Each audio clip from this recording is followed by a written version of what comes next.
Howdy, howdy. How's it going, guys? We are live with the Box Island Case Tournament today.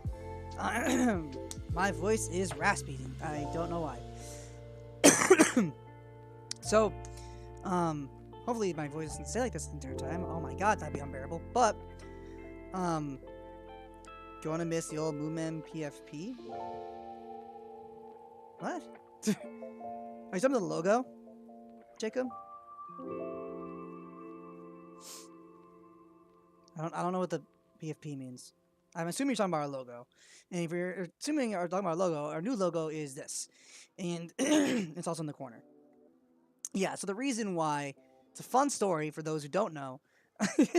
So our old one was made a really long time ago by our buddy, another Moonman Curtis, and Max kind of, worked together. I think they worked together to design it. And it was just kind of like based on an old, super old logo. It was like Big Mac something. And it's a symbol called the Moonmen, right? So it made sense. We totally, I didn't even know it existed, and I didn't know this coming into the team either, or the logo. I didn't know, not at Max, like we didn't know this, but the symbol, the logo, was used by alt-right symbols to, show their cause and stuff. And we didn't know about this, so I think it was a while ago when I became a mod for one of the, or moderator for one of the Facebook groups, One Piece card game discussion group, something like that. Jags group. He made a post saying, "Oh, this is our new mod. He deserves it." Blah blah blah, whatever it was. And then one of the guys like, "Are you sure this guy is isn't he the guy who uses the alt right whatever for his stream, whatever?" And he like put it in an article about how the symbol is alt right. However, in the very same article, the article was garbage, but in the very same article at the end, it's like not all alt right groups use this symbol. So I'm like, so why would so obviously not every single group is not gonna use a symbol, but you're gonna still comment that anyways. Like, it was more funny than anything else. I was like, what a clown. Like, this is funny. And honestly, we're not associated with alt right groups. We're not like crazy like that or political in any sense of the word. So we decided to change our logo a while ago, and the only reason it took so long was because trying to decide what our new logo would be took ages. So Max liked this, I liked other stuff, but I was like, you know what, I don't care. So this is our logo. I think it's fine. It's supposed to be a pirate flag because it's the moon, see, because we're moon men. See, it's kind of cool, kind of. And that's that. We have a list of the players. We have a 10-minute buffer, 5-minute name check, so a 15 name check. Very standard stuff. Something we always see in Box Island tournaments,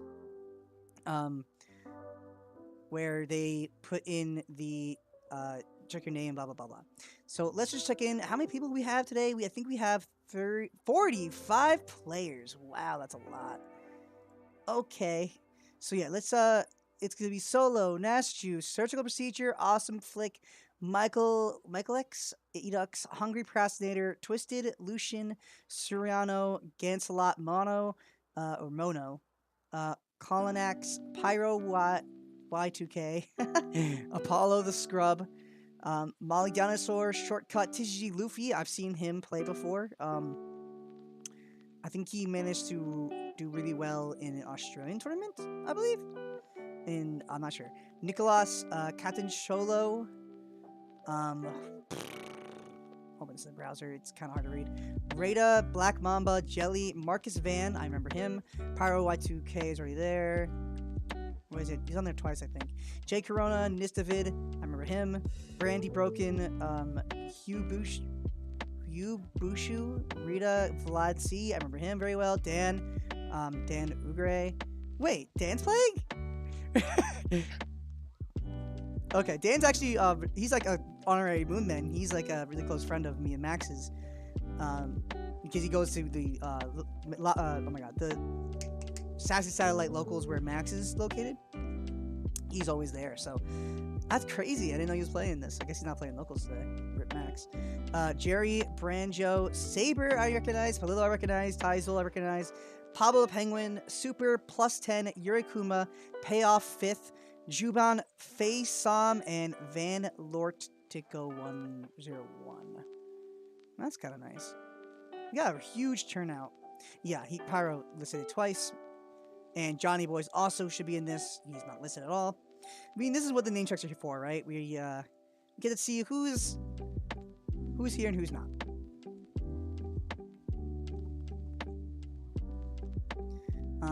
Five-ish plus top cut. That seems very low for the amount of players, but I don't. Well, that's 32 is 5, right? Yeah, actually, that's probably correct. It's either 5 or 6. Like it's nothing. It's not more than 6. So 5 actually probably is right. So info. Here's the poster for this tournament. Here's what you can get, all this stuff. So Discord link is in the post. Obviously, the Discord link, if you don't know it, it is Box Island. I will link that in chat. If you're watching on YouTube, I don't have my monitor stuff figured out yet, so you're just gonna have to suffer. But it is in chat. There's the Discord group where you can join this type of tournaments. I'm not sure if registration is still open for this one, but it is a tournament that's gonna happen in a couple minutes nonetheless. Donut, that's great. So it's an OP1 tournament. It's a best of one where there is a win in OP2 case. So I don't know if the winner gets a case. I'm not sure if there's a case in the top cut distributed, but that's a lot of prizing for OPO2, which is right around the corner, guys. So definitely be on the lookout for our content on YouTube and stuff like that for OPO2. I think we already released a video about decks you should consider for OPO2 meta. We were going to do a tier list. We did that the other day, but I'm not sure if we're posting that on YouTube or if we're doing anything with that. But this is the OPO2 case tournament, 256 player cap. I don't know the entry. Yeah, $35 entry. If you do make top cut, you get a ton of prizes. I'm not sure if there's participation or anything like that. Here you go. There'll be first gets 5 boxes, second gets 3 boxes, third, fourth gets 1 box, and fifth and eighth get 12 packs. So definitely not bad for the entry. And then for 157 players, if there were that many, you get a second case added into prize pool. And top 8 is a similar limb. I'm not sure if top 8 is best of 3 or best of 1, but it's all best of 1. There you go. So yeah, it is all a best of 1 tournament through and through. There is a top cut, but after that it's all just best of 1. So to answer any questions you guys may have about that, so I'm looking forward to, again, it's an OP1 tournament, so nothing too new or crazy. Things we've seen a lot, but it's going to be the last leg of OPO1 tournaments, right? Because we have this week, and then we have next week is the pre-release for OPO2, and then the week after is OPO2 legal, whatever. We're going to see regionals. Hopefully I could be a part of that. I doubt, but it's okay. I'm going to be playing in one at least. I know Max is probably playing in one as well.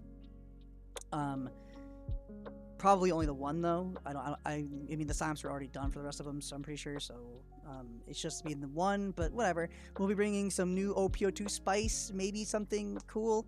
I'm not sure for that tournament, but keep you guys updated on our Patreon for deck profiles, what we would potentially be using in tournaments, that kind of stuff. And the link to that is in our bio.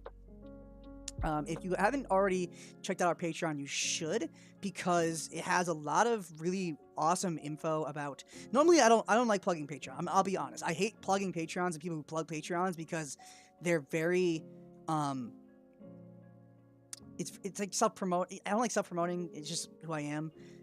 I don't like to like my own horn. It's just not. I don't like doing it. But the Patreon is worth it. I think even if the lowest tiers. You still get a ton of really relevant information for very low entry, and you can potentially get prizes off coaching and stuff like that. And I think the big thing, I always say this, is check out the Poneglyphs.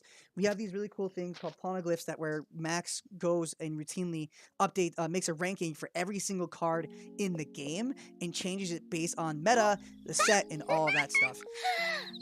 Trafficker, thank you for subscribing with Prime. Welcome to the stream again, my friend. Missed you, bud. I thought this was a duck racing stream now. Oh, man, it should be. I forgot about duck racing. I love duck racing. That's the funniest thing in the world. I enjoy that a lot. That's so funny. Rita's there twice. I mean, yep, get this stuff out of the way now. Am I allowed to stream match? Tyzel's gonna stream his matches also, so if you don't check out my stream, check out his stream. Player perspective, at least. But stay here, because, you know, obviously, it's cooler here. No, don't leave me. Just don't leave me. No, but what was I talking about? Oh, yeah, Patreon. I was talking about Patreon before. Just the Pongus himself, just ranking the cards is really, really sweet. He keeps fairly on top of it. However, we also are posting up new articles about deck lists, what we're playing, the strategies, why you're playing them, that kind of thing. A lot of it's kind of straightforward, why you like the strategies and stuff with it for the most part. Like, for example, I just wrote a Smoker article on the Patreon where it just kind of is my deck profile and why I choose which thing. A little bit, not that much like in depth in terms of matchups and stuff. I don't have like I would do a separate article if I were to do that, but I talk about in detail why each card is good in the Smoker list and why they're even situationally good against some decks. So, like, for example, I really, really like Garp, 5-drop Garp. This one, oopsies. Like, in set 2, when you have access to this Garp, finally, I really like this Garp against Whitebeard, because if you're, a lot of Whitebeard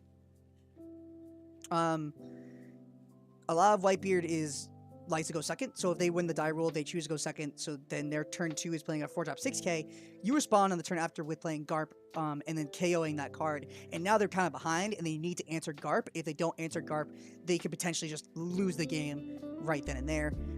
So I really, really enjoy Garp in my list, and I explain that a little bit more in my Patreon, but pretty much a lot of stuff like that, little nods to some matchups, and why it's relevant to go first or second sometimes, is all in the Patreon article. I'm not sure if I mentioned too much about going first or second, but it's mostly dependent on the matchup. So definitely check out the Smoker article. I know Max is working on a Kinemon article right now, and he posted his Whitebeard, I think, deck profile, which is a really hot topic right now because of how powerful it is in set 2 on the Patreon. So definitely check that out. Link is in the bio. Hello, Captain Chat. It's been a while. What's up, Spidey? Josh TV, welcome to the stream. Hey, bring your friends. We're having a OPO1 case tournament.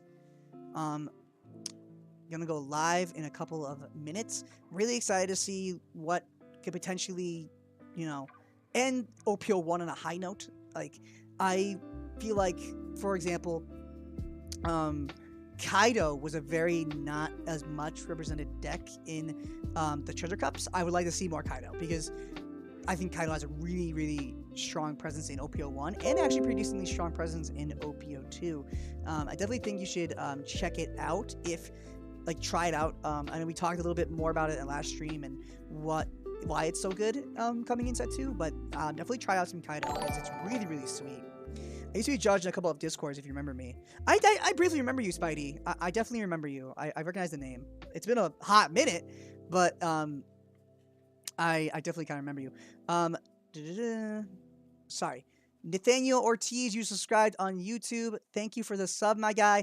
Welcome to the stream. I'm sorry, my YouTube friends, if I'm not responding to you on chat. I can't see it right now because I can only see Twitch chats on my phone. So if you want to talk to me, just go on Twitch, I guess. But I know you're here. I'm here with you. I promise. I didn't forget about you. I'll check in you every once in a while. But my second monitor, it exploded. And it's been a while since I've been able to get a really nice setup because of it. And I don't want to spend like $100 on a cheap-ass monitor. So I'd rather get it for free or spend more money, I guess. I don't know. But then again, I did get paid. Maybe I'll do that later. I don't know. Right, so this is the updated pairings, I believe. Oh, we even added more people. Very nice. So we will take a look at these names. X that out. Alright, so going off the list. Wish I could have made it to this tourney, but my work schedule has been relentless. Yeah, my hero, I'm with you, man. Like, my work schedule has been a big reason why I haven't been able to stream that much, if at all. But I got this last week off, so now I return to work tomorrow. Super sad about it, but At least got like a week break. That was very nice, very needed. Needed the rest. So let's talk about the people who are playing again. Solo, Najju, Surgical Procedure, Awesome Flick, Michael X, Edux, Hungry Procrastinator, Twisted, Lucian, RJ Soriano, Ganslot, Momo, Corlinax, Pyro, Y2K, Apollo the Scrub, Mali Dinosaur, Shortcut, TCG Luffy, Nicholas, Captain Cholo,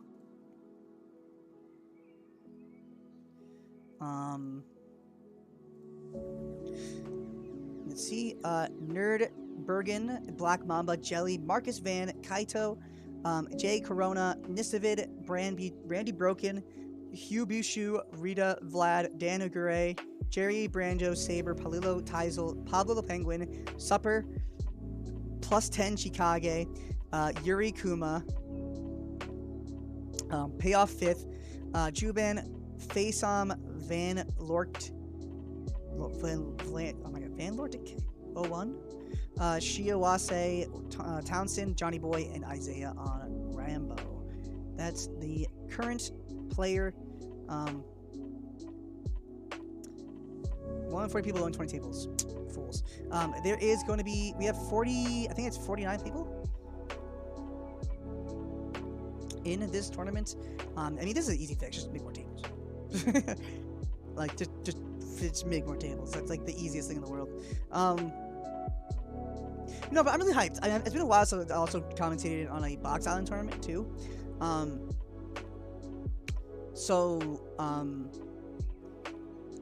been a really hot minute. So I'm really excited to see a lot of these players who I didn't get to commentate for a while. So I always love commentating. Obviously, always a pleasure. But again, another thing too I really want to talk about in terms of this tournament and the potentially what can be really cool about it is that in OPO1 we only had so much of card pool, but now we have an added card pool because of the new purple trial deck, the Shanks trial deck, Films trial deck, whatever you want to call it. So potentially we can see even more purple, which is what I really want to see. Again, like I was saying, we didn't get a lot of representation of top cut purple because in Treasure Cup, which was unfortunate. Flooded with green and red, so I was a little disappointed to see not as many purple topping. Some topped, but not enough to make me happy. So I'm really excited to see. I mean, also it's not a consistent deck, so I'm not super surprised, but I'm really excited to see more people play purple coming into Set 1 and Set 2. Especially with the new support of film stuff, which gives you kind of a little bit of an edge in this, because you have now a wider pool than a lot of other decks. Only have one trial deck in the OPO1. Now purple has 2 trial decks and OPO1. So I'm excited to see Uta, some Shikis, maybe Kill the Soro, see how they implement that kind of thing. Maybe Blue Purple Kaido, all that kind of stuff. We've seen it last tournament, if you guys were here on the G'day TCG tournament, there was a top 2 placement of Blue Purple Kaido, which made it really far in that cherry event. That was a very nice event to commentate in.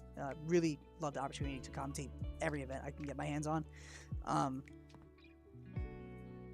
But that was really fun. So think Kaido players play too defensive sometimes. Nah.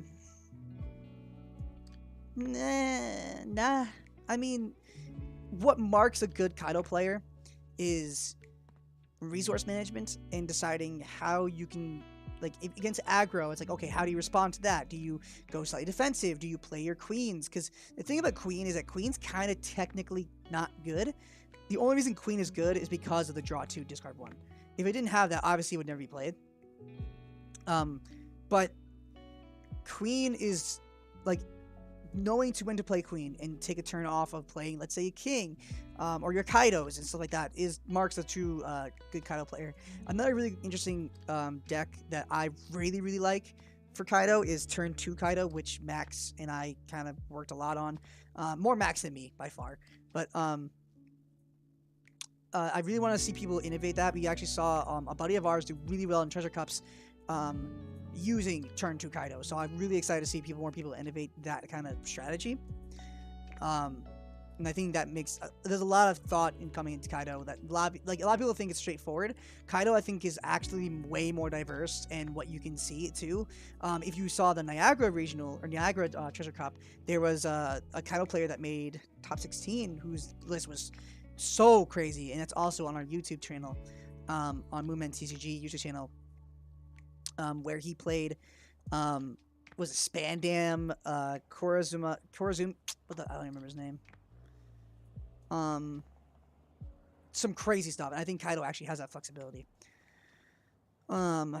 So deck lists needs to be submitted, blah blah blah. Let's see who's playing. I wanna. This is some really tiny text. So I'm not gonna go through all these people. We have 25, which was that 49 players again, which is pretty sweet. I like that. All right, let's see who is. What do we want to watch first?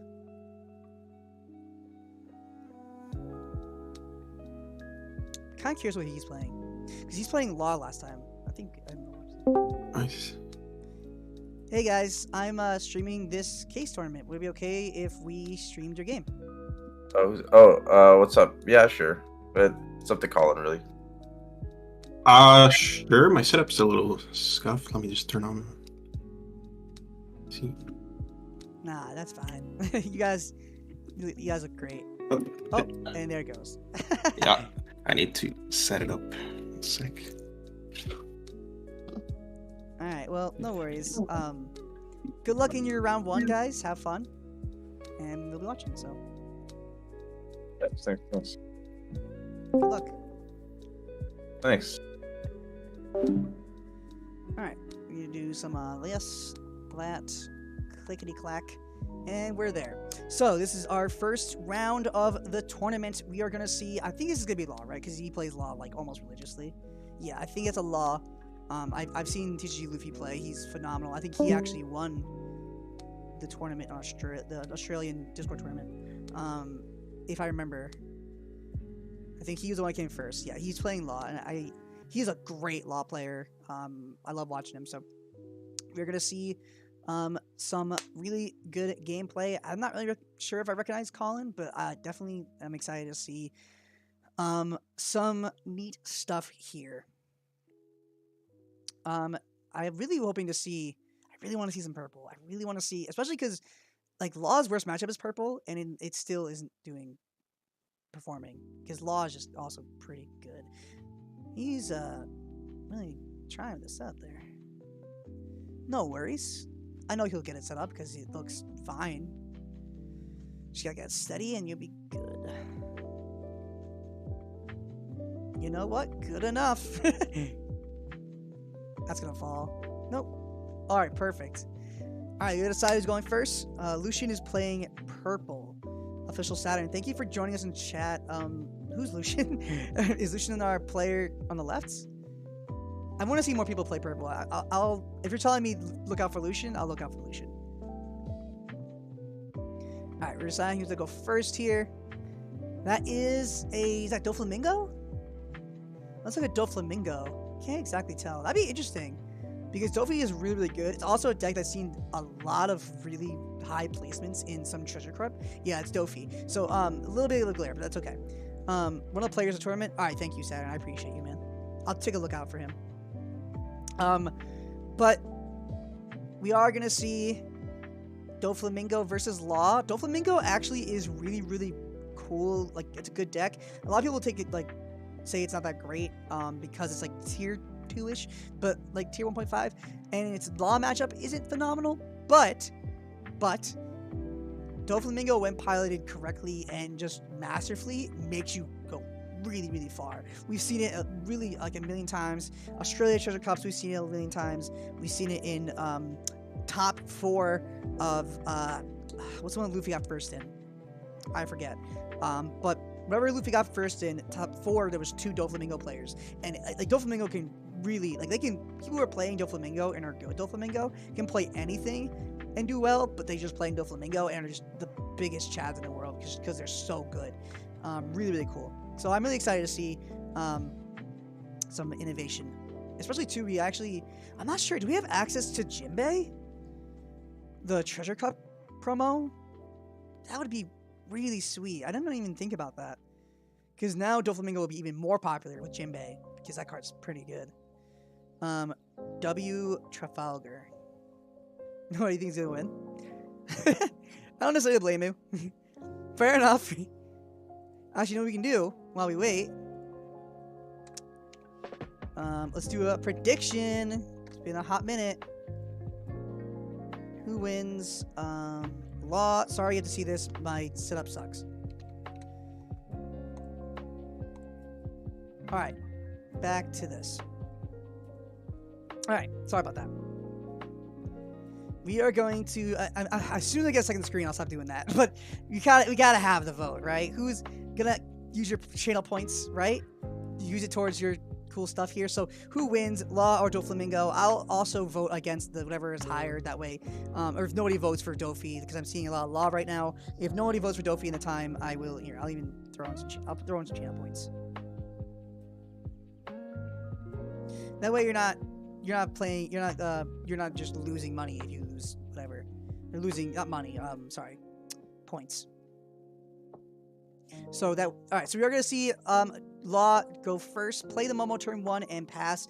We're gonna see the Doflamingo player play a Perona, look at top 5 of the deck to rearrange them any way he wants, and then leave them all top or bottom. Pretty much standard playing for Doflamingo turn 2. What I really like to see from him, besides the Perona, would be a Law blocker.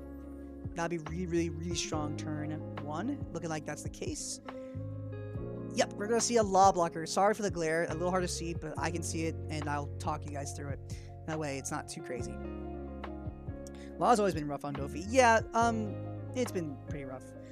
Is there a judge watching each table? What's to stop someone from potentially cheating in these webcam tournaments? There are judges, I believe, floating around. I'm like 99% sure.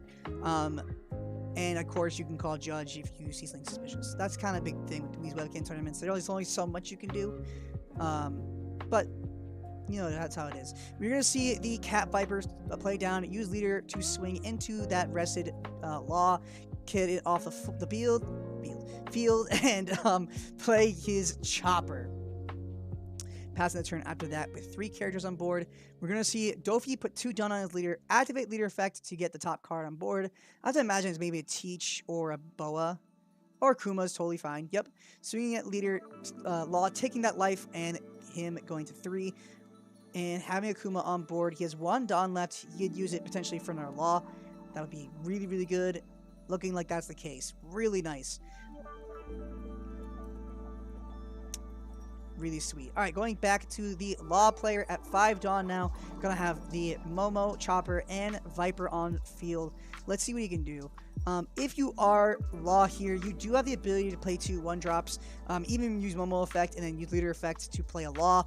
And play a Zoro or something like that. Oh, but we have the Bonnie, which is way better. We are going to see it activate effect. Top 5 search for a Supernova. Then add to hand. Let's see what he grabs.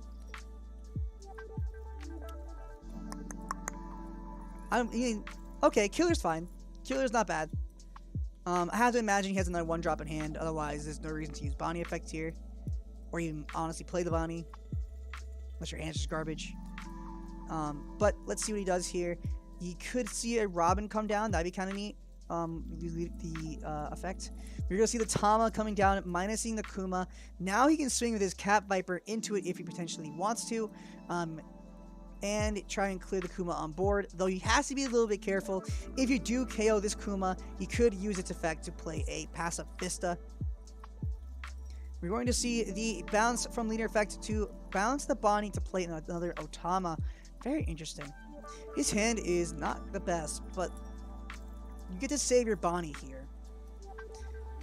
Not bad. I mean, what that definitely means now is that Bonnie search was used to try and dig for that 5-drop, and he didn't get it. He got the Killer, which is really something you don't want to see there. And you need to protect that Bonnie as well so that you can guarantee have it to search for another top 5 next turn. So I think this is just kind of where he's forced to be in this position. If you had another red card like a Zoro, that would be better, or Luffy, but obviously he didn't have that, so. Dofi should have hand in view of camera the whole match. I mean, I agree. It's weird that he's not. But that's not really my place to be like, oh yeah, let's do that. Like,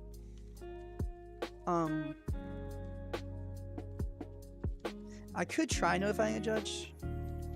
Let's see.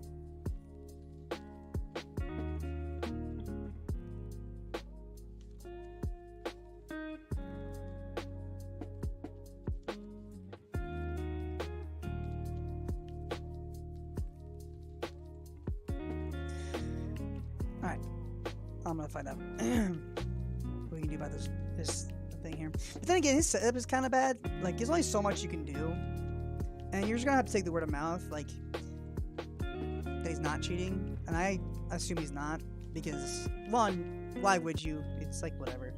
But as long as Law is keeping a track of the fields, it's kind of. I mean, I guess it's kind of easy cheating then, but. If your hand's concealed, then you can just kind of have cards to the side and switch out whatever you want. We are going to see the 5k swing probably into that Viper, I have to imagine. He will have 5 Dawn left. I imagine this is maybe something like a Virgo or a Moria to play back the Law, and then play that Law. Oh, he has 6 Dawn. That's my bad. So he actually could do a lot more. He can play Boa Hancock. He can play, again, Moria to grab back. A Law is definitely good. Yep. Grabbing back not Law would be fine, but depends what else you're grabbing. Grabbing back Kuma wouldn't be bad.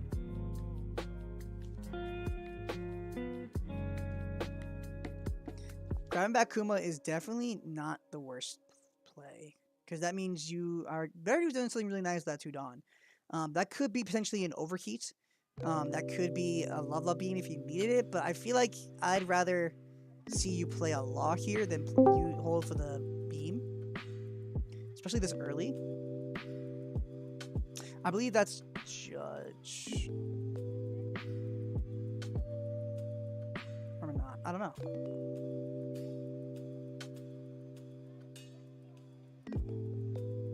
Gotcha.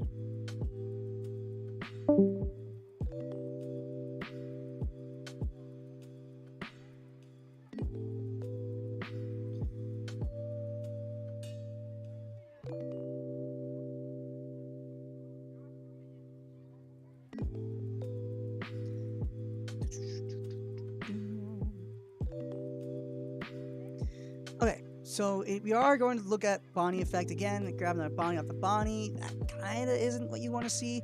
You can play this Bonnie to activate effect. You really got to start digging for that Law now, though.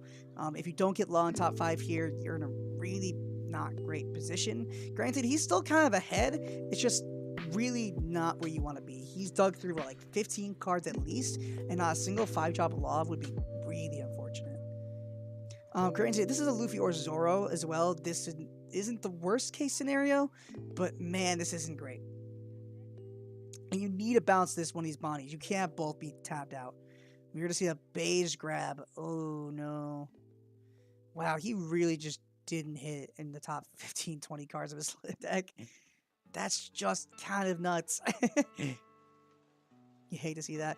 We could see a Momo effect, but if you use Momo here, there's a chance you just now put your Laws at the bottom. Alright, we are going to see the Bonnie pick up playing a Chopper here.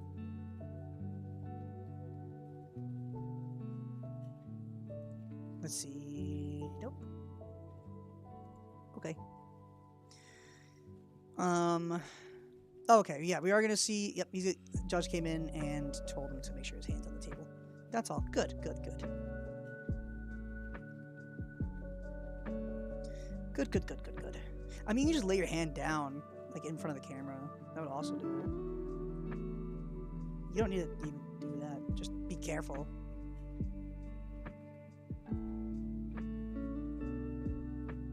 Okay, his hand's on the screen. That's fine. Like, it is what it is. Granted, okay, so Law uses effect to grab the Bonnie, use Bonnie to bounce the Bonnie to play a Chopper. Again, not what you want to see. I mean, anything would be better there, but he kind of put himself in a position where he has no choice. I'm also pretty sure his list runs the starter deck Law, so what would have been nice there also would have been bouncing the Tama to untap the Bonnie would have been good. So yeah, you can use its effect again or just protect it for a turn. But we didn't see either of those things, so really in a bad position here for him. We're gonna see him play out. No, honestly, I would just use, like, he has the beige hand, right? So that's what he's gonna play it for. Honestly, I would just use the Momo effect. Like, I think you hold on to the beige here. I don't even think you need, because you don't need it yet, like, at all. And it gives him another target to swing into besides Bonnie. So the only thing that you have to be careful with Momo is if there's laws of the top 5 of your list or your deck, it's going to the bottom and you just lost like a million laws. So maybe it might be safer not to use Momo effect. Granted, if he had got a 5-drop law off a Bonnie effect, then it would have been actually fairly safe to use Momo there. But because he is whiffing off of his Momos, getting 5-drop law off every single turn, it actually is probably just safer to just hold on to it. Jacob, welcome back. Excuse me. Yeah, so we're going to see the Perona swing into the Bonnie. That's fairly simple. If he does block here, it's not necessarily wrong. You just got to be careful because there's 2 more swings coming into it. So he has to invest now either Leader Swing or Moria Swing to deal with the Bonnie, which is kind of what I'm sure he wanted to do. It means that... Yeah, actually, no, it doesn't necessarily matter, though, because he could have just went swing with... If you let the Bonnie die there, he could have just... His Leader or Moria could have swung at lead and then just blocked anyways, so I don't think it makes a difference at all, to be honest. We're going to see the 6K swing at lead here. He's going to easily take that. And then he has the rest of his Dawn. That should be, what is that, 7? He should have 7 Dawn left, which would indicate a Doflamingo, or it could be a Kuma and a Dofi or something. Could be anything of those things. We're going to see 7-drop Croc come down. Banish, and if you have 1 Dawn attached to it, reduces the cost of your events by 1. What's interesting about that is he attached the 1 to the Moria and didn't attach to the Croc, so either he doesn't run Spada or he doesn't have it in hand. Most lists do not run Spada, but when I see Croc, I never know. Do we know what he got off Bonnie? So he got off the Beige. He got Beige off one of them, Killer off another on the first. So he has a Beige and Killer in hand. And the last one, I don't remember. But here's another search. Going to see what we can grab off top 5 here. Let's see what he can get. I have to imagine there's no way it's not law here. This is like 25 cards deep. There's no way he's that unlucky. Granted, if it's not, wow. Okay. So it's not. Unless he drew it off the top of his deck. However, what is he? Is he drinking? Oh no, he's eating. I was gonna laugh. It's like, no, it's like time to drink. If he, well, he has Zoro, right? So if he has the law, he can play the Zoro off the law, which is really sweet. Even play the Zoro, swing the Zoro, get some multiple attacks in, even clear this board if he really wanted to. Not 7-drop, but obviously, but he can attack into the Moria, try to get some cards out of his hand, lose his resources. But honestly, if you're playing law, you can be as aggressive as you want to Dofi, and it really doesn't matter, because if you're having so many little attacks, that's kind of also good. But you're just the 2K counter. We don't know target, and I think it's only 2 cards left in hand. So, is this tournament EU or NA? This is a NA, I believe. It's an international, like anybody can play. It's EU or NA, so it's both, I guess. But it is set to American time right now, so I guess it's more American players. But I know Australian players. Like I think he's TCG Luffy. I'm pretty sure he's an Australian player. In starter or set 1 killer. Set 1 killer, of course, the blocker. We're gonna see the Nami play top 5 search for a Straw Hat. Let's see what he can grab. Hopefully a Luffy here. There we go. Okay, so now if he doesn't have the law, he can use the leader effect and play Luffy to bounce his Bonnie back. But if he has the law, he can use leader effect to bounce the Nami, or even the Otama, and then bounce the Bonnie to play the Zoro, which would both be fine. I think right now you definitely prioritize law if you have it. If not, play the Luffy. And if he does have law, now is a good time to activate Momo effect. But again, if he doesn't have it, which I assume he doesn't, it's time to play Luffy, unfortunately. We could potentially see another Bonnie play on top of the Momo or the Otama, try to dig again, but that seems really risky. I think you'd rather just keep it safe. I don't think it's that important to play your law this turn. You're still fairly ahead. The only card you really need to worry about in this scenario is this Croc banishing off your life. So let's say next turn it goes to Dofi. He could play Teach off the top of his deck, bounce the Chopper, and then something like that. But we are going to see the Law play finally. Balancing the Tama, going to play the Law to activate its effect, bounce the Bonnie to play the Zoro. Thank God.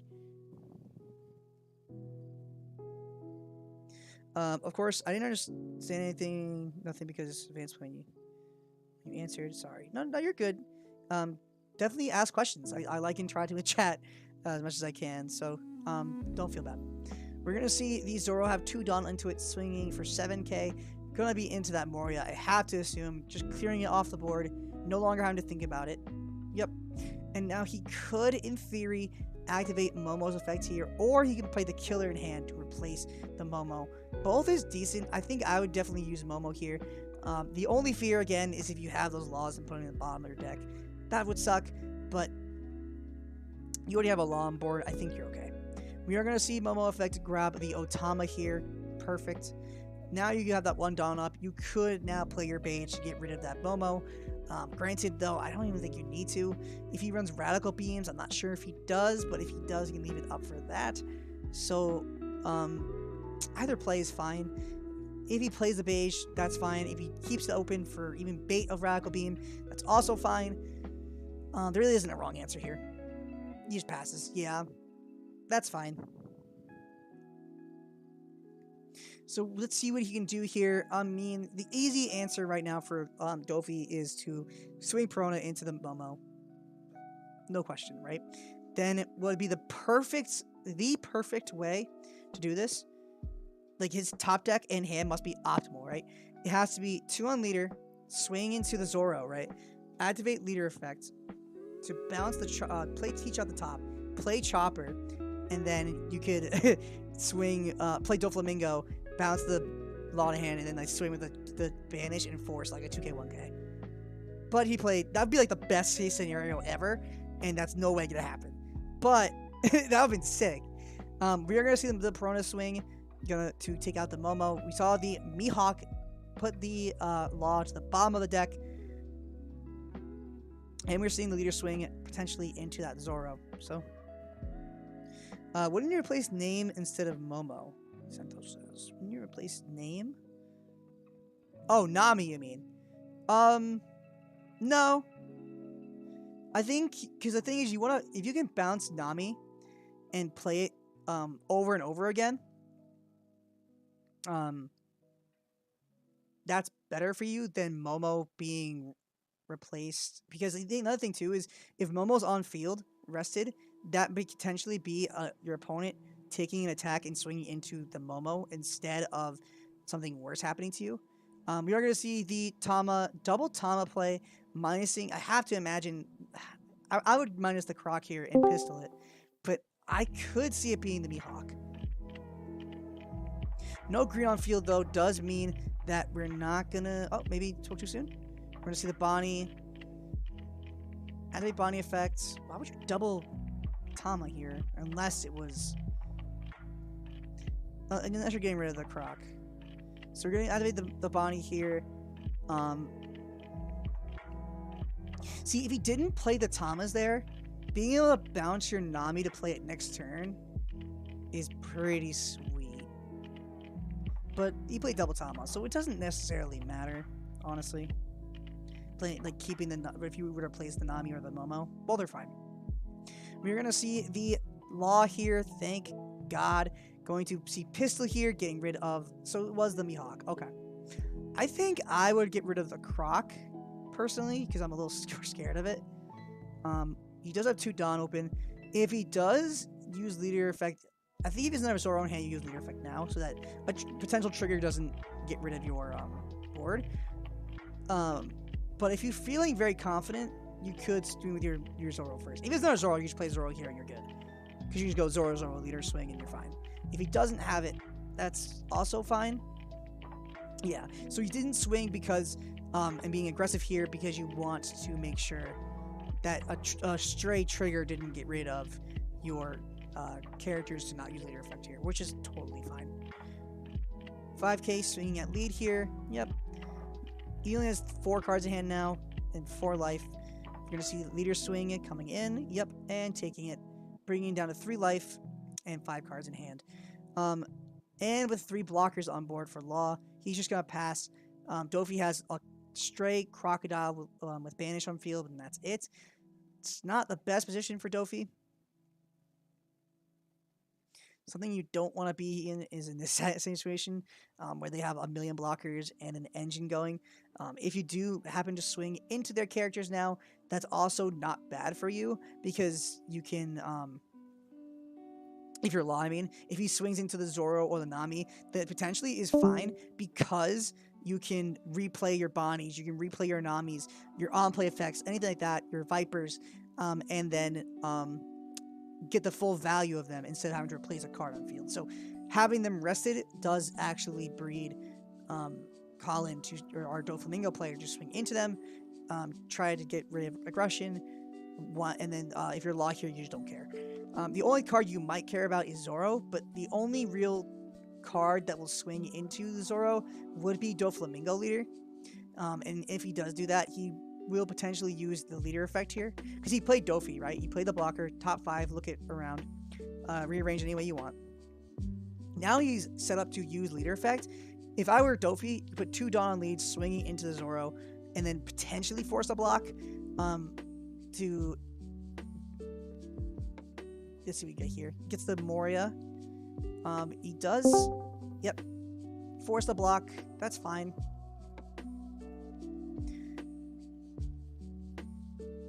The only card you really don't care about is Zoro on this field, to be honest. Of all, like, you don't care about Nami, and you don't care about losing a Chopper. You have a Bayesian hand, so he's just kind of sitting pretty. I didn't see what he grabbed with the Moria. Oh, he's just deciding. Okay. Grabbing the Law. He does have 5 Dawn, 4 Dawn left. He could play the double Law here. Could be playing and leaving us for some Love Beam. He could be. He could potentially attaching 1 to the Croc, even 2 to the Croc, swinging for 9 crit lead, forcing a block there, and then having enough to play a Law and keep 2 Dawn up. Could be something he's doing.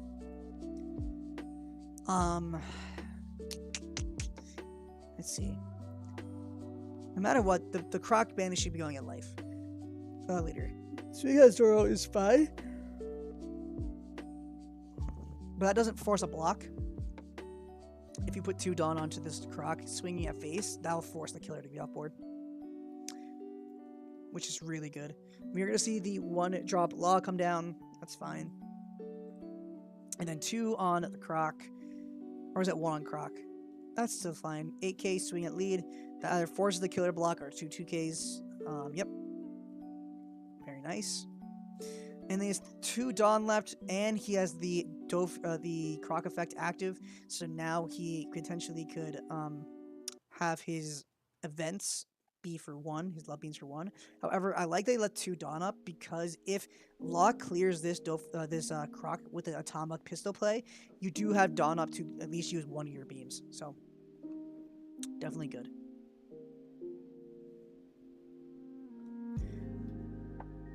We're going to use Momo Effect, top 5 search for a Supernova. Let's see what he grabs here. That's another Zoro. That's fine. I mean, he has the Luffy at this point. And I don't think it matters. If you're Law here, if you have Tama Pistol, you use it. Because you can Tama Pistol away the Croc. And then use Leader Effect, bounce the Bonnie, play a Luffy. Or you can use Leader Effect to bounce the Tama, play their Law, bounce the Bonnie, play a Zoro. Both plays are phenomenal, to be honest. Alright, we're gonna see the... Okay, so he doesn't have Tama Pistol. So we're gonna see the Zoro come down. I mean, this is just gonna be all into the Moria, right? So swing into Moria 5k, swing Moria into 5k, swing Moria into 5k. And if not, swing into leader. If you clear it off the first swing or second swing. See, I don't know. You could, in theory, you might want to swing 5, but you could, in theory, attach 3 to Nami, swing 5 with that as well. That also isn't that bad. Because if you have another Zoro in hand, you can bounce the Nami and the Bonnie. Or in Law, I mean, like, nice combo.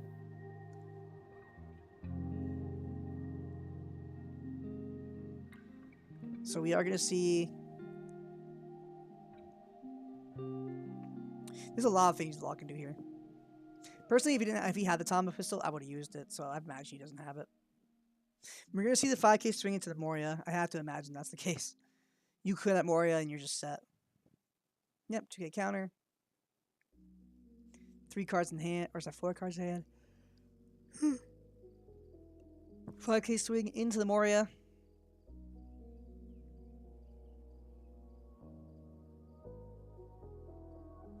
Get to see the block. Yep. He's a lot of Dawn left. 5 Dawn. 3 after leader effects. What do you do with that much Dawn?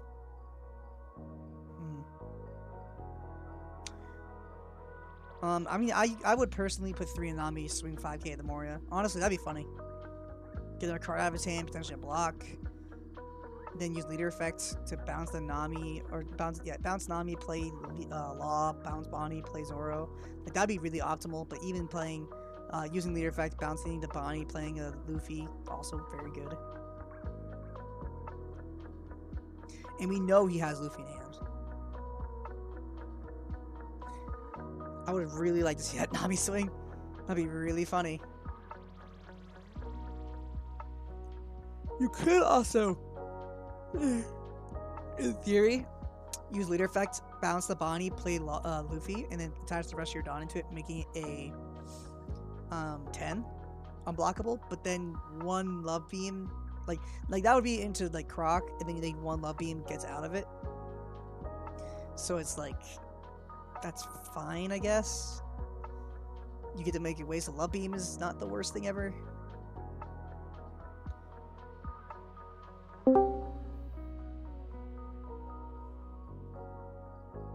I don't know, if you're Law here, I feel like no matter what, you bounce the Bonnie, play the Luffy, if anything else.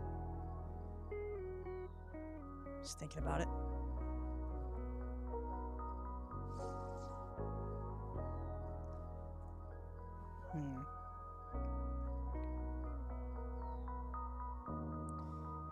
I really don't know if you want to. I mean, you bounce if you have Luffy. If nothing else, you put Luffy off Bonnie effect or off leader effect to bounce the Bonnie. But then the thing is, what do you swing with? You swing with the Law is fine. I have to imagine he has another one in hand. And the fact that he didn't attach anything to it, like if you wanted to clear the Moria, he could have put 1 into it. But then again, that's beam. Yep. Draws a card off of it. That's pretty sweet. Leader effect. Bounce the Bonnie. Play Luffy. Yep. And then go 9k. 8k. Okay. So I have to imagine he's going to play the beige this turn. Replace the Nami. 8k into the Moria. I have to imagine. The only thing about that is it's a little dangerous because if Croc stays... Wow, I got the double beam. Because Croc is staying, if he has a way to bounce that beige with a Teach or something, then that Croc could connect onto something, and that's something you definitely don't want. I'm really waiting for the Teach play. I've been waiting for it for like 3 turns. Use leader effect, swing into, I think you would swing into the Luffy here. So 3 into the Luffy, 3 Dawn, so make it 8k, swing into the Luffy, leader effect, bounce, Teach, bounce the beige, guaranteed kill Luffy almost. Then you can put 1, then you would swing with the Moria to Zoro, and then the Crocodile lead, I think. Or you can go Crocodile at Luffy or Law or whatever he if there's a Teach. If there's no Teach, then God. Where's his Teach?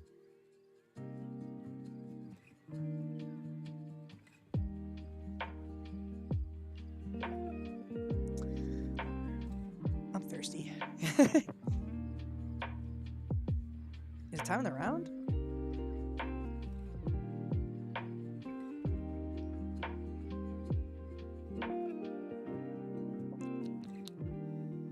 Check timer. Alright, we had like 10 minutes before timer ends.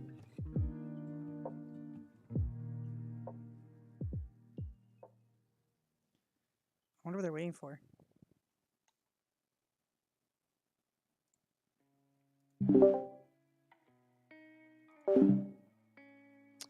Okay.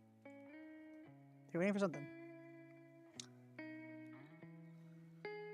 I don't know what.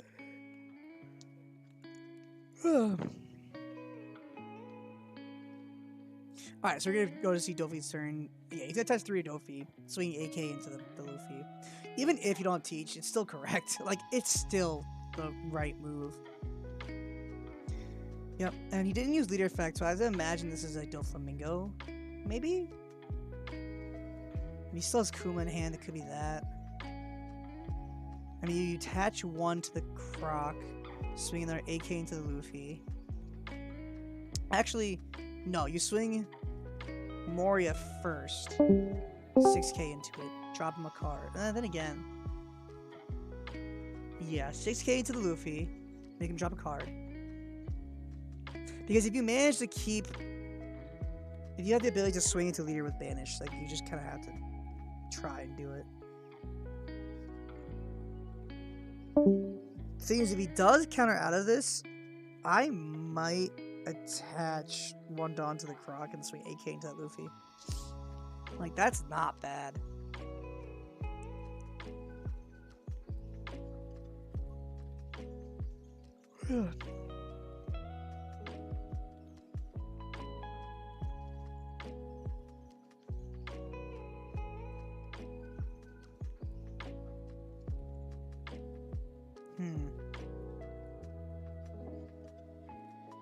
Getting to hit with Banish is pretty good.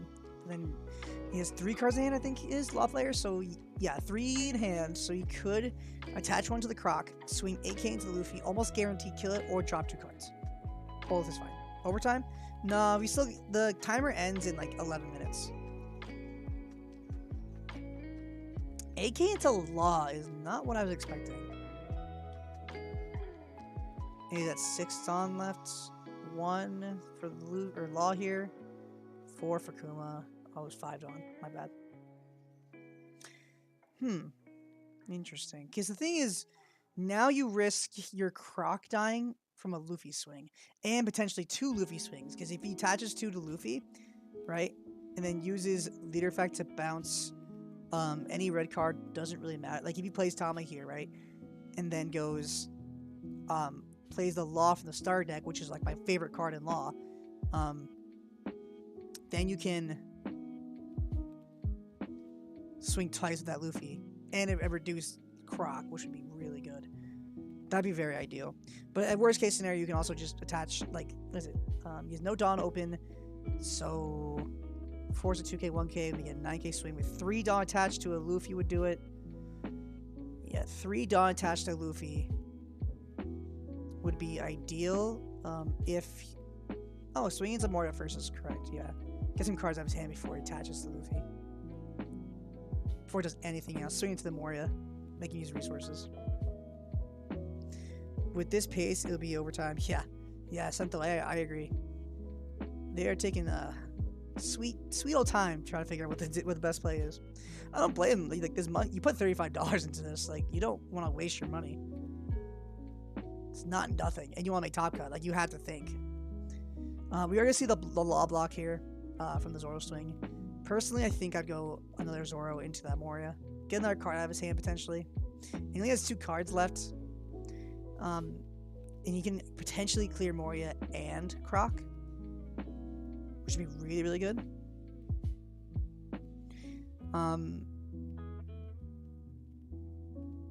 We saw the beige off of the Bonnie. So if he has another Luffy or Zoro, you can balance the body to play one of those, and that'd be really good too.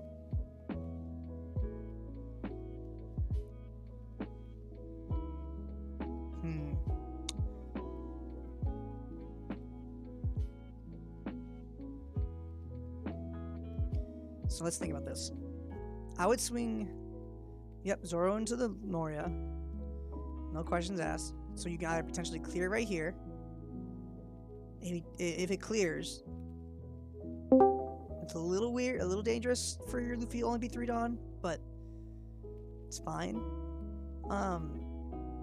If he does want to activate leader effect and play like a card down, that does mean he only has 2 Dawn for his Luffy. Yeah, block with the Dofi, then leader swing into the Moria. You need to clear that Croc if you can. Playing Tama would be really good here.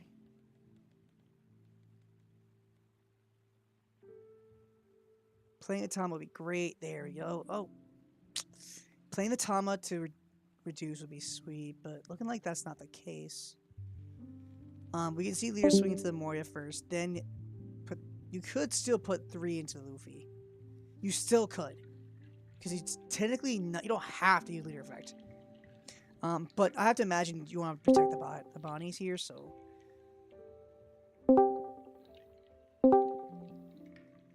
Two onto the Luffy.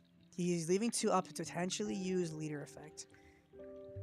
But I don't think it matters. AK into the Croc. Unless you want to clear the Moria that bad. But it's Croc. There you go. Nice. Leader, swing into the Moria. Now, if I were Dofi here, I think you block play Pacifista in hand if you have it, using Kuma effect. But even if you don't, the chances... There you go. There you go. Bouncing, play a Law here. Oh, he had 3 open left? I didn't even see that. Oh, wow, that was sick. Using leader effect, bounce a Zoro, play a Zoro from hand, and then swing again. I didn't even notice that he had 3 left open. That's really, really cool.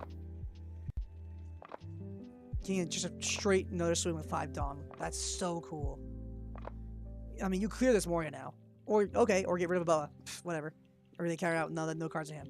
Oh, no. Yeah, you're in such a good position now. Oh, my golly.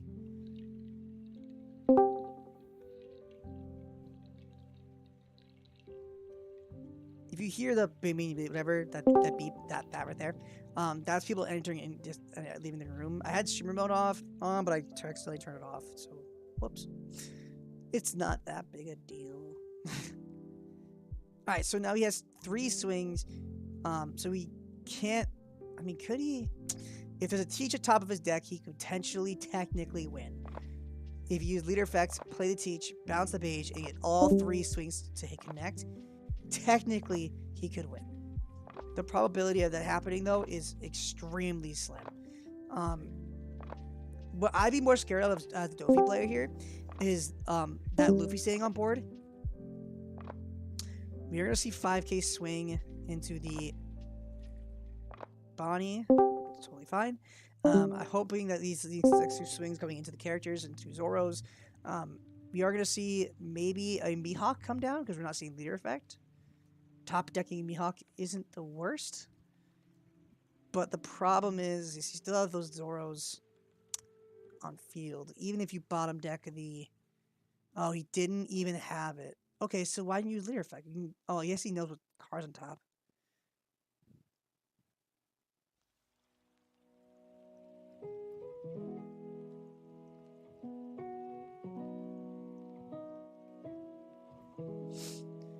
You're going to see a 7k swing. Yes, we have 2 7k swings. Try to clear the Zoro here. Yep, 2k, 1k. He has still a bunch of Dawn left. So I have to imagine maybe a Boa. No, that's something else. Oh, okay. Dofi bouncing the Luffy is fine. That's fine. Now back to Law. The only thing is he has no cards in hand, right? He needs 4 hits to connect, swings to connect. So he has to just connect all these swings. So how much Dawn does he need? So 1 off the what the heck? Playing the beige. 2 for killer. Okay. No cards left in hand. Why would you swing Luffy first?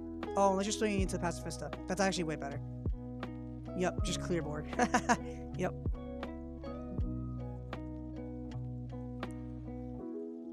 Just clear, just get some hits in. Leader swing. It's fine. Doesn't matter. Attach one to the killer. Yep. And pass. Now he's at 1 life. His opponent is Law's at 2 life, and Dofi has no physical way to win the game. Like, you physically can't win the game here. So now Law just kind of has it in the bag. 3 cards in hand. Yeah, this is gonna be game. Playing Dofi, yeah. Top 5, rearrange, maybe get Teach on top to put the killer back in hand, I guess. I don't know what you can do here. If you don't have a way to get rid of the killer, he just draw a card and block. Like, that's not good for you. Oh, excuse me.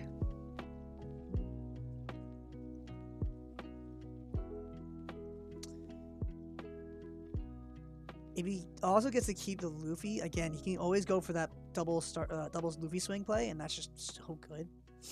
Like, that's just so good. Swinging it for 7. Doesn't really matter where. Leader effect. Potentially bounces killer. Yep. Bounce the killer to hand. Maybe get rid of this Luffy. But I mean, he has no cards in hand. No, he has 1 card in hand. Why did he put it in? Yeah, there you go. He has killer in hand. This only needs he can't 2k out of it. If he blocks, he can swing Dofi into it, so he can physically clear the Luffy, which is good. I'm waiting for that Teach play for like 8 turns. That's a board. It sure is, man. It really is a board state. Something you don't... I don't know. I mean, if he has 2 cards in hand, there's like 2 love beams in hand. Like, we saw 2 love beams already used, but if he has like more, that could potentially make him not lose and come right back into this game. He needs to swing this Dofi into Luffy here, though. Yep. You know his last card in hand is killer. He could swing his Dofi into a... No, wait, that'd be dumb. It was just like stupid. If he had no cards left in hand, then he could swing his Dofi into his Zoro and feel pretty good. But it doesn't necessarily matter. Again, you can just block any attack anyways. Man, if you're Law here, you're kind of starting to sweat. You don't want to be in this position. You can clear... See, it would have been better to go for game last turn. Nah, probably not. Can you mute the Discord noise for entering the channel? Time and round. It is time and round, and I physically can't.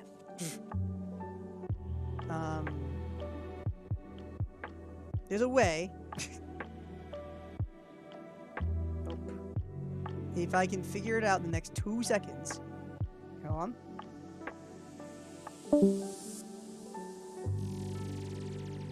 Yes, show my information, please.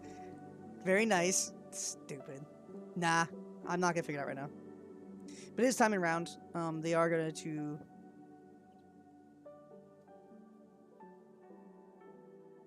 I would, Dirty Booty. I love your name, by the way. Thank you for joining us. I would.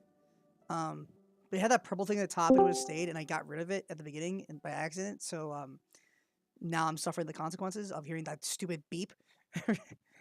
So just stick with me. I'm sorry. I don't know how to turn the streamer mode back on. I could close out Discord and then go back into it. That might fix the problem, but I'll wait till the next round. God, that's annoying though. I hear your pain. I could. No, I couldn't. That's actually starting to drive me nuts. We're gonna see 5K swing going at, I think that was leader. Swinging at lead here. Oh, he took both? I would not have done. Oh, like, he is leader swing after that. Never mind. If he has another Luffy here, he could just clean house. Okay, he doesn't have Luffy.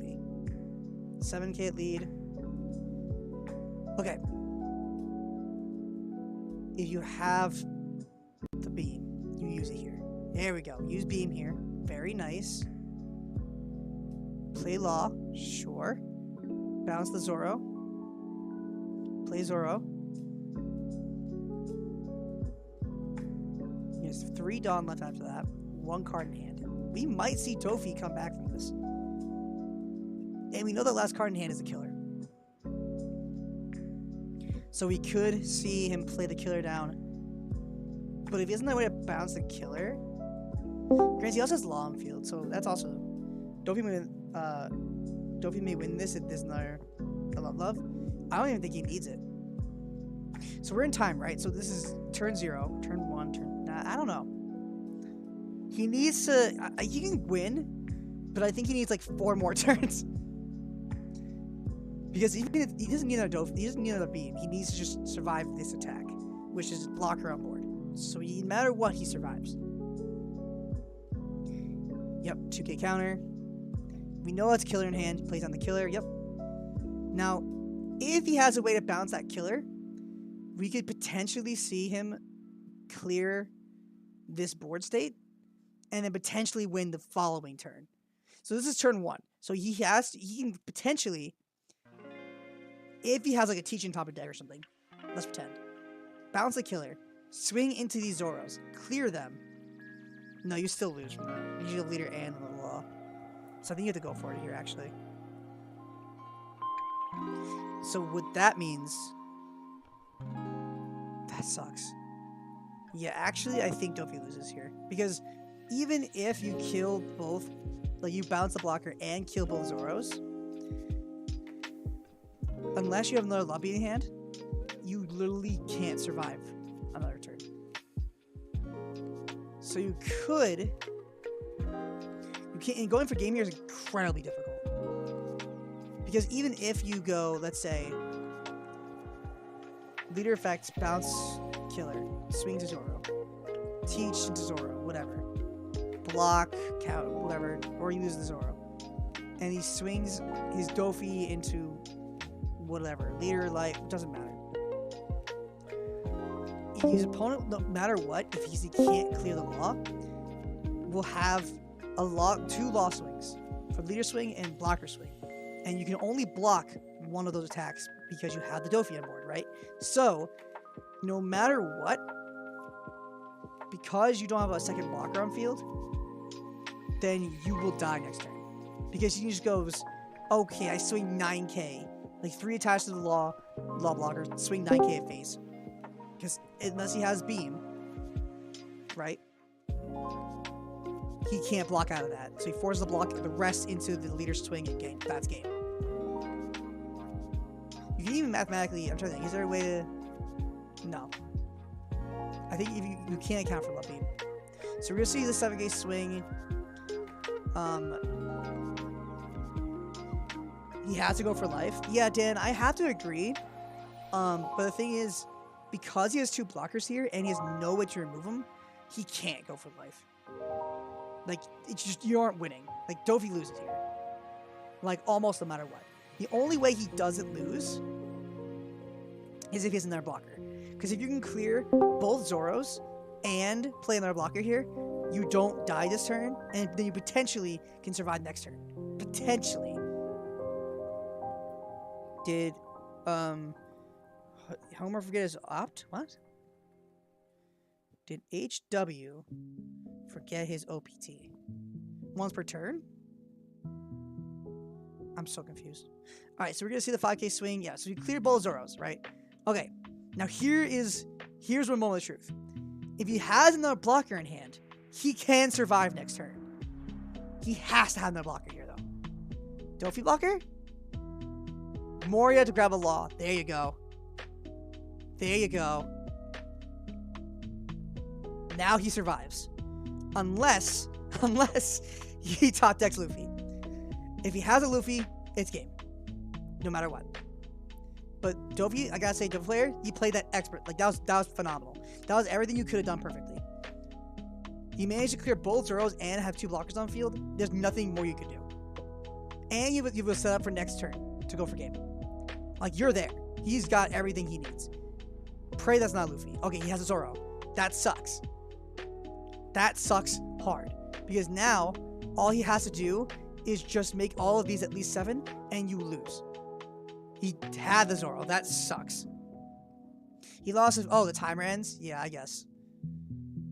But I don't think it matters. I think he lost here. 7-7, whatever. It doesn't matter. Because he only has 1 card in hand. And it's a Mihawk. That sucks. Man, that top deck. Or whatever. Yeah, that was top deck, wasn't it? Man, that was like the only way. It had the only way was a Luffy or a Zoro. But if it was Zoro, the probability of being Zoro was extremely low because he went through like fucking 8 of them. Otama and freaking Chopper. Good game, guys. Yeah. Good game. Yeah, I'm gonna. It's just you had so many searchers after. Like, you had a bad start, but Yeah, because of all the searching, like, you know why I wanted to? Because you didn't get a second talk. I know I was looking for second Mihawk, and I never got it. didn't get it.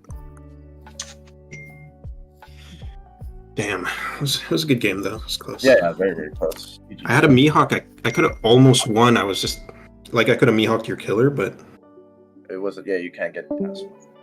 yeah, I just didn't have enough power because I had Teach and Doflamingo, and they're both 4K, so I couldn't put Dawn on them. I want to see what that does. Notification? Oh, thank you. Thank you.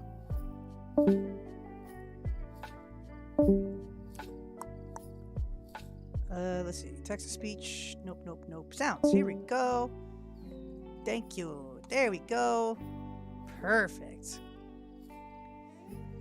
Thank you, Sento. I wanted to take some time to do that.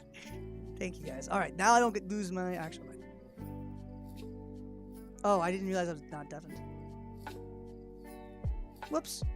No, well, fuck it. I don't care. Anyways, we are going to wait for the next round pairings. So we saw Law take it.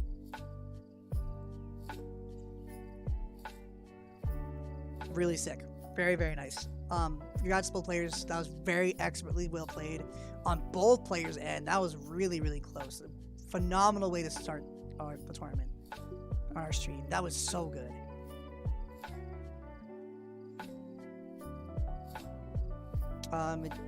Overtime should be 5 minutes, but I also think because there's not that many judges, I think it's 10. I don't think it matters. Thank you, Sento. I appreciate you, bro. 5 or 10 minutes. I mean, it does matter, but don't know how you take an hour to play a 35-minute game. Well, 45 minutes would be 10-minute overtime. Yeah, like, I think if there were more judges with you, that 10 minutes is too long. But because it's only like a couple, it's not that like 50 players. There's only so much you can do in like a span of 10 seconds. Like, so I think 10 minutes is more lenient, but I also respect 5 minutes because that's the actual rules and that should be the way that way. So I think I can argue for either personally. Dan, did you win your first round? You had one person drop already. If you're still here, I'm not sure if you are. I'm gonna check on my YouTube friends here. Let's see if I can check on you guys. See if you guys. Okay, you guys got a lot there. Good afternoon. Are the tournaments using sim or webcam? Nathaniel Ortiz. Thank you for joining the stream. It was obviously webcam. Left guy Sam said super sketch. 2 done up, 1 Crocs. Scary swing against Dolphy. Are you in? Yes. Jeremy V. I'm also on Twitch. I'm streaming on Moonman Captain Faye TCG. The stupidest name ever. On YouTube, is there another place to watch? Yes. Here.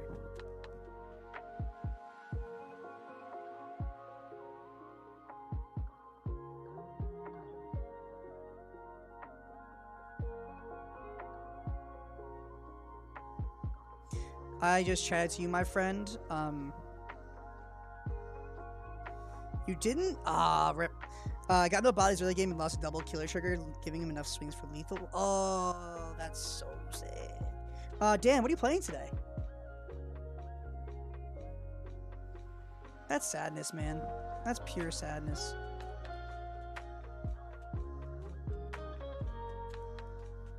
I love it. This is actually the reason why I love Ace so much. Like the newest opening for One Piece having this little cinematic, like this little animatic here, or whatever you call it. This right here is gorgeous.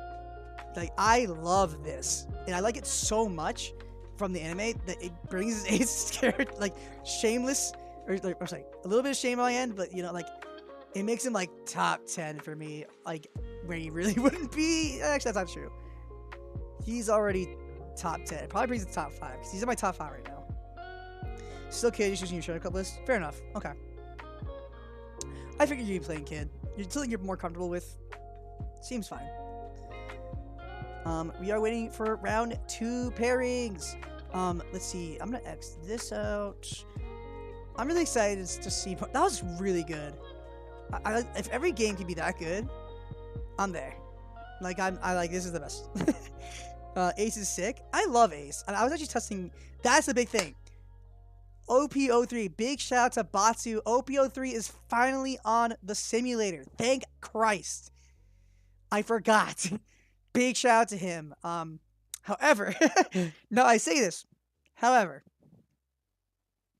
if anyone played OP3 yet, because I have, only a little bit, this before I started streaming, I'm a little sad by it. And the only reason is I know Batsu's trying his best.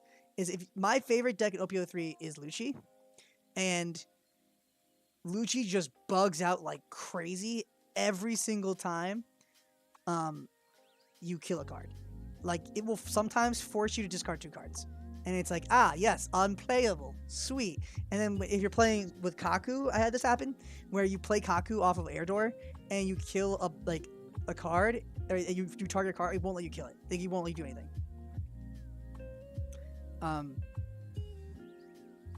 Like I couldn't even kill like a 1-drop Moji, so it was like, oh, Kaku's useless now. Like great, so my entire deck is glitched out. Yeah, you play a bit of OP03. So here's my thing: play OP03, guys. Try to avoid Lucci deck for now until the bugs are fixed. Every single time I find a bug, I tell Batsu right away. I'm like, hey, here's a bug. Here's a bug. So another bug that I actually saw, if you're playing red against red, be careful. I saw this happen, and I was like, this is incorrect. New 5-drop Marco is during your turn when you play it, you KO a 3 cost or less. He isn't broken beyond belief, where if your opponent KOs him, you discard an event card, you get to play him again, and then KO one of the 3 costs or less. Because only during your turn his on-play effect KOs a card. Otherwise, he'd be broken. I was playing Ace a little bit because I was like, couldn't make black work. So I was like, all right, let's play some Ace. And I played it, and I discarded off an effect, played him, and then it asked me if I wanted to target effect. Thankfully, there wasn't a target to have, but that means it's going to happen every time. I'm not sure if that's the case. If you guys are activating Marco, let me know. But that's another bug. I already told Batsu those 2 bugs. Nami is also a little broken. Rubber Band trashes infinite cards in your deck. God, why? Oh my god. So Rubber Band's also broken. Good to know. Nami was having a little bit of issue, I think, when I was last seeing it, but I can't remember. The one deck that's not been messing me up, I'm playing. Where is it? I tested out a little bit of Black Yellow Big Mom, and this is working for now. Like I don't think there's an effect that's like not working. A little lame that things are automated to the point where like if you play Big Mom, it just happens. The Charlotte Linen, it just happens. I kind of like because you can. It's a plays up to 1. Yeah, you don't really choose. I think it just happens. Because in case you didn't, I don't know, but whatever. Granted, that would never happen, but like this is super automated. Isho is also automated. So if you play Isho, they just discard the 2. You don't choose which ones. Granted, I think the sim is meant to do that on purpose because I think they don't change the order of where the cards are. So I think you might be able to snipe if Isho wasn't automated for you. So maybe never mind. I don't know if that's the case because there's like no shuffle option for hand. You know what I mean? So we're just waiting for next round to start, boys and gents and girls.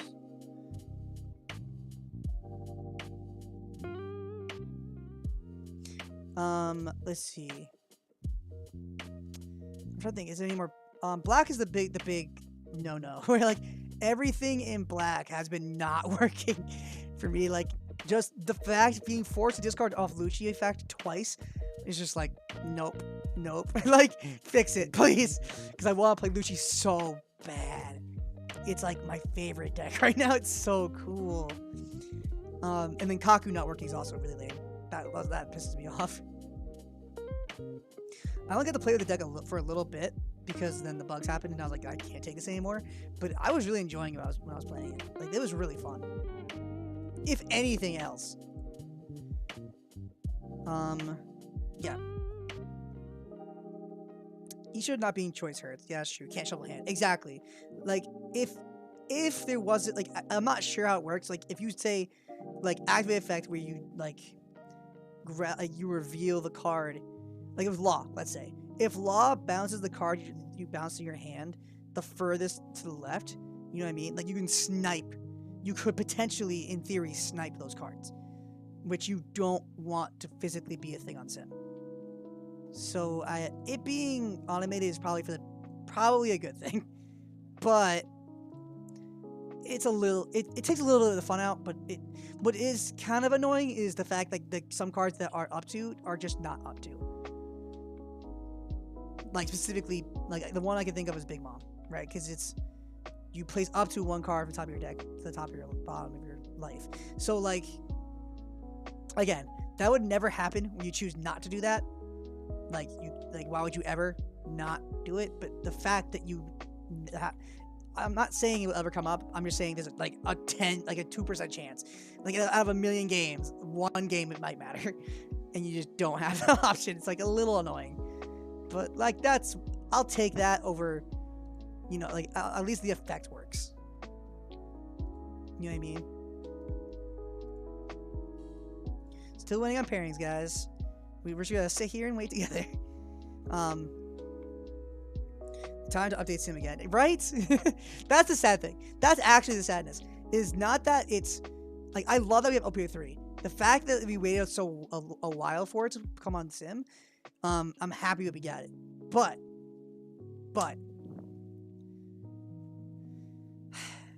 we need the fixes because I will not play Black until they fix the problem. And the problem is Black is my favorite deck in probably ever. Like out of set 2 and 3. I love Black. It's such a good deck. It's not broken by any means. It's a fair deck. That's what I like about it. I like that it's fair. I'm trying to think, is there anything else that's worth anything that's egregious? Kuro isn't really worth mentioning right now yet. That's a hint. we got some spice eventually if it gets solved. We got some crazy cool stuff with Kuro coming soon. Kuro's awesome. Kuro's better than you think. I love Kuro. I don't think Purple got anything new that's worth mentioning that's worth to break the game. Oh yeah, I guess Galila Water 7 deck. But I think everything works. I wish this deck was a little bit better. Because it just isn't. But I feel like you've had the ability for Leader Swing and be broken. Because I played against it once and I was like struggling the whole time. I was like, this is hell. Which one? Black on Sim? See that. Welcome to the stream, bro.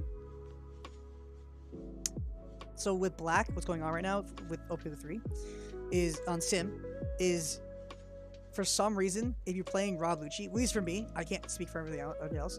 When you swing with Lucci, or whenever you swing Lucci, when something dies, if your leader's Lucci, for some reason, it's forcing, like, it will say, do you activate leader effect? Like, your leader's not even attacking yet, and it'll ask you going to effect, which is fine. It should do that. But then you press, the cancel button doesn't work. Like, it just won't work. And so you're forced to discard 2 cards or just leave the game. Like, you have 2, like, that's it. The game will bug out until you either discard those 2 cards, forcing you to discard for no reason, or that's it, or you're just quitting. Like it happened to me like 3 times. And when it happens, this is what happens. Yeah, you can't play Lucci. It's really game's up. Oh, okay. It's only when you're KOing something with a trigger effect on your opponent's side is what we found. So like when I KO Max's card or he blocks and activates effect, when it's on a stacked effect like that, Lucci is bugging out, I think is the problem. All right, so we are going to go into round 2.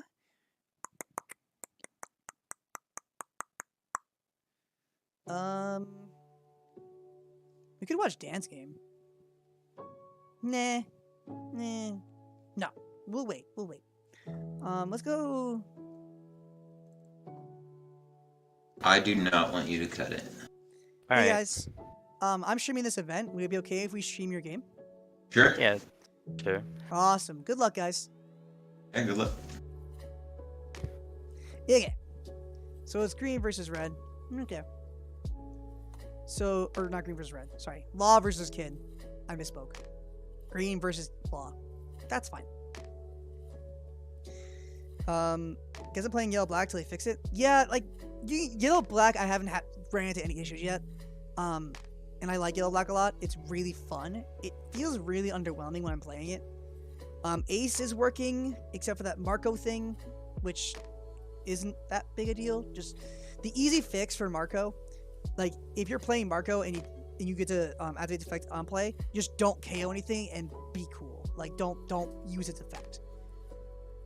Because he'll ask you, hey, do you use the effect? Just be like, no, because that works.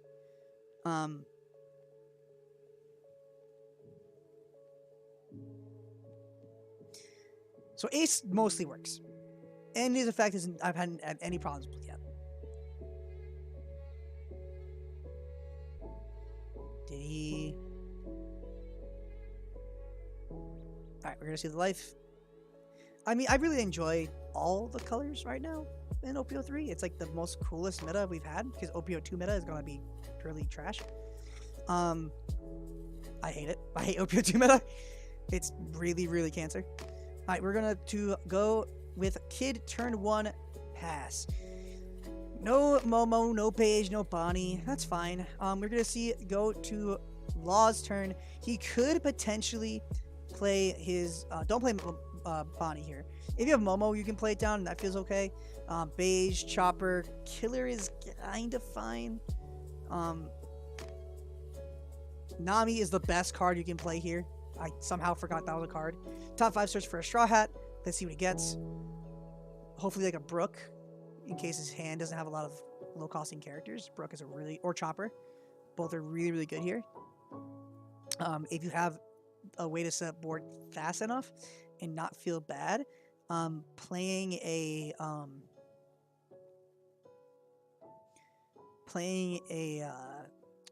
or grabbing a Luffy or Zoro is also not bad. Yep, grabbing Zoro off of it. Sorry. I get really distracted by the DC Deck Builder mat. I love DC Deck Builder. That game is fun. And another Nami top 5 search. That's phenomenal. Maybe get another Zoro, potentially get a Luffy Luffy or a Brook. You grab a Brook here, which is totally fine. 2K counter, nothing wrong with it. So, gotta love that, guys. Alright, we're going to have 3 Dawn for Kid. Can easily just swing leader here. Then you can play Okiku. Okiku's a little dangerous because if he does happen to have, let's say something like Viper Tama, you get rid of that. That Tama's gone. Or that Okiku's gone. I don't think he's gonna, again, if you play Okiku, yeah, which he does. It's the right play. The fact is his opponent has to have Viper and Tama. You're not going to not play it if they have 2-card combo. But I'm just saying, hey, when he plays Okiku, a really good response from Law here is, hey, screw you. Enjoy your Viper Tama swing. And any one drop after that. Or even keep the 1 Dawn up. Swing the leader into it, and then even if he counters out of it, you can swing your Nami with 1 Dawn into it. That'd be like the most optimal play for Law here, but if he doesn't have that, that'd be unfortunate. Viper Brook's kind of nice too. Yes, Viper Brook's also really nice here. Yes, that's also just as good. The only difference is with Viper Tama, you have 1 more Dawn up to play another card. But if you don't have another card to play, or you really want to prioritize getting rid of that Kiku, then that's the way. But he doesn't have it, which sucks. And we're seeing the Punk Gibson to tap down a Nami. Oh. Oh no. 3 for a Zoro swinging to Kiku, or swinging to leader. Not Kiku. I keep thinking it's Viper. Oh no. That sucks so hard. His opponent also counted out of with a Viper, which means they have a Viper. That sucks. So now you can go Kiku swinging 6 or even 7 into that Zoro, tap down the beige, leader swing into the beige or the Nami. You have options. Personally, I think beige is better here just because 1, he has another Nami on board, so it doesn't matter, and 2, Law's only character on board is, or green character on board is beige. You get rid of it, there's a chance he can never play more green characters or bounce into a better cards for him, which would be really, really funny. Versace Nemo, thank you for following. Welcome to the stream. I love having you here. Zik, I don't know how to say. I'm gonna call your name. You're Zay now. Zay, God damn it. Zayco WW is also following. Thank you for the follow. Welcome to the stream. How do you say your name? We're gonna see 7K swinging to the Zoro, tapping down the base, like I said. We are gonna see the Zoro clear, and then going to see leader swinging to Nami, clearing that as well. Again, I would have liked to see the base swing, just because it's 1 less blocker, 1 less green card. 3 Dawn to do nothing left after that. Very peculiar. Could be a Punk Gibson setup, or even Paradise Waterfall. If you have Paradise Waterfall to counter out for your Okiku here, you can save it, which would be really nice. Yeah, I had to imagine floating 3 is a Punk Gibson and Paradise Waterfall. It's the only logical explanation to keep 3 up. Which is something that's also kind of weird. It's not bad by any means. It's just like, I subscribe because I like One Piece, but I am French. I understand a quarter of the words you pronounce. Oh, okay. I mean, I don't speak French, so welcome to the stream regardless. I'm happy you're here. Thank you for subbing. Thank you for following and all that stuff. Enjoy the stream. I don't speak French. I'm sorry.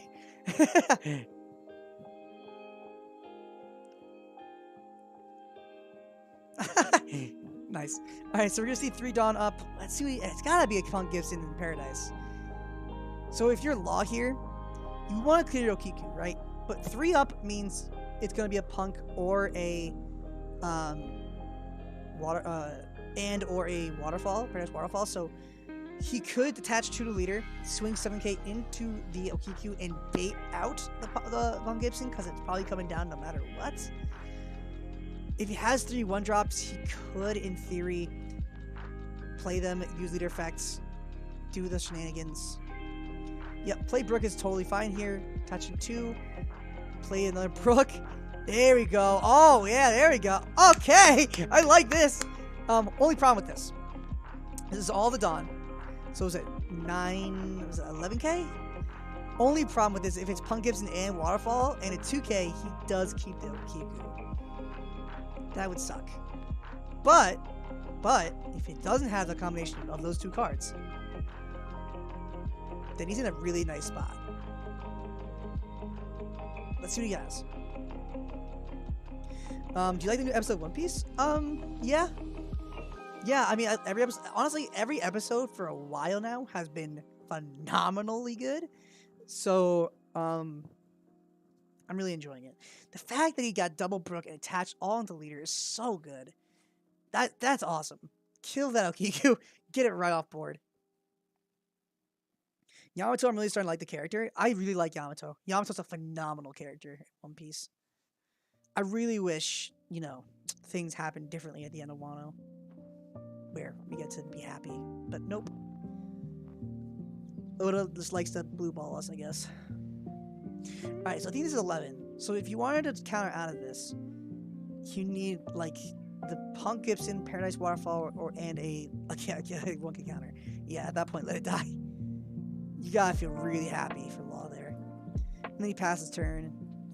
Yeah, 7 Dawn. I mean, this seems like a very easy. This is a really good time to be playing or swing leader, play 7-drop Kid. Now's a really good time for it. Or if he has Basil Hawkins, now's a phenomenal time to play Basil Hawkins. However, you have to be a little careful. Granted, it doesn't mean you don't play it. It just means be aware that jet pistol's a thing. So if you play your Basil Hawkins, you have to imagine pistols coming down to kill.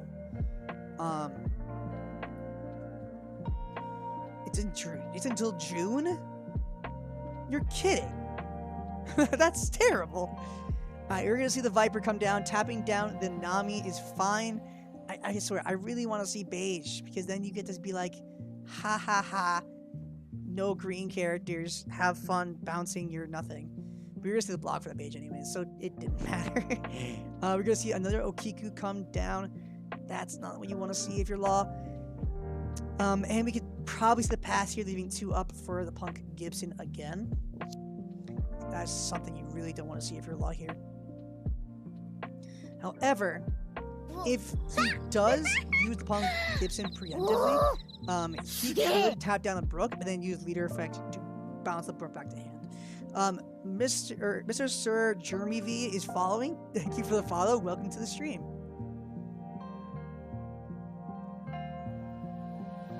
We're gonna see Nami's effects. Top 5 search for a Straw Hat. What do you grab here? I don't even know. If you have Viper here, you definitely play it down to try and clear Okiku, but he didn't have Viper last turn. I can't imagine he's gonna have it this turn. Grabbing another Brook. That's okay.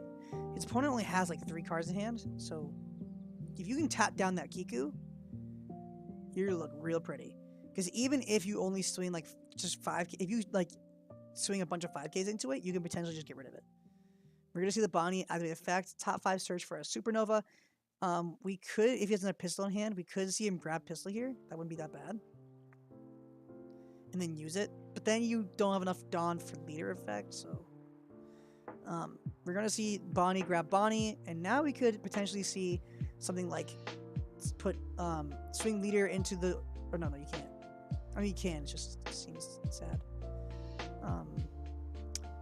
If you're swinging at leader, which he is, I would use leader effect first, because you don't want a straight killer killing that Bonnie and making you want to end your life. So, I think you start with leader swing, or activating leader effect to bounce the Bonnie out. I'll have to go. Good evening. Hey, well, thank you for joining us, Zay. I appreciate you, man. We're gonna see 6K at lead here. I mean, this is an easy take, right?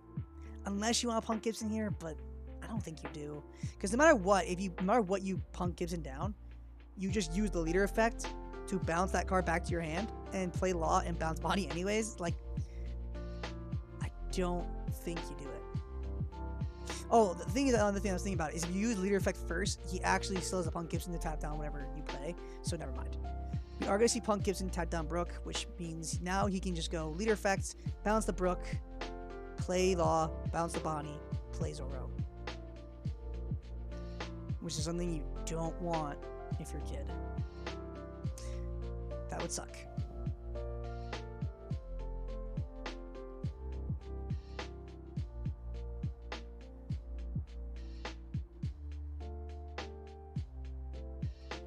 Bounce leader effect, play anything off the Brook.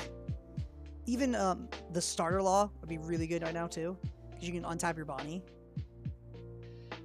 That would also be very good. Or you can potentially use its effect again. That would also be really good. Bouncing. What? Why? Oh, no effect. Okay, I'm there. Okay. I was gonna say, like, why in God's name when you leave the Brook tapped? It's because you don't have nothing to play. Got it. I'm there. Using the leader effect, bringing back Nami to hand, playing Nami again, grabbing Zoro. Fine. The only thing is you're gonna have to say goodbye to your board today, at least like 3 cards, which is not what you want, but the only thing though is if he has 8-drop here, now's not a bad time for it. But if you do play it and activate its effect this turn, you won't be able to use Okiku, which is kind of not worth it. Unless you just play the 8-drop and use effect, which is really, really good idea right now. You're going to attach 1 to the Kiku, swinging 6k. I have to imagine that's going into Bonnie. And then just tapping down a Nami. Yep. Clearing the Bonnie. And then swing into Viper into Nami. Leader into Brook.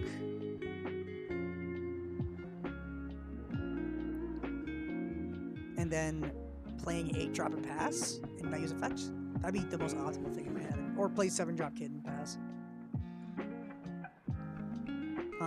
You could in theory play Viper, tap down another thing, and use leader effect to swing twice, but seems kind of unnecessary. If you have 8-drop or 7-drop, you just play them here. Or even 5-drop Law. If you play Law here is also good to untap the Okiku. That's very optimal.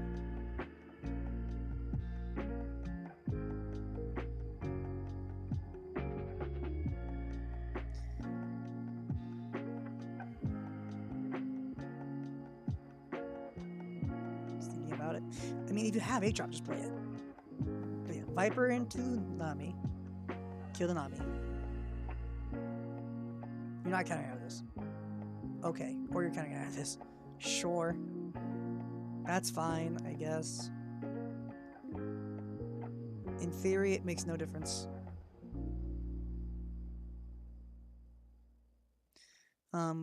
Swing leader into Nami, I guess. Anyone looking for free wins on the Sim, there's a glitch where you play Rubber Band on Doom. An option appears to cancel the effect and mill. So you mill 1, keep the taunt active, and keep the card in hand. So you can infinitely mill from turn 1 if you have that card and they swing at anything. Yeah, Max, Dan was telling me about this like a minute ago.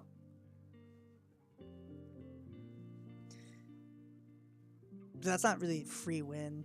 I mean, it is a free win, but it's not like a good thing. That's not really. Did you test? Like, that's not really testing anything. It's funny. Yeah, it's hilarious. I'll give you that. It's funny. Leader effect, kill the Brook. Well, see, that's why you didn't counter with the Nami, because now you're like Brook. So now you lost the Brook and you lost both cards. There was no real reason to do that. It stopped playing when you discovered it.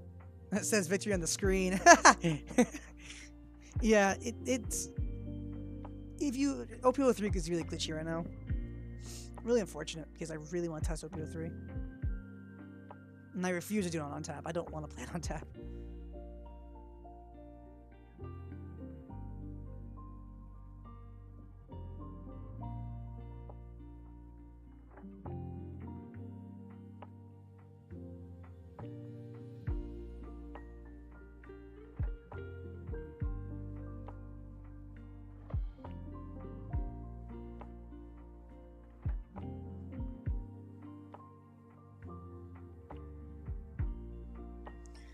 Alright, we're going to swing into that Cat Viper, just clearing it off the board. Who cares? Let it die. You have 2 up again for potentially another Punk Gibson. I don't think it matters. 5k swing into Okiku, I have to imagine.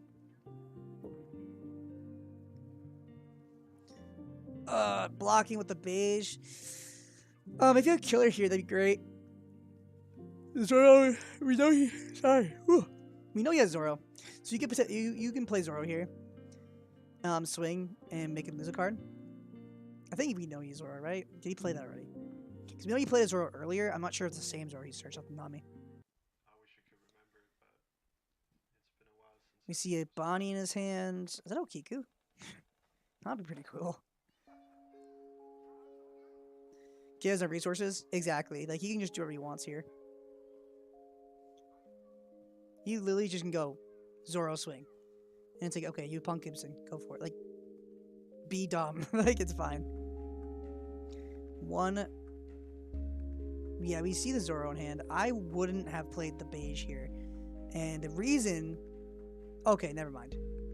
Okay, if it's just to play the Kiku, use leader effect, bounce the beige, play the Zoro, swing into it, that's fine. But I also don't think you needed to do that. Like, honestly, you kind of didn't need to go to the trouble. Because you could have just played the Zoro, attached the Dawn into it anyways, and then if he punked Gibson, then you play Chopper after, and your board state's almost exactly the same. I feel like that was kind of unnecessary, but it was funny. Ha ha ha.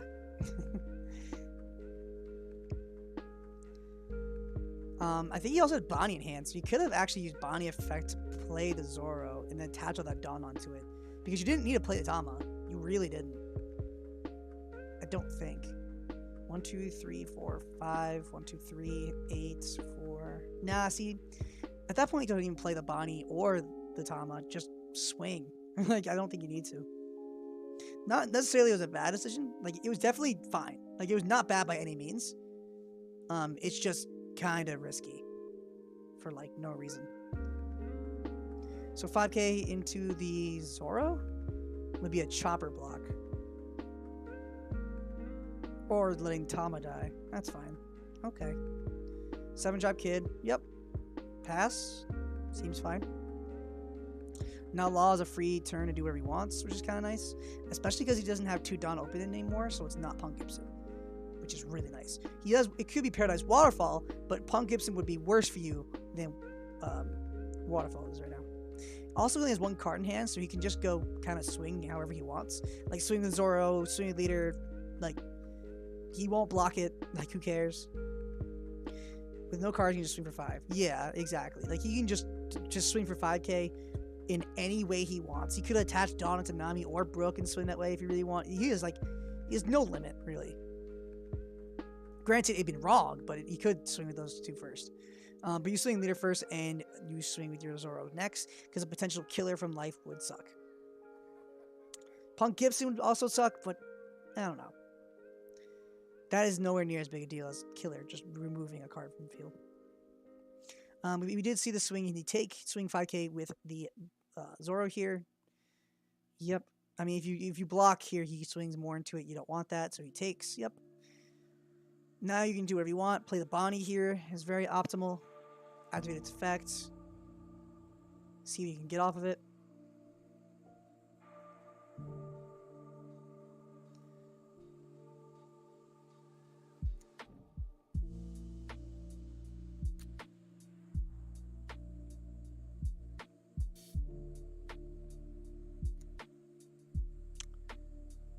One, two, oh, what? 1, 2, 3, 4, 5 Dawn. Could be playing a Law here. Bounce the Zoro, or it's Luffy. Okay. Then leader effects. Oh, nope, he's gonna swing with the Luffy. Okay.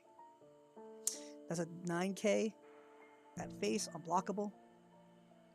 Leader effect. Bounce the Luffy, play a Law would be nice. Nice. Bouncing that. Oh, I don't think it matters. Playing a beige? That's fine. If he bounced the Zoro, he could just have the Zoro stay untapped, and that would have been really good. But as it stands, the card just has bait for its swings, which is also fine. Not necessarily good or bad. But we also know that Luffy is in hand, so if he does play 8-drop Kid, there's a good chance that he just gets cleared, which is really good.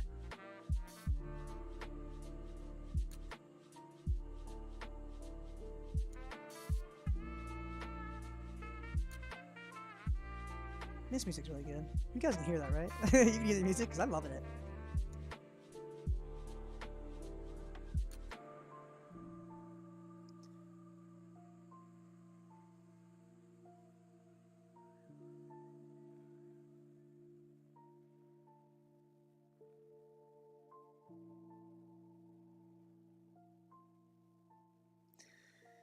Okay, so if you're a kid here, you could bait. Nah. And there's no reason to bait here. Then again. Nah. If you have 8 drop, now's the time. So you swing leader first for 5. Force, get the free block from the law player. Swing 8k into the law, block with chopper or beige, doesn't matter. Then you play 8 drop and then it turns over. If he has 8 drop and he wants to play it this turn, that's kind of how you do it. Granted, no, he doesn't have Tama. Because he countered with it. Or it's in trash. You see it there. He might not have it anymore. I don't remember if he played it in trash or something. We know he played it before. Oh no, he swung with leader into it. That's right. So he couldn't bounce it back. So the thing he's actually really good about, now I'm thinking about it, is because he got rid of Tama, he couldn't bounce it back to his hand. And if he didn't have another one, a Tama pistol can't clear a drop kid. So he played the Izo, tapping down the Nami. Okay. I think I would check down blockers here, but I don't think it matters. 5k, swing. Sure. I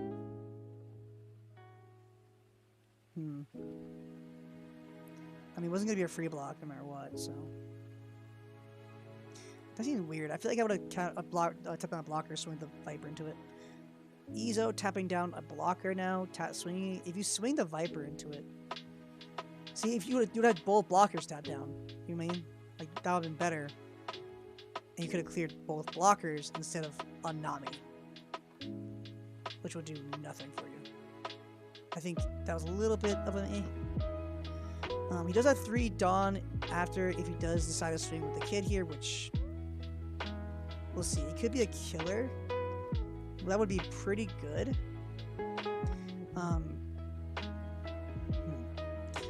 If he swings kid here into the Zoro, then the killer would be useless. But if he has the blocker killer, then that card's amazing right now. So definitely attach 1 to the kid, swing into the Zoro.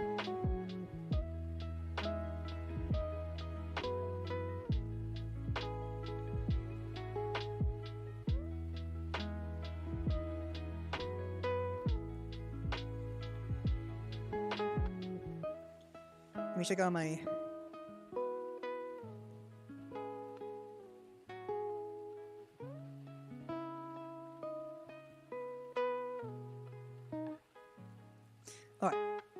So we are going to see the block come from the chopper here. Nothing too surprising. If he does have killer here, that'd be a really good way to tap off this turn. But it's Okiku. That's also fine. I'm tapping the blocker here. Now, the only thing you have to be worried about is you only have, 2 cards in hand, 1 life, and there's a Luffy in his hand. We know there's Luffy. So, at this point, if you can clear that last life, you just win. So I would just swing with the Zoro for 5, then leader for 5, and he has to either use those 2 cards in hand or take it. Both are optimal. Both are good. Because even if you counter out of both swings, and then block with, let's see, you're forcing the block if you swing with your lock here. So with the blocker. So swing leader first, that's fine. Either force the block, which is incorrect, or counter out, yep, get a counter in hand. Swing 5k with Zoro, yep, absolutely. Now either get a counter in hand or get a block out. If he blocks, he loses. Like, that's game. But if you counter, you lose. So it should be game here for Law. This should be game. Because you swing for 7 with the blocker. The only way you don't die here is if you take it. No, you still lose from that. Never mind. Yeah, you block here. Now he loses. Attach 1 to Law. Yep, 7. Wait. He's thinking. I mean, you attach and make it 7. Yeah. 7k lead. Takes it. No choice. Yep. And then Luffy, all in. 10. And you can't physically counter out of that. That should be game. Good game. Sweet game.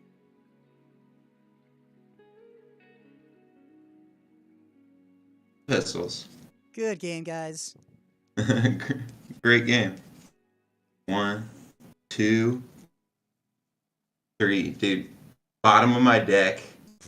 3 cards away from each other. Wow. I was Well, I looking so mean- high. The next best thing is like triple Nami. That was pretty scary. No, I'm not complaining. I'm just saying I searched like 7 times. And so I was like, okay, they've got to be in my life. And then you just never came at my life. And so I'm sitting there like, it's in there. Like, that was a good game, man. Yeah. Hopefully you make top 8. Good luck. Yeah. I mean, hey, X1 guarantees top 8. Well, good luck Oh, to the rest of your games, guys. Yeah, thanks for spectating and stuff. Good luck with the stream. Thank you. I appreciate you. Yeah, Yeah. have a good day. Later. Take care. Good guys. Good game. Alright, so apparently bots just messaged me. I checked the messages. Every single black card that says return to breaks.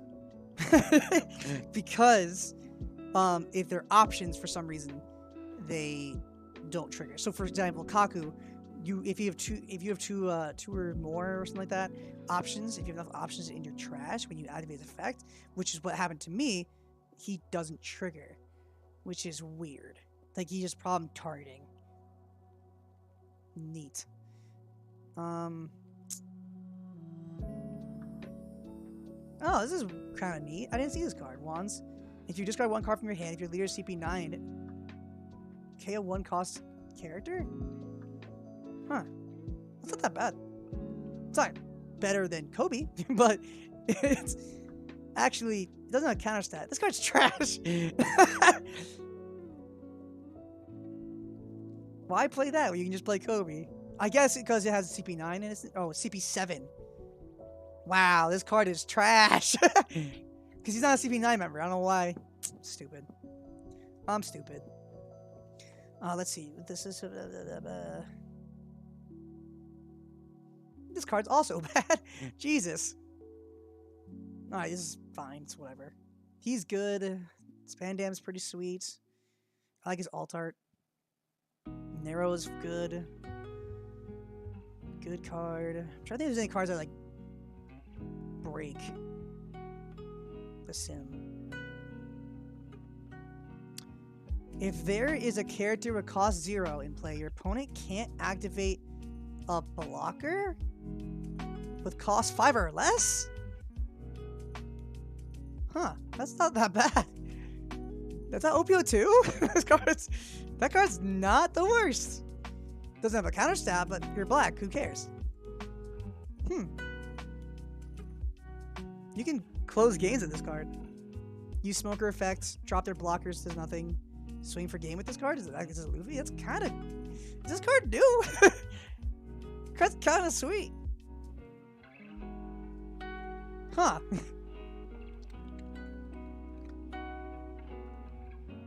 No, it's OPO 2 card. Huh. That's kind of cool. Guachi12 is raiding. Thank you for the raid, man. Welcome to the stream. Those who are watching, appreciate you joining us.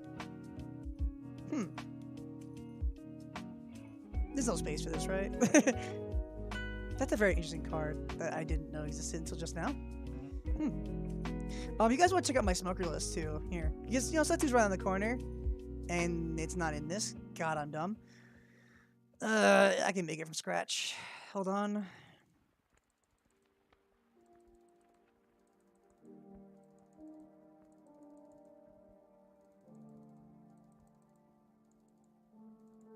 Oops.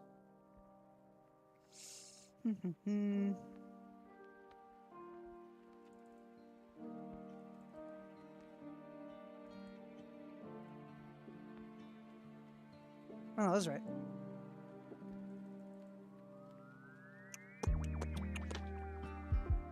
What am I missing? Oh, 2 smoker and the hell is the last card? What is it? It's 4, 4, 4, 4, 11 2Ks, 3 of this, 2 of this, 2 of this. Is it 3 Garp?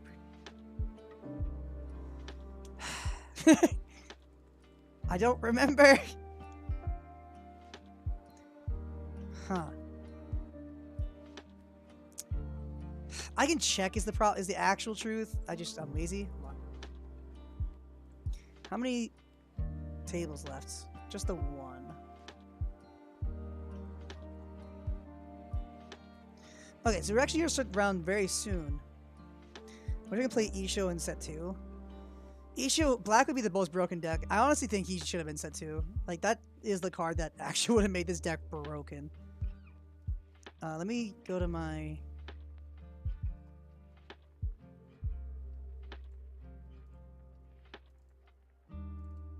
Here's my old sim.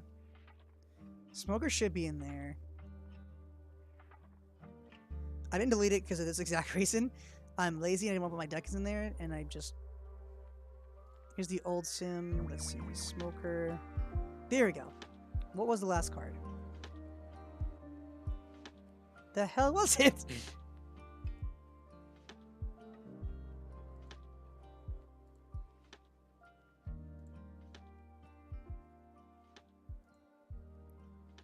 I know there was... Oh, was it just the one 2K counter? That's right. I cut Meteor Volcano for another Tashigi. Right. So this is my set 2 Smoker deck, if you guys want to take a look at it. Yeah. Thanks for watching the game. Do you like Smoker over Sakazuki or just making a list with all leaders? I love Smoker. Smoker is actually good. Sakazuki is poopy diaper set 2. I was just talking about black in general. I figured I might as well throw out my list for set 2 Smoker. This is what I'm playing for set 2 Smoker. I thought of this or Law. And this is my Smoker list, and I really enjoy it. Its only problem right now is your wipe your matchup isn't great. You ever read Black Garb list, and what do you think of the deck? I don't have a great Black Garb list because I don't really think it's good. I think it's very subpar. So no, I'm not the biggest fan of it. Here, I'm gonna make this. There we go. Save this while I still have the chance. I'm not the biggest fan of it, but I think it's fun. It's a really cool leader. But I think in general, Garp isn't good. If you're playing Garp, I think the way to make it, the way you could play, obviously, let me look at some red black. I can try and make one on stream, but it's just kind of. I'm switching from Dofi to Ivankov, as you should. Ivankov is way better. That's not true. It's much better than Dofi is right now, and especially in set 2 because it doesn't really get anything except for like 2 cards that are good, just not enough to bring it into meta.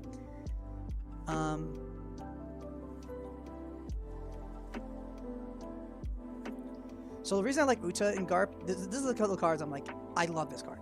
Because black has so much discards effects, Uta just says I get the discards become even, and that's good. Like, that's sweet. Some other cards. Tama, of course.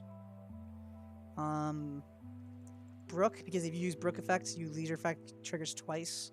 You need cards to make up for to use effects. So this card's broken because you can K up to your character with cost 0. So as long as it stays on board, you're KOing a card every turn. Black staple is this, obviously. You need Borsalino. Let me think about this. I like Impact Wave a lot. I think this Garp's also really good. Sakazuki's a staple. Kobe's a staple. I don't know if Kuzan's a staple. Kuzan isn't doing a ton. Some people I've seen like this Nami, but I'm not the biggest fan. Uta only grabs red character cards. You can only grab these, which you don't want to discard anyways. Is there a better red character?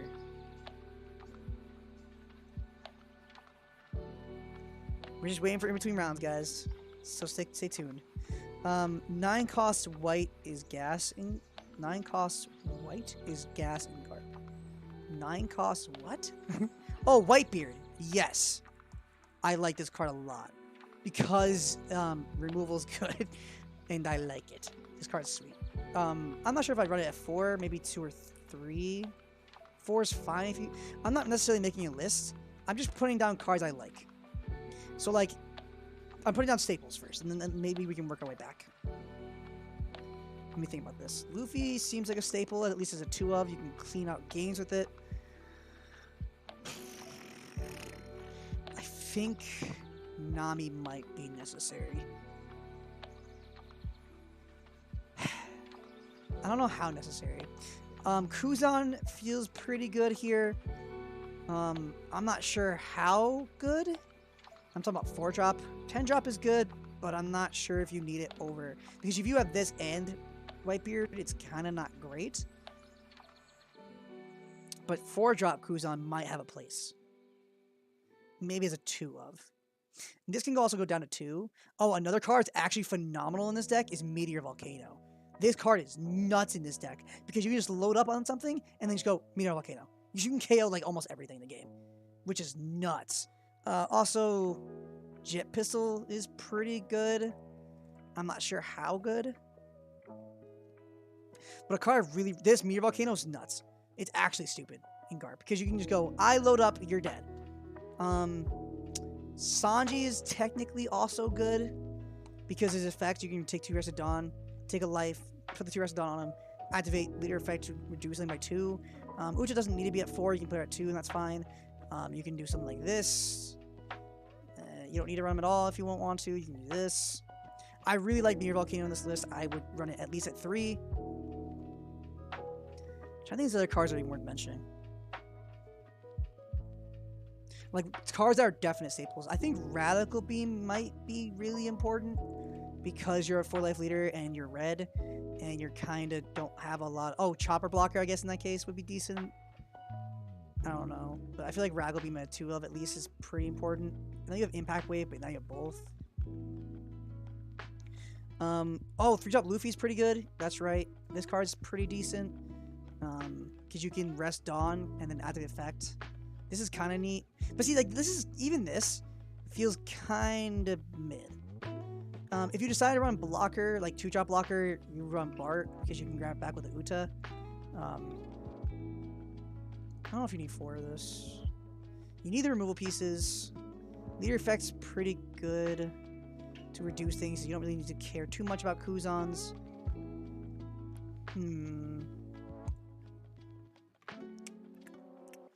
You have 12 2-hit counters. That's fine. I think this is not that bad.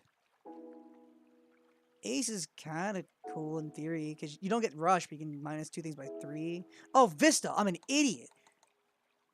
Oh my god, I'm stupid as hell. Vista is a staple in all decks red forever. That was almost dumb. I don't know if I like... See, but like even this is like... Meh. Why do any of this when you can just go... there? Like, it's just better. I don't necessarily like Garp. I understand the appeal, I guess. He's fun. Interesting. But kind of forces you to run bad cards at that point. I don't know if I care. The fact that Meteor... The only real thing about, I would say, the only real appeal for me is the fact you can go... Oops. You can Garp effect to reduce anything that costs, I think, was 7 or less? 7 or less. And then, using effects that reduce whatever, it doesn't matter. Just spamming Meteor Volcano consistently means you already run a ton of Meteor Volcano in Blacklist because it's so good. Like in Smoker. You run it at least at 3, or at least at 2. But in Garp, I can see this card popping off. I want 2 Luffy to work because the Alter Stick, but it's so not removable. But it's so removable. Oh.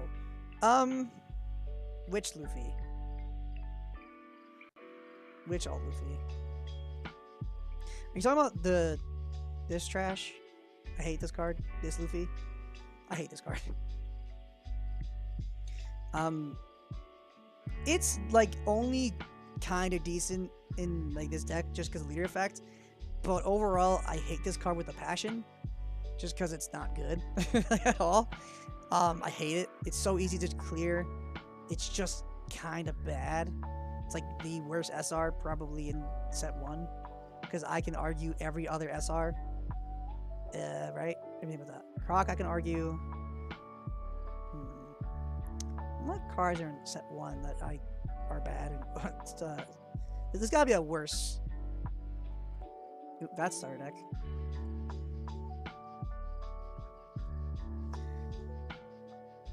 In terms of SRs,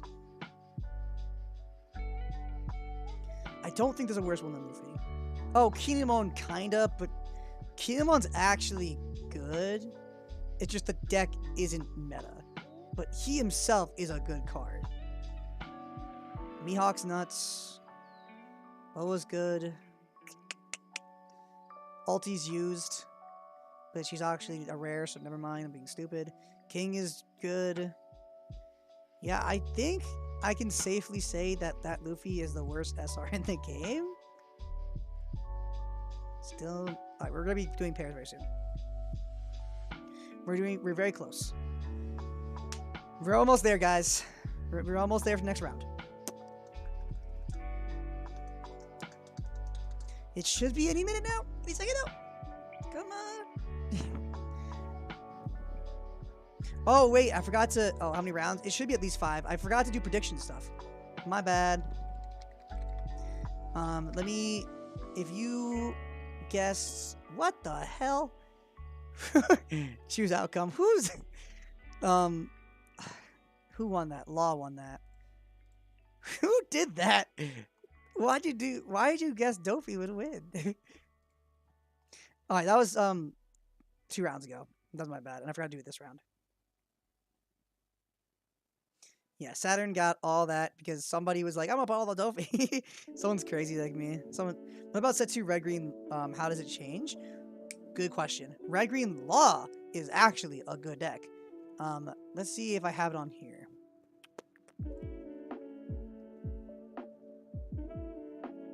Red green Law is actually good.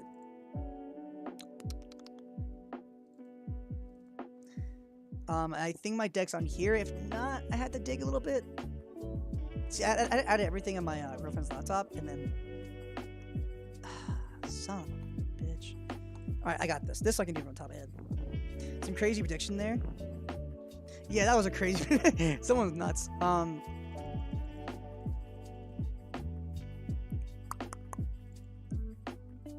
think it's 2. That's 4. That's 3. 4. 4. 2.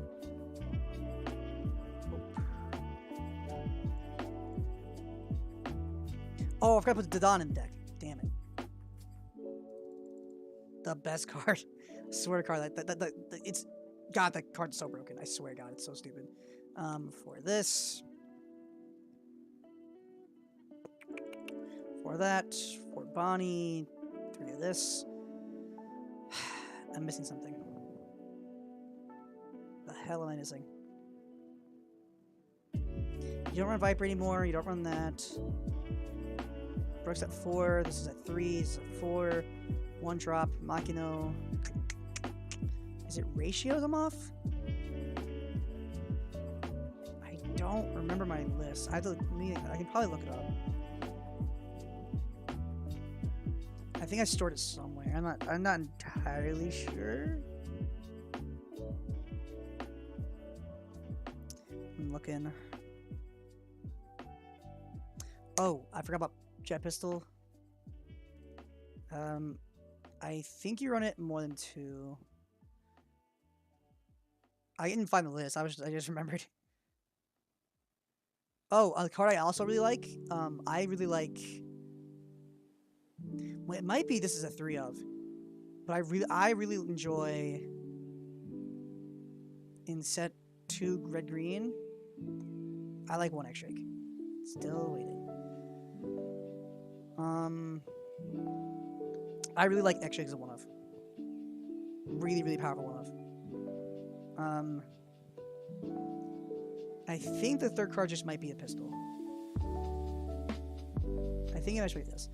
This is what I've been playing for set 2 testing with Law, and I really, really, really, really like it. This card is Cracked Cocaine.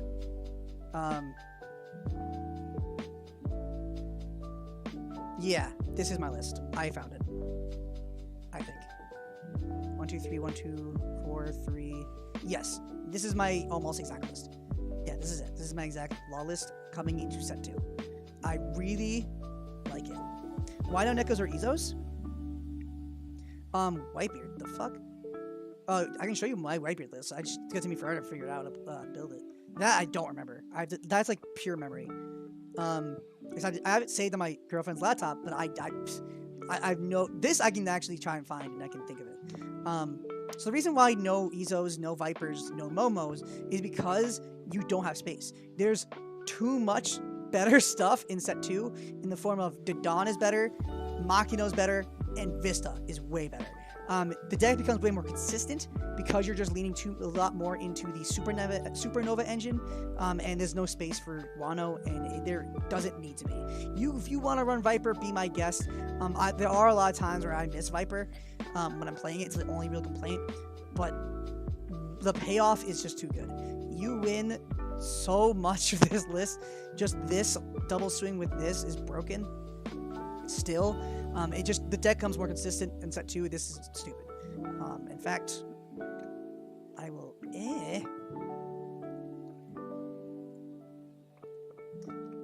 Law save. There we go. That's my law list. Results. Okay. You just don't need Neko's next set. Like, set 2, Neko Namushi is, like, not a thing. Like, you don't care for it. However, if you want to see Whitebeard, Max's list and my list are vastly different. However, his list might be the one I go for anyways. I'll show you what I had. Nope. Whoops. I think it's this. Only card I'm not entirely sure about. 4 of that. 2 of that. 4 Atmos. 4. Oop, that's not it. 4 Marco. Tis a staple. For this. For that. Staples. 4 of this. Staple. Alright, now here's the thing. What the hell's the rest? 4 Makino seems incorrect. The rest are just 2K counters. I know Mass Deuce was a thing that we were thinking about, and I know Max runs it in his. I don't know if I run it in mine. I gotta think about this. What is my list? I need to think outside of this. The rest should be just 2K counters. I also know Jozu's in here somewhere. Here's Jozu. There he is. 4 Jozu. I think the rest are 2K counters. Not gonna lie. I don't remember. Oh! Sequoia got 4. And then the last is gotta be 2K counter. So it's gonna be either Makino or Mass Deuce. I think it's Mass Deuce. This is what I would be playing for set 2 Whitebeard. Max's list is different and is probably better than mine, but this is what I've been playing with and finding success with. I really am enjoying Seaquake. This card is broken. This is broken. The reason why Squad is so good is because it triggers even if you're at 0 life. You can bring yourself to the life requirement for Moby Dick if they try to keep you low. Ace is not really required. You could bump this to 3. I mean, it's not. You need to run at least 2 because it's a rush piece. It's good. It's not the end of the world if you do not see it. You need to run the vanilla package. It's just you need it, and everything else is just like you need the stage. The thing about this list is as much as good as it is, I think it's slightly more reliant on stage beer on having your stage than Max's version, which I don't know off the top of my head. I could not tell you what it looked like. But this is what I would play version of Whitebeard. Unless you try Max's version. It is on Patreon if you go check it out. You check that out. His list is really, really broken. And I physically have problems beating it with every deck in the game. So there's that. Next round is up. Let me take a look. Who do we want to watch? Let's watch. How is Dan doing right now? Dan won last round, so we're gonna watch him. I'm gonna find you, Dan. 2 Hey. or 1 dice. I roll 2. What's up, guys? I'm streaming this event. Would it be okay if I streamed your game? Sure. Yes, no problem. Awesome. Good luck. Thank you. I said that very weirdly. Good luck. All right. Anyways, we are in the next round. So it is my good buddy Dan from an honorary Moonmen member, if not our just a Moonmen member. Love him. Phenomenal player. Made went X and 2. He bubbled out of Top Cut in the Niagara Falls, which was unfortunate, but he made top 64, top 32, or top 64. I don't remember, but he did really well with his kid list, which he has been really comfortable with. He loves it. I played him a bunch of times. It's really hard to beat that kid list, and it's Zoro. So let's see. You'll be really great. All right, 2 things. Edux 13. His mat is gorgeous. That might be my favorite mat almost ever. That's a really nice mat. That's just a great one. 2, if he's playing Ducks, I'm gonna be so happy. He's not playing Ducks. How's it going today, everyone? Hey, Craig. Doing good. Just mostly chilling. Commentating on this case tournament so you guys can get the best coverage and info for your competitive One Piece testing and playing, I guess. But this again is set 1, guys. We won't get set 2 for like a little bit more. We're in the last throes of set 1. I really wish we could see more purple. We've seen 0 purple, even though they just got a trial deck. Come on, purple. But whatever.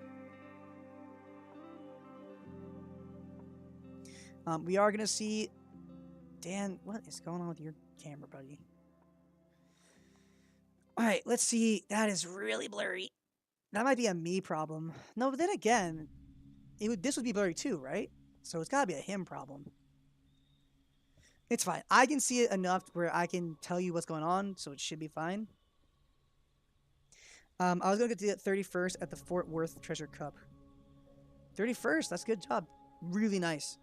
The film deck, the film deck's really sick. I'm really happy about. I went X and 3, which isn't the best, but I got to commentate, so I was really happy. We are going to see Kid play Momo turn 1. Now here's the thing: is he a 2-drop build? If he is, then he's a big problem because that deck cannot beat green.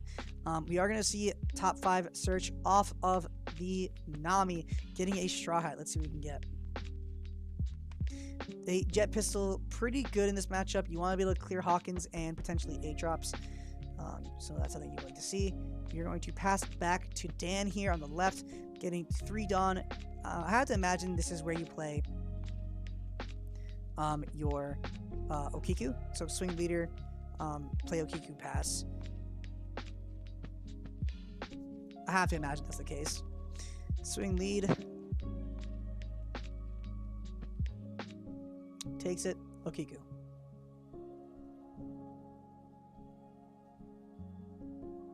Raizo, not bad. I may have been the one who convinced them to play Raizo, just saying, because Raizo's nuts. May or may not have been me. I'm not. I think he was already playing it, but I was when I was playing Kid last time I was playing it, I was like all up talking about Raizo, how good it is, and showing off how powerful the card is. And I know he was like very optimistic about Raizo at that point. I'm not sure if he was still on that. I'm not sure if he was like already on that train. But Raizo's nuts. Raizo's a stupid card. We are going to see the Nami swing connect. Going to see the leader swing for 6. If he does, I have to imagine he takes this. If you're playing against Zoro, a really easy thing to do is just sit on an 8-drop. Just be like, okay, I take all these hits, I draw cards, gain value, and then you just go, I play 8-drop, good luck. And it's like, you get rid of 1, okay, here's my 8-drop, good luck. We're going to see a 6k at lead. I have to imagine that he doesn't counter out of this. Because again, like strategy I said, taking life early is fine. And, okay, he did counter it. If he did, he could have countered the Nami first for 1k counter. But I also don't know his hand, so I don't know.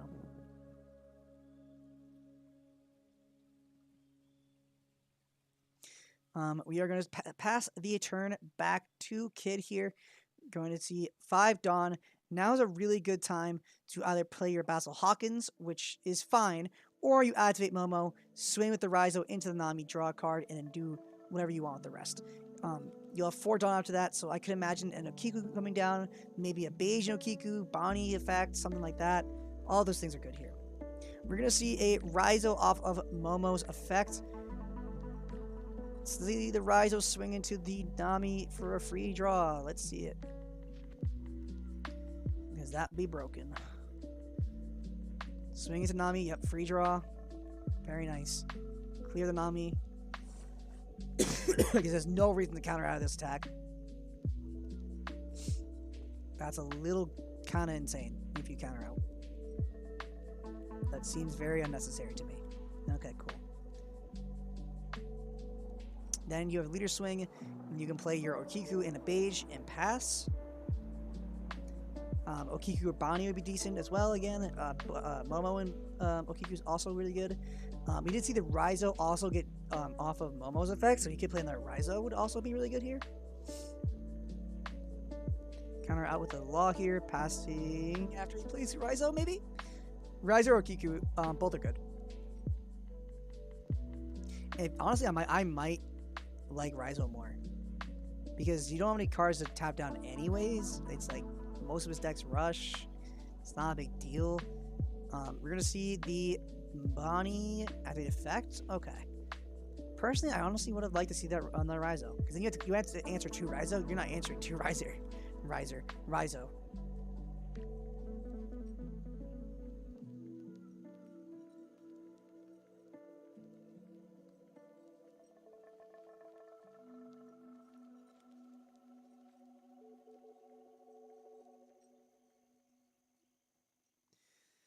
Top 5.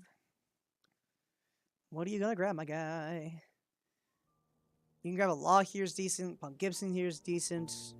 8-drop kid is awesome. 7-drop kid is fine, just not the greatest. You do have the ability to play it next turn, though. If you do, Hawkins is so good. Next turn, you just slam the Hawkins down. You're just living on sunshine. Like that's so sick. He does have 2 Dawn left. That could be, in fact, a killer or a double beige. That looks like it's going to be a beige. Yep. And 1 Dawn left could be just a pass here. Maybe a Paradise Waterfall, perhaps, to untap a Bonnie or Momo if needed, or even Raizo.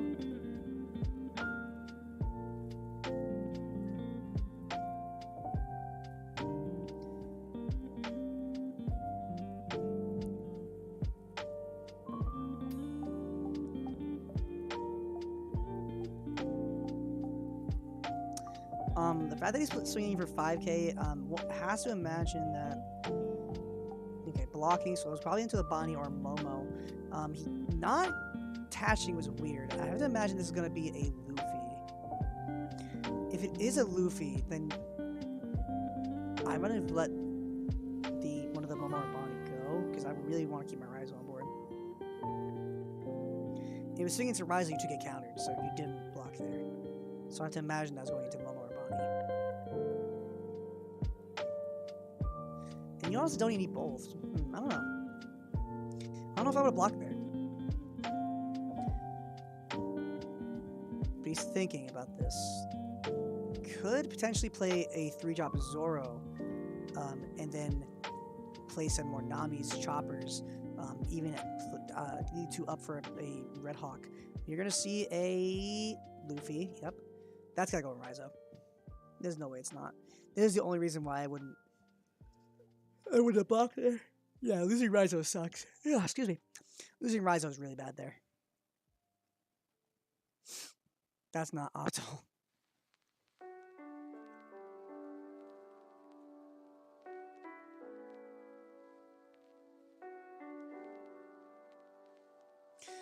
The other thing though is if he is intending to play down 7-drop right here, then no, it still would have been weird.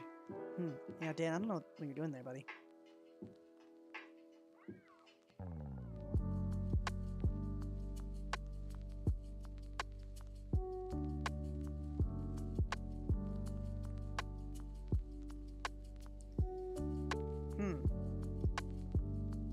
7 Dawn left, or 7 Dawn up. I mean, if you use any of the Momo or Bonnie, you no longer have the ability to play Kid. You could, in theory, activate Momo or Bonnie and play 5-drop Law. You can play Basil Hawkins here. Clearing the Luffy is also good. 1 for a guard point. That's something you don't want to see. You could activate Leader Effect here. That's actually not that bad. If you can clear this Luffy, then your 8-drops are kind of just doing whatever they want. You need to clear Luffy. That's another thing I didn't think about for some reason. Yeah, you need to clear Luffy here. And then you pass, right? You could activate Bonnie. I just don't think it matters. Because the thing is, now he has a target to swing into that's not life. Oh, wow. Now he can swing into his Bonnie and not his life, which means less cards for him. But he got the Bonnie off the Bonnie. I guess it doesn't matter. Potentially, like, because if you not added the Bonnie effect, you could have been taking the hits to face, which means you'll have more cards, so when you play 8-drop Kid, it will stick.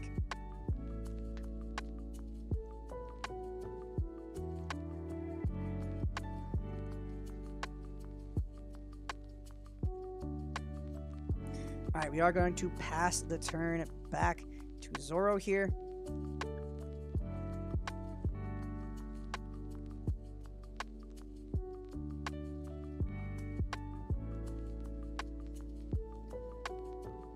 Okay. I love his Dofi shirt. This guy's is really rocking it. Now, if his sleeves were cool, then he'd be the chattiest man in the world. If you play Luffy here, you can't swing with it. I guess off the chance they play the 8-drop.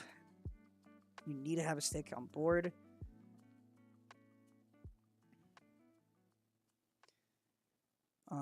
You could generate a board that is decent. If you're playing Luffy here... Oh, Uta, okay.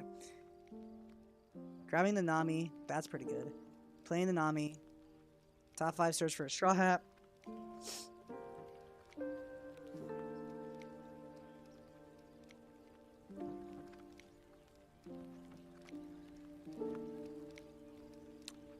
Jet Pistol. Nice. 3 Dawn left.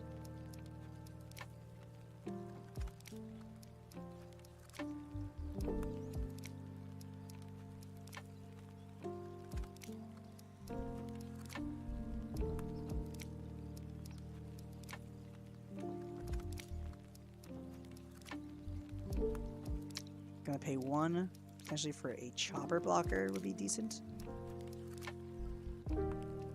Oh, did he pass? Oh, he passed, my bad. He does lift 3 up. That potentially could be a guard point or a Red Hawk. Or Red Hawk. Could be Radical Beams, we don't know. More likely not a Red Hawk of some kind.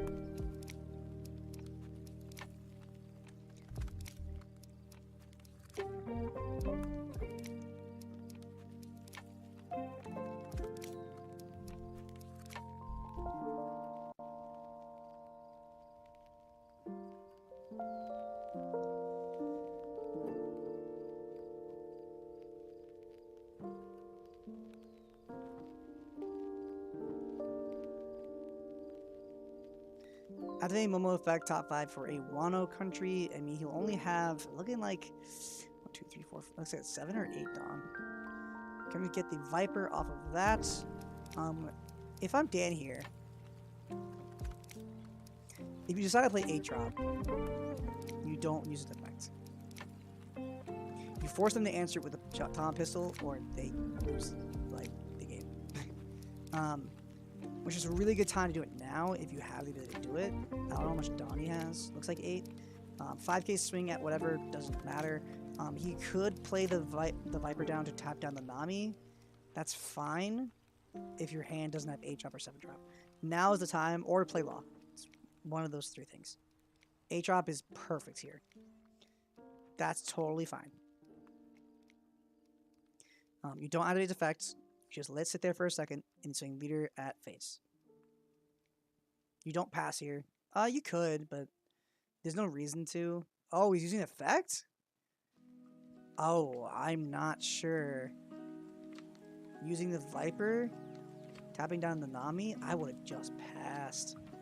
That seems really greedy. Unless he has another in hand, then I'm kinda there. Hmm.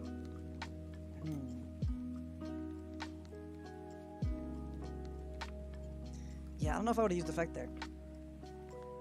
Granted, it's on board, so he has to answer it now or never. Like, if he doesn't answer it while his hand's at his lowest, potentially, there's a good chance it stays on board, and that means you lose. Granted, Dan also has very little amount of cards in hand. I think he might have played 8-drop a little too early and used effects. If he'd waited a turn, I'm there, but what is he doing? Oh, because right, the effect is not active. Right, I'm stupid. Now's the time to go 10k into that kid. Just put 4 more into lead. Wait, paying for... Oh, we're at Atomic Pistol it? Except Law Pistol. So play the Law, add the effect, minus it by 2, KO it.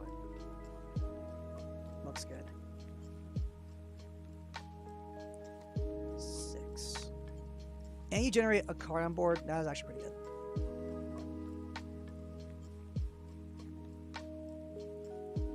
Pass the turn back.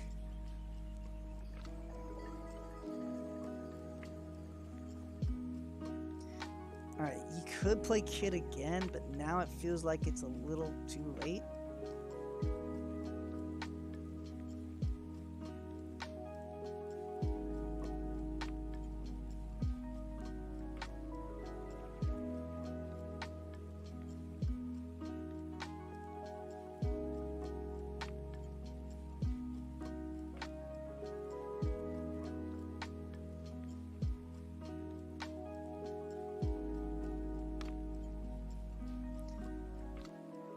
Alright, 4k into the Uta. Counter out. 6k into Uta. Guard points. Gonna try and keep it on board. There's a chance that Dan might lose here. 7 for... Or is it 5? 5 for Law? 5 for Basil. Okay. Then we get the Bonnie. I do the effect.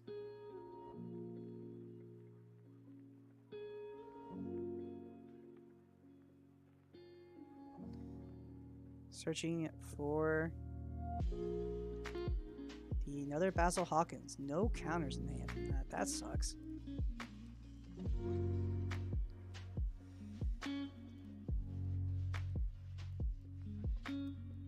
Paying 1 for a beige. Yep, and pass the turn. So back to Zoro. Now you had to clear this Basil. I feel like it's gonna be really, really hard to deal with. However, there's a chance. How many cards in Dan hand? I can't see. 3 life. I know that. Cards in hand is really important, which you can't see. But if I'm Zoro here, I pistol the Basil. His entire turn's like washed in. I think you could invest a swing into the. You have to swing Uta in the body. Seems fun.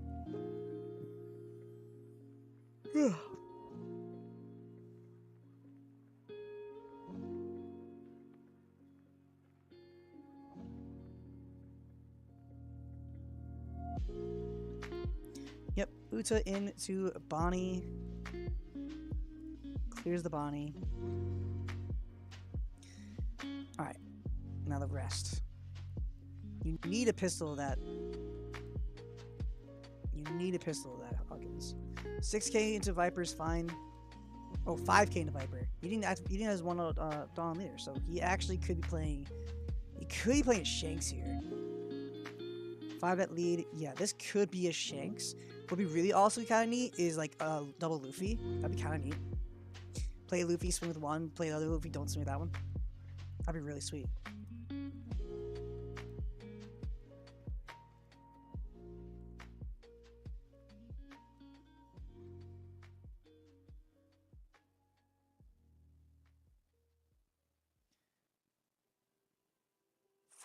For a pistol. Yep, getting rid of the Basil Hawkins. Yeah, you have to.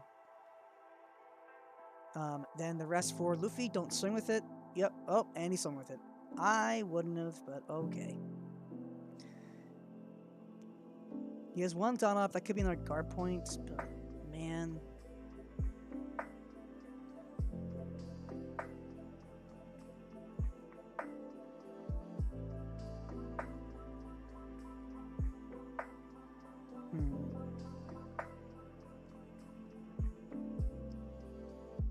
Going to pay 1 for the chopper blocker and passing. Okay. That's kind of fine.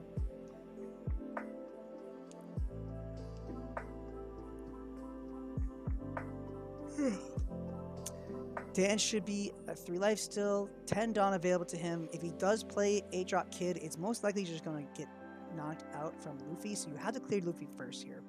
If you're doing that, 3 on lead, double swing into the Luffy's fine.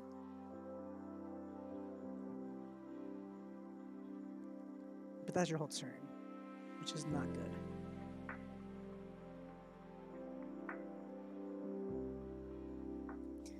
You could play Age-Up Kid and Nice Effect again. That's not bad, because then you could Punk Gibson, lead 2 off Punk Gibson potentially, and then you could probably survive and then just have the kid do all the work for you at that point. Excuse me.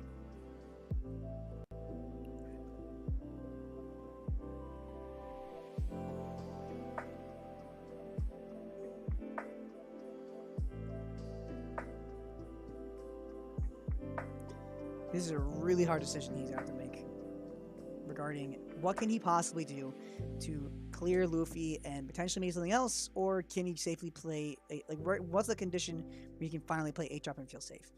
6k into that Luffy, I have to imagine, is not bad at all.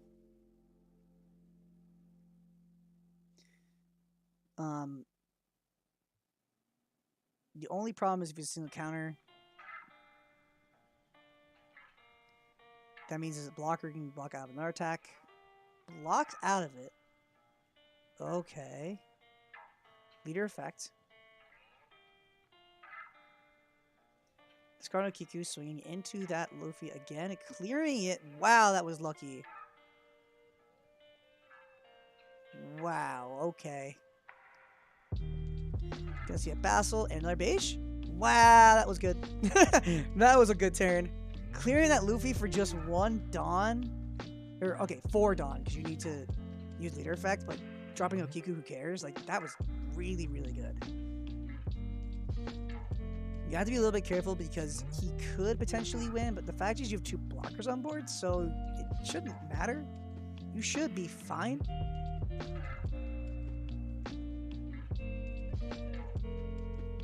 Without another pistol, then Zoro's in a lot of trouble here. Because the second he swings with Uta and Law, it's going to get cleared by Basil Hawkins. If you can... Nah, you can't. He's just 2 blockers on board. What do you do here? Even if H-Up Kid buys Kid a single turn, he just wins. Like...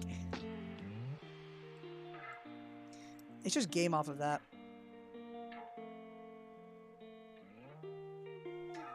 So there's a good chance that Dan has it, but we'll see. We're going to see the counter out with the killer there. That's totally fine.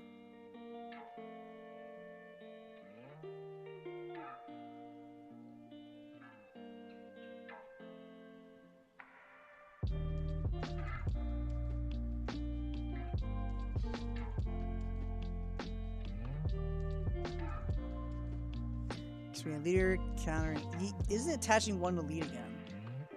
It's very interesting. It could be a Shanks, maybe? Trying to keep enough up for your Hawks and stuff? Or your points, star points and stuff, everything? Rockle beams? I don't know. He is at 4 Dawn, or 4 life, I mean, I think, so. He's still in a pretty good position.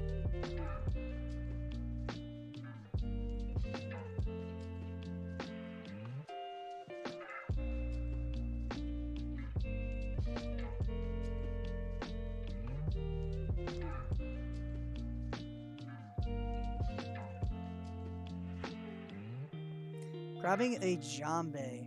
Jambe is not bad here. It gives you the, if you can clear off the 2 life, it gives him a win con. Also, a decent way to clear 8-drop Kid if he wants. What do you do with the rest of this Dawn? It's gotta be a Shanks, right? What could, or it could be more guard points. Hawks would be decent, but you're still at 4 life. You're not really positioned to care. You could just play your Shanks and pass.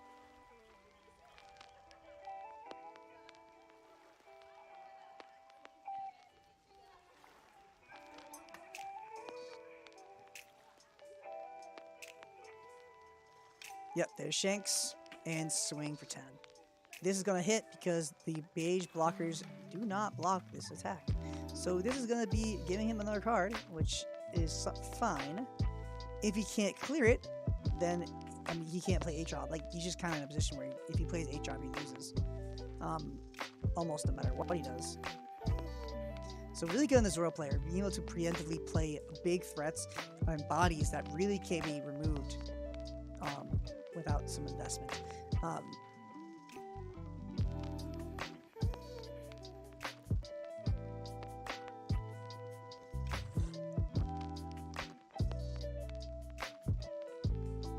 I mute myself for you guys.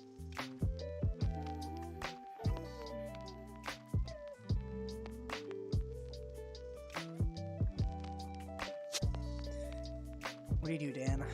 If you play 8-drop, it dies. If you don't play 8-drop, you lose. I don't know. There's a good chance he loses next turn because Shanks is a thing. If you can clear the law, that's pretty good. If he has Luffy in hand again, like he had Shanks, right? If he has another Shanks in hand, he could win next turn. Because all he has to do is attach one to lead, whatever, swing with Shanks, he can't block it, then play another Shanks, swing for game.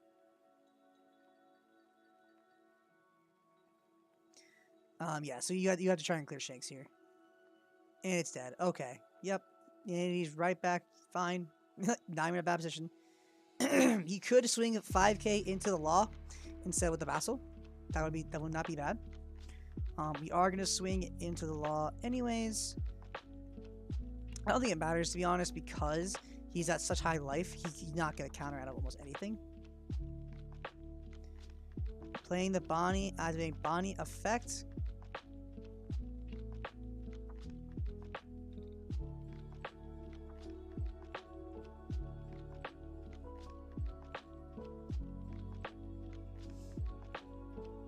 Grabbing a Punk Gibson. Very, very good to see right now.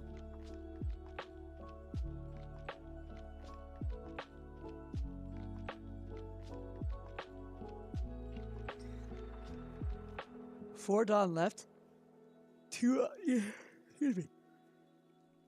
up for Punk Gibson would be correct. 5k at lead is fine because he's going to probably take it.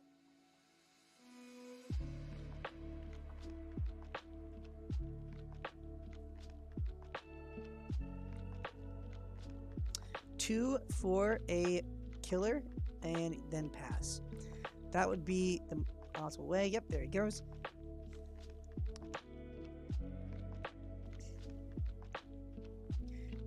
Not looking good for our Zoro player. Very commanding position he was in 2 seconds ago. Now he's just kind of behind.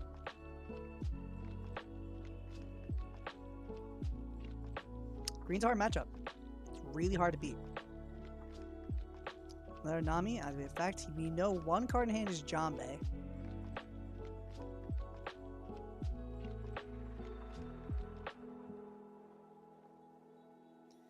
We finally get to see a Hawk here. Not bad.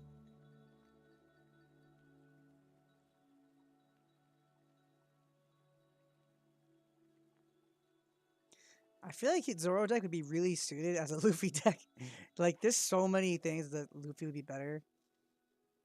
There was so many times you didn't attach for leader, where you could have used Luffy's effect here. We're gonna see 3k into the Bonnie. You don't counter or block here, dude. Don't be silly. Just let it die. You don't need it. Oh, you could Punk Gibson though. Tap on the Uta. That actually isn't that bad.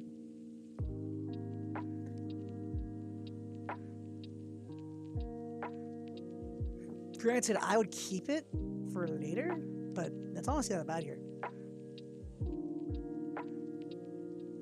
Punk Gibson tapping down the Uta.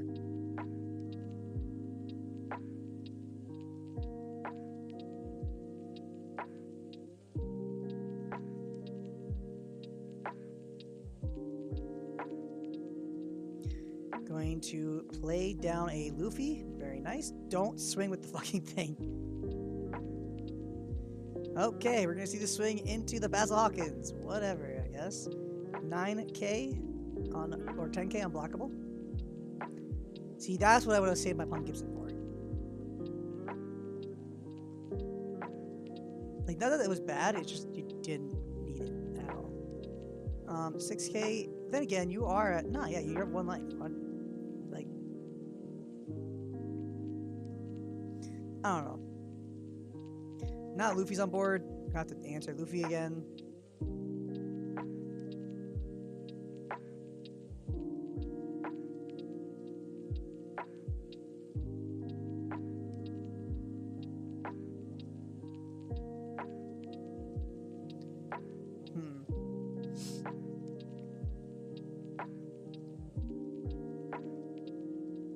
Attaching 1 to lead.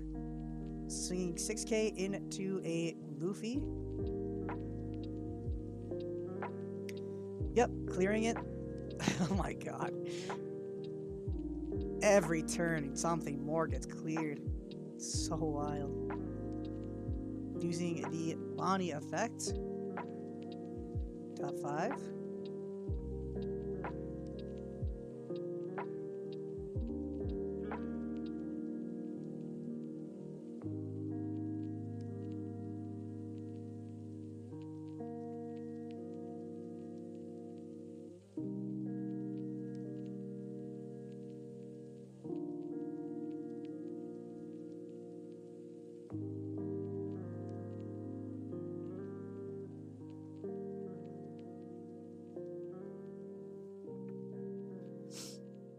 I just realized I didn't make.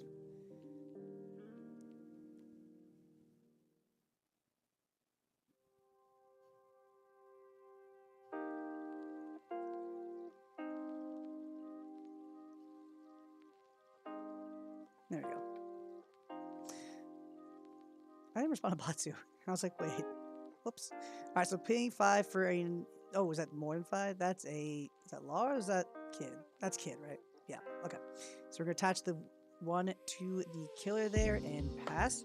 We've been through a lot of unblockable rush cards like Luffy and Law. We also know there's a Jambe and a Hawk in Zoro's hand. So he has 3 cards. 2 we don't know now. And we know was 3 blockers. And we know about 2 of them, one of them being Jambe. He can't go to 0. If he goes to 0, he loses. So 3k into the Bonnie. Yep, clear it.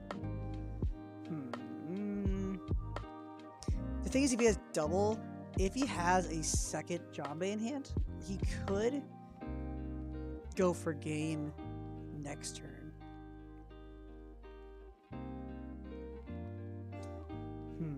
1, 2, 3, 4, 5, 6.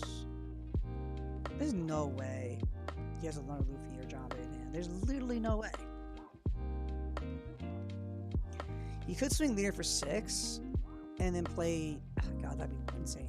The only thing is, if he does do that, we know the rest of his hand is, and he's like loses right there, because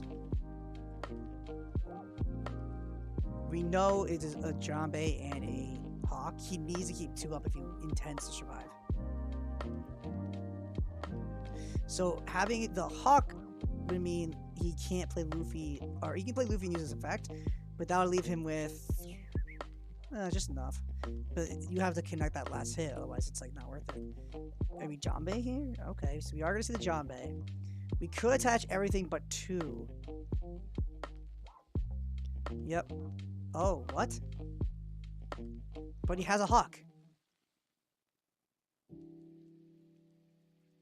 But he has Red Hawk in hand. Did he use it and I'm blind? Am I insane? Okay. Swinging at lead, taking this. Trying to math here. Why would you even? 1 Dawn left for a chopper blocker. 2 cards in hand. We know one of them is a hawk, right? I thought we knew. Am I insane? Maybe he used it and I didn't notice. That's a really strong possibility. Might have just zoned out. Dan's at 0 life, so he has to be very careful here. He does have his 3 blockers, and his opponent is at looking like 3. If his opponent's at 3 life, he physically can't win unless he attaches Dawn to beige. And if his opponent has another Jombe in hand, he loses. Unless you keep enough up, like if you have like Punk Gibson, and enough 2Ks to survive a 15K swing. Which is not impossible, I think, but not really probable. Very unlikely.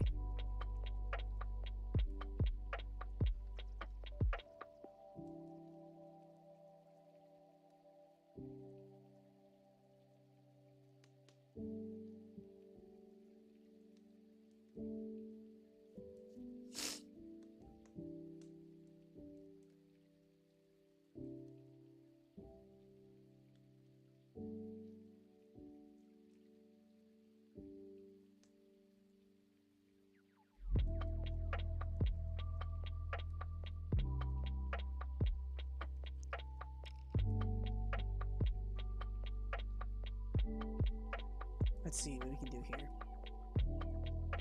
What do you do here, Dan? You can swing. You could play a drop. That seems like an actually good decision. Swing at lead. Pistol away. Killer.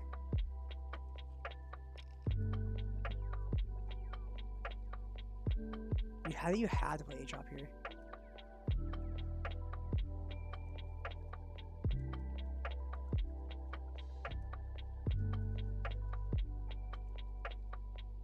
Losing a blocker hurts, but I think he's okay.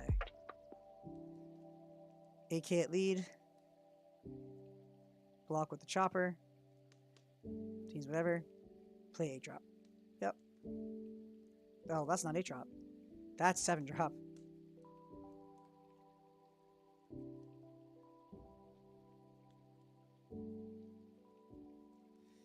Oh boy. 2 Dawn up means 1 Punk Gibson. He has to be very careful here. Untaps here. If he has another Jombe or Luffy, he could win. This could be it. Does he have a second Jombe in hand? Seems incredibly unlikely. Yeah, he didn't slam it, so he doesn't have it. Okay, cool, cool. So now you think. If you're him, he has 5 cards in hand, 0 life. You potentially lose next turn. Attach 1 to lead.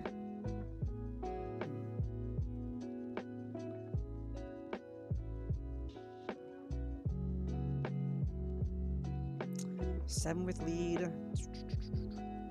You only need to connect once, but you can block every attack except 1. So you need to counter out 1 swing. So 1 2K 1K and you lose.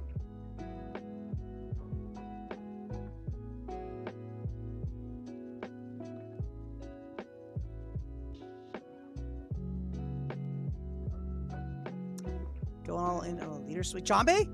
He had a second Jombe. Why did you do that at the big start? What the heck? This is 14. Why do you even need to think about it? You're gonna lose. What do you mean? What?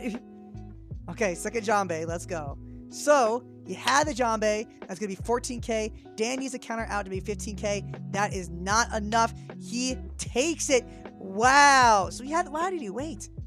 What the hell? Good game, guys. Good game. Thank you. I was hoping he had the 1-0 of Diablo Jombe, like most people. Yeah, Yeah. well, I saw that you used the 1. I was like, all right, so if he plays another 1, he wins. And then you're like sitting there for a second, and I was like, oh, she doesn't have it. And then you play it anyway. I was like, wait, why don't you just instant do it?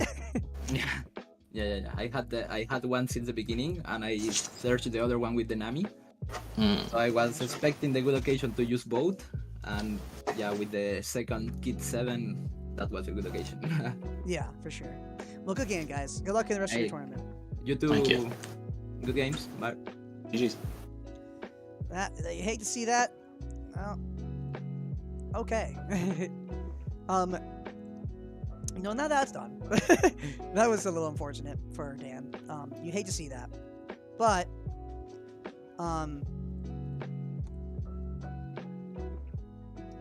man, that's unfortunate. There's actually, now I'm thinking about it, there was a GARP deck that did top a while ago. I'm gonna see if I can find it. Because if I can find it, I'll share it with you guys, and so you're not completely confused. Never mind. Never mind. Nope. Yep. Yep. Never mind. I can't find it. I looked it up and I was like, wait. This is not happening. Sorry for all my GARP fans. I would attach one to Zoro and swing with Uta for 5k just to see what he does, then swing with Diablo. Yeah, that's true. I don't think it would have mattered, but yeah, fair enough. Because if he actually countered out with a card in his hand, then you have a higher chance of winning anyways. And it gives him a sense of, I mean, if you have it, you win anyways. I don't think it matters. I said wait for 1 second who won what happened. Zoro managed to take it because he played Diablo Jambe, brought him to 0 the turn before, and then played another Diablo Jambe and closed it from there. So that's what happened last round. I think that was our tables where we were going into last forever. Like there's only like one other table playing right now. Okay, so with that, I think I'm gonna take a quick break, just so Zoro with 15 Diablo Dom. Yeah, that'll happen. The early 8-drop kid was a mistake. Yeah, it really was, unfortunately. All right, yeah, we'll be right back. I'm gonna get a quick bite to eat, maybe a quick drink, and we will talk and chill.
Okay.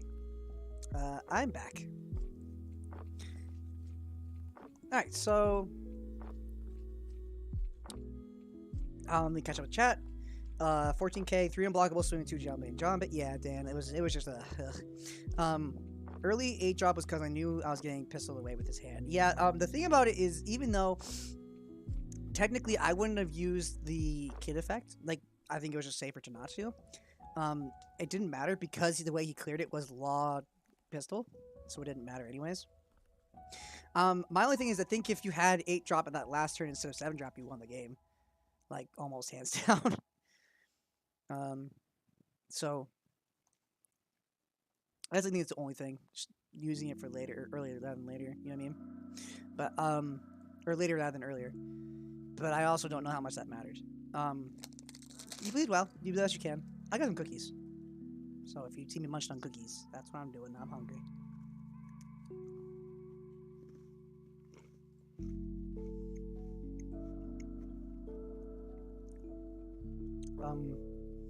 Should I grab Punk up Bonnie?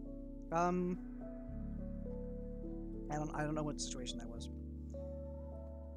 I don't know why I decided to tap the H-drop key when I usually not tap it. Yeah, so his reasoning was that he's gonna clear it anyways, might as well make him use it while he can. Which makes sense. Another reason is because it forces his opponent to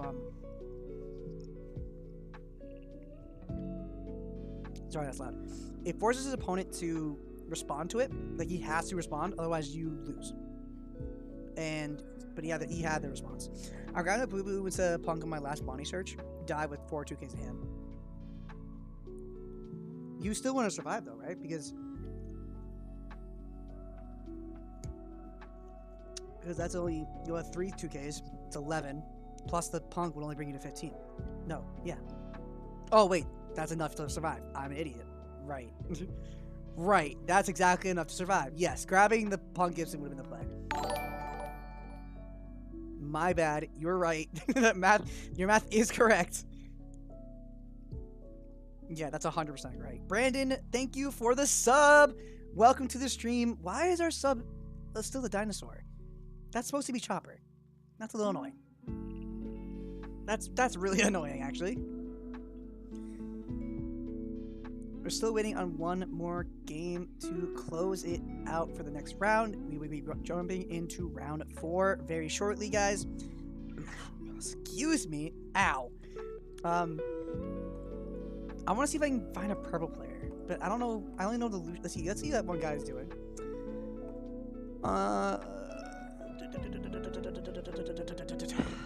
Lucian's 1-0. So we lost 1. Okay. I know X1 is definitely making it. Let's check out our Discord. General. And clickety click click. This is probably this is my own. Get to see my little bit of news. Okay, so anyway, I run a couple of groups for One Piece. Again, the Moonmen one. I have a couple of them. My locals one that I made. It's only X1 making it, right? I have no idea. I have 0 clue, dude. I'm sorry, I don't have the answer for you. Really? No idea. Probably. I don't know. But with this math, right? This is gonna be 5 rounds, then top cut. There's no way it's gonna be only X1s make it, right? No, wait. Maybe that's only X1s that make it. 50 players. I don't know that math. I'm not very good. Everyone's watching this game. This is Johnny Boy, which we already watched him, versus Tyzel. I know Tyzel is a pretty decent player, if I remember correctly. I don't remember.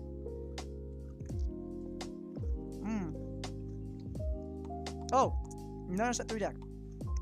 Set 2 deck. Sorry.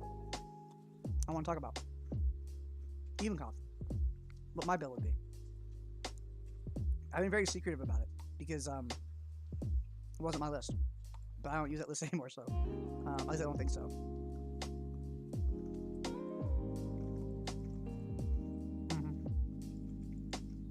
I changed it.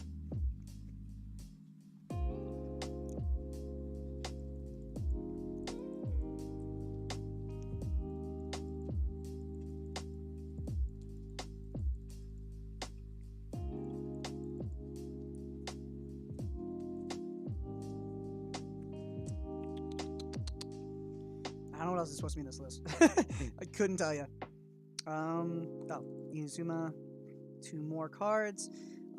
It should be this 2 slot. You have a couple slots, right? You just need an Evenkov. Google will answer this for me. Yeah, only X ones are making it. That's unfortunate. So here are the staples, right? You need you need 12 2K counters, right? Then you need 4 Evenkov, 4 Luffy, 4 Buggy. I think you need Perona, but you don't technically need it. You need 4 Dofi.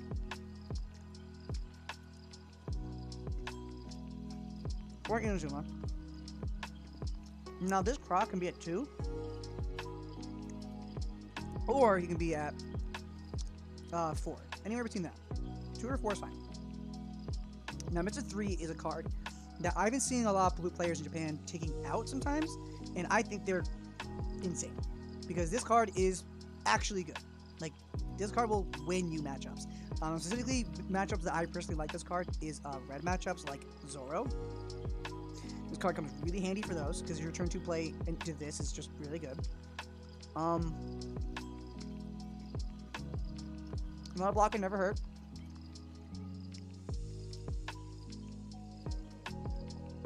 You could run this as 2 Bone Clay. So you can run 14 to get counters. That actually was what I was doing for a while. Totally fine.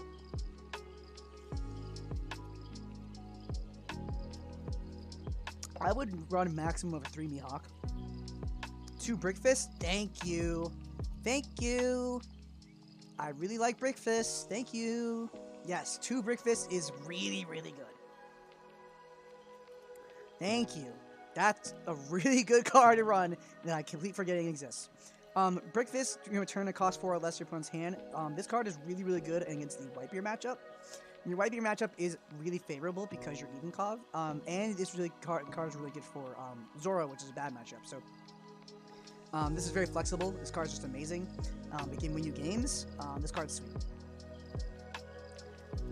However, if you don't want to run it, you don't have to run it. You could cut it, and you could make the stage a 4 of. You can put 2 counters in. You don't necessarily need Fist.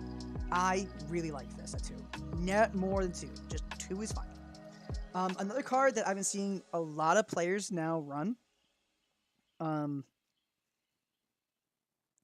is this Boa at like 4 or like, yeah. Like, I'm just kind of, I don't know if I like it. I tested it and I wasn't a big fan. It means if you get hit off life, you win the game sometimes, and that's good. I just don't think there's enough space for it. You could cut 2 Crocs for this and then cut the Fists. There's 4 right there. That's kind of decent. Again, I don't think you need it. I usually don't run it, and the deck is fine. I really like Perona. I wasn't running her for the longest time, and now I run her. No Love Up Beam? No, you don't run Love Up Beam and Evenkov. Super don't. Because the reason why you don't run Love Beam and Evenkov is because Evenkov's effective, 0 cards in hand, you draw 2 cards.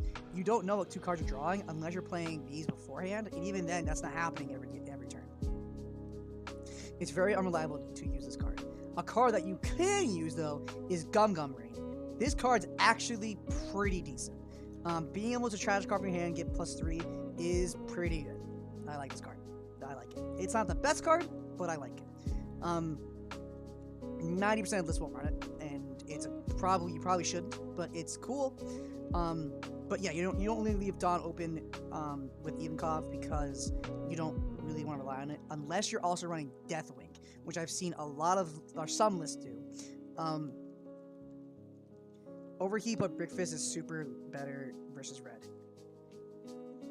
I bought 5 more than plays top. If I don't see Evenkov on top 5, it's a bot. Exactly. Literally what you do with these 2 cards with Doflamingo. 1, it's a blocker that can't get KO'd off of effects like Vista, Robin, Annoying Whitebeard, all that stuff. This card won't get KO'd by it unless they have a cost power reduction effect, which is already like worth mentioning it. Sorry, I'm just making sure we don't run tables yet. So that's 1.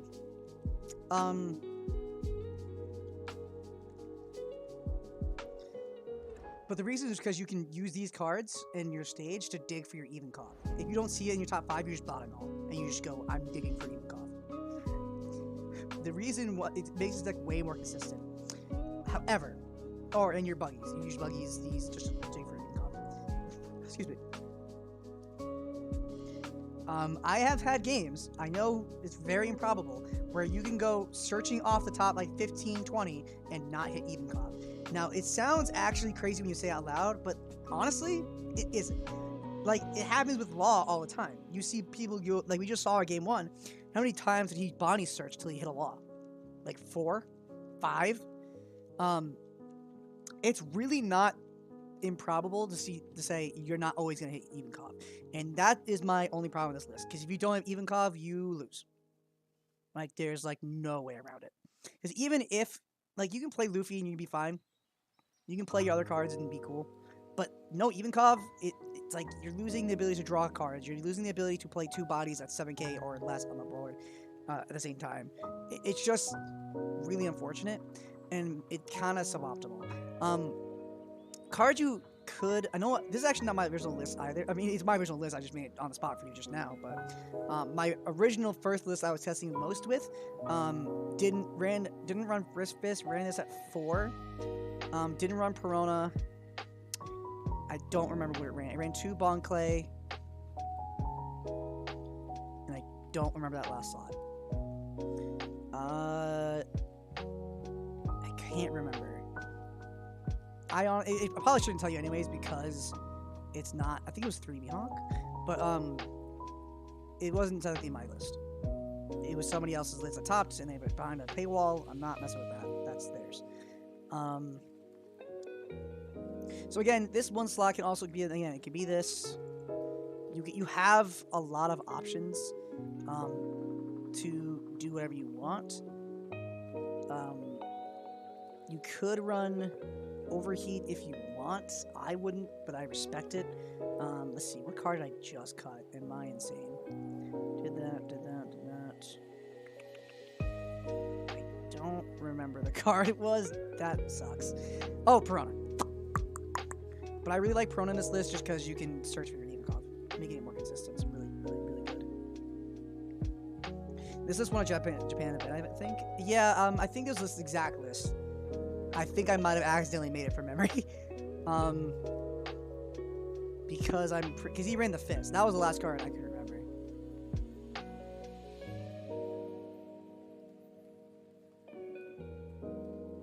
Oh, next round started. Dropping is neutral, and if they leave, if they actually lose more, it's worse than dropping. Hey guys, I'm streaming this event. Would it be cool if I stream this game? Yeah, that's cool. Sure, okay. You want to roll the dice? Do you have a dice over there? Good luck. Yeah. You want like a 1 die, 2? Alright, next round we're gonna watch Luffy versus Kaido!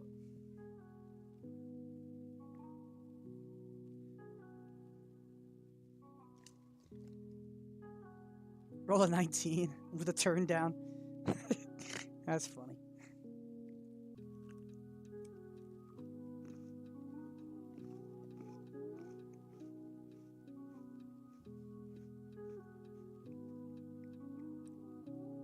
I love his map. It's really cool.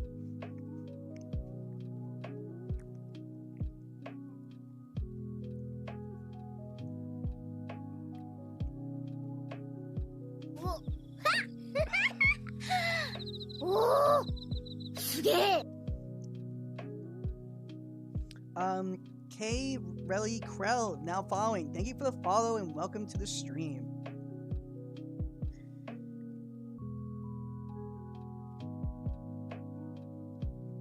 Alright, so we're gonna see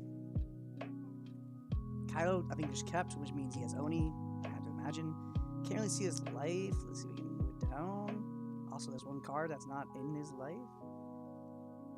There you go. We can kind of see Luffy's hand. Okay. Alright, let's see how this goes. With your OPC blockers, you can keep at 0 cards in hand and a turn and cause problems to your Evenkov.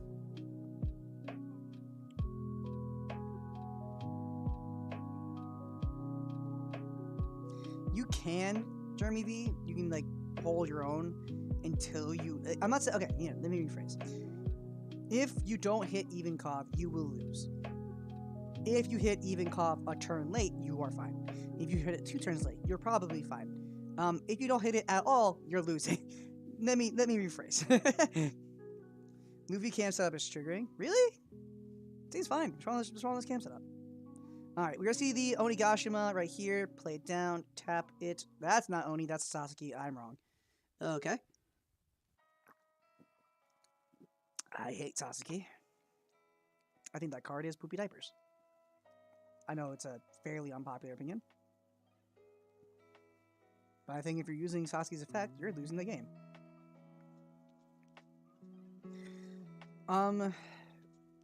Let's see what Luffy does here. He countered out with the law here. Countering out early against Kaido is always usually correct. Always is the word I'm using. Pistol the Sasuke? What's happening? What game am I watching? I'm confused. That seemed really stupid. No offense. Seemed kind of dumb. What the hell? What the fuck, Luffy has One Piece tattoos? Yeah, like a Chad. Alright, he could play Queen here, but then he used pistols, and then you pistol again? And then you... I don't know. That... Everything here seems... Pistoling the Sasuke? Is your hand that bad? Is your hand literally, I have no other place except pistoling Sasuke is the only reason I can see it. We're gonna see a 6k going in at face, taking it there. Let's see what he can do with the rest of his Dawn. Maybe playing Uta. That'll be really good. Oh my god, an Uta. I finally get to see it played. I don't think I've ever seen Uta played.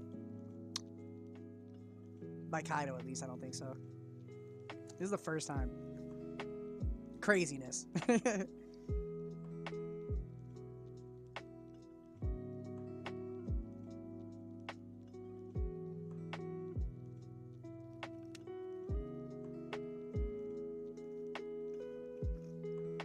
5k leader swing and play Luffy.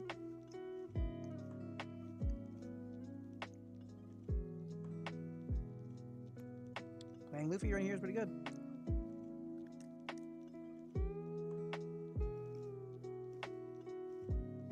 Zoro's also pretty good.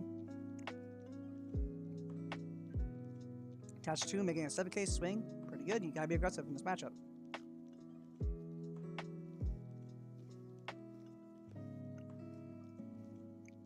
However, I will say if that was Luffy instead.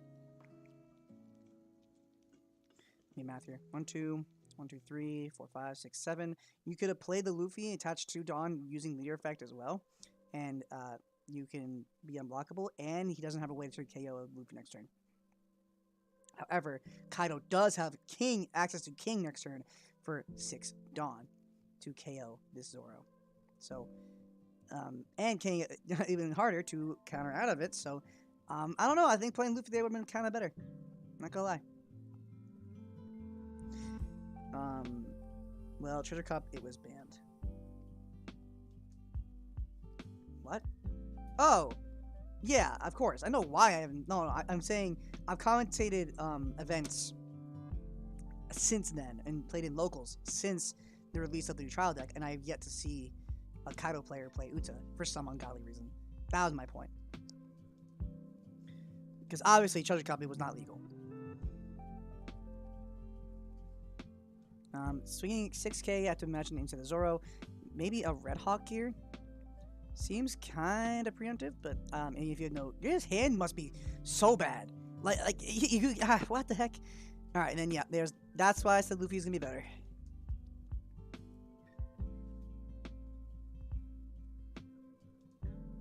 Because now if you play Luffy here, he can respond by swinging this King into the Luffy. So now you're just kind of behind.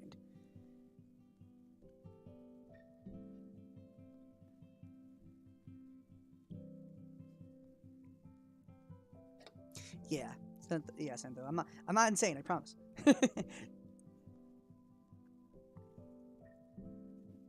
Alt Art Nami. Love that card. One of my favorite alt arts in the game. It's one of the only alt arts I own. Grabbing a Sanji off of the Nami. 1, 2, 3, 4, 5, 6. Going to not use leader effect, which means he probably has a rush piece in hand to use leader effect on. Which means if I'm him, I counter out of this. Because it's 1, 2, 3, 4, 5. He has enough to play a 5-drop Luffy now and use his leader effect and attach 1 Dawn and keep 1 Dawn open, potentially for a guard point. So I think you play Luffy, swing. I think Luffy should have been near last turn, but I digest. I digress. I digest. Did I say I digest? God, I'm an idiot. I digress. God. He does leave 2 Dawn open, so that could potentially mean a Red Hawk instead of a guard point, but that's fine. Digest.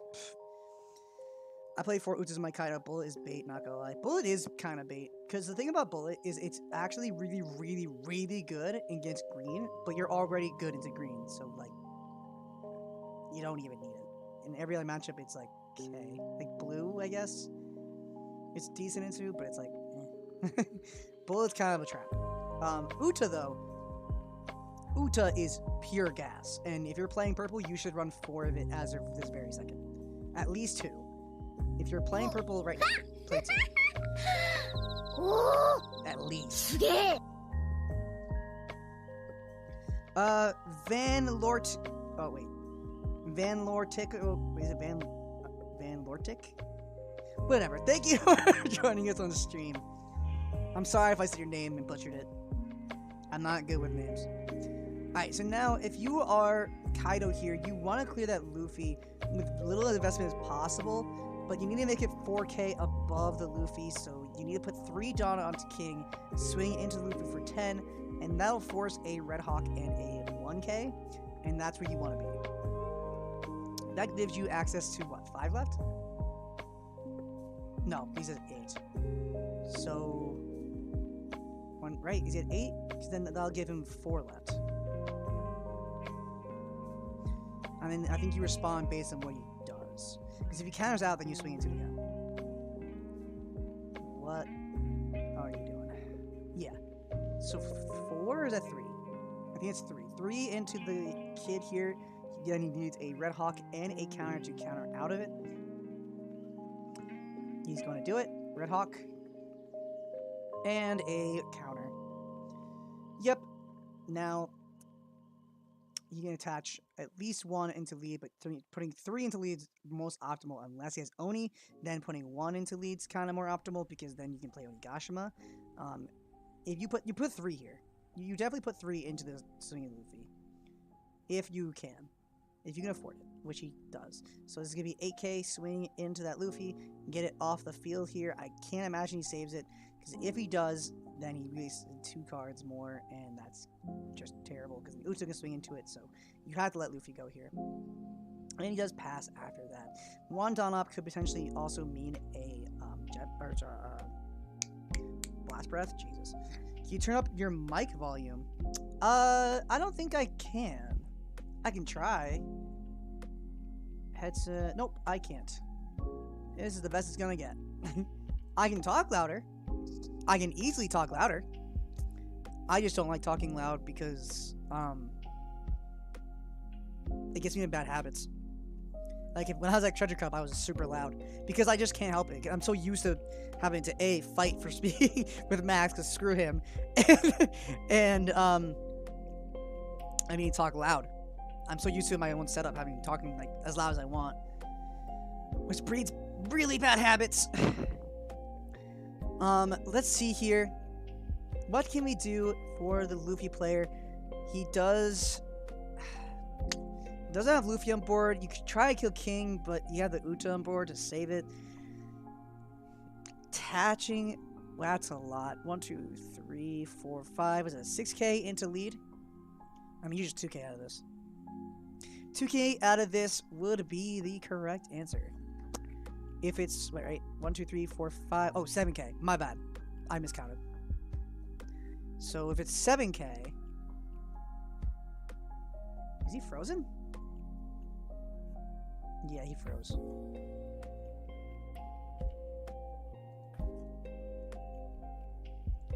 There he goes. We see Blast Breath countering out of that. Easy peasy lemon squeezy.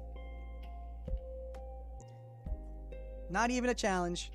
And Law to minus down the king.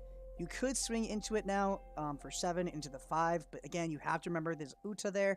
If he does use Uta's effect to tap down that Law, that's not great for you. So we're going to see the Law minus the king by 2, and then swing it with Luffy effect, attaching 1 onto it and 1 active. Swinging for 7 into the 5. Here's why I imagine this Uta is going to come in and rest itself. Yep, activating effect and going to potentially clear. No, I'm not going to tap down the Law. Okay. That must mean no, because he blast breathed. So maybe 9-drop. 9-drop is where I have to imagine this turn's coming to. The only reason you don't Dawn minus there is because you have 9-drop. Because if you 9-drop, you can clear this Law without any investment. You just so swing it, yep, and then play 9-drop. Well, 7 first, sure, whatever. 9-drop. It has to be. Wow, he really has a ton of One Piece tattoos on him. Yep, there's 9-drop. Okay, I can accept that reason. As the only reason why Uta is not activating effect. And then 10k at lead. There you go. Kaido just murdering this boy. Poor man. Man, I want to see his tattoos. I know he has the Law tattoos, but he has like actual like more. Like he has Zoro and Robin on his arm. That's really sick.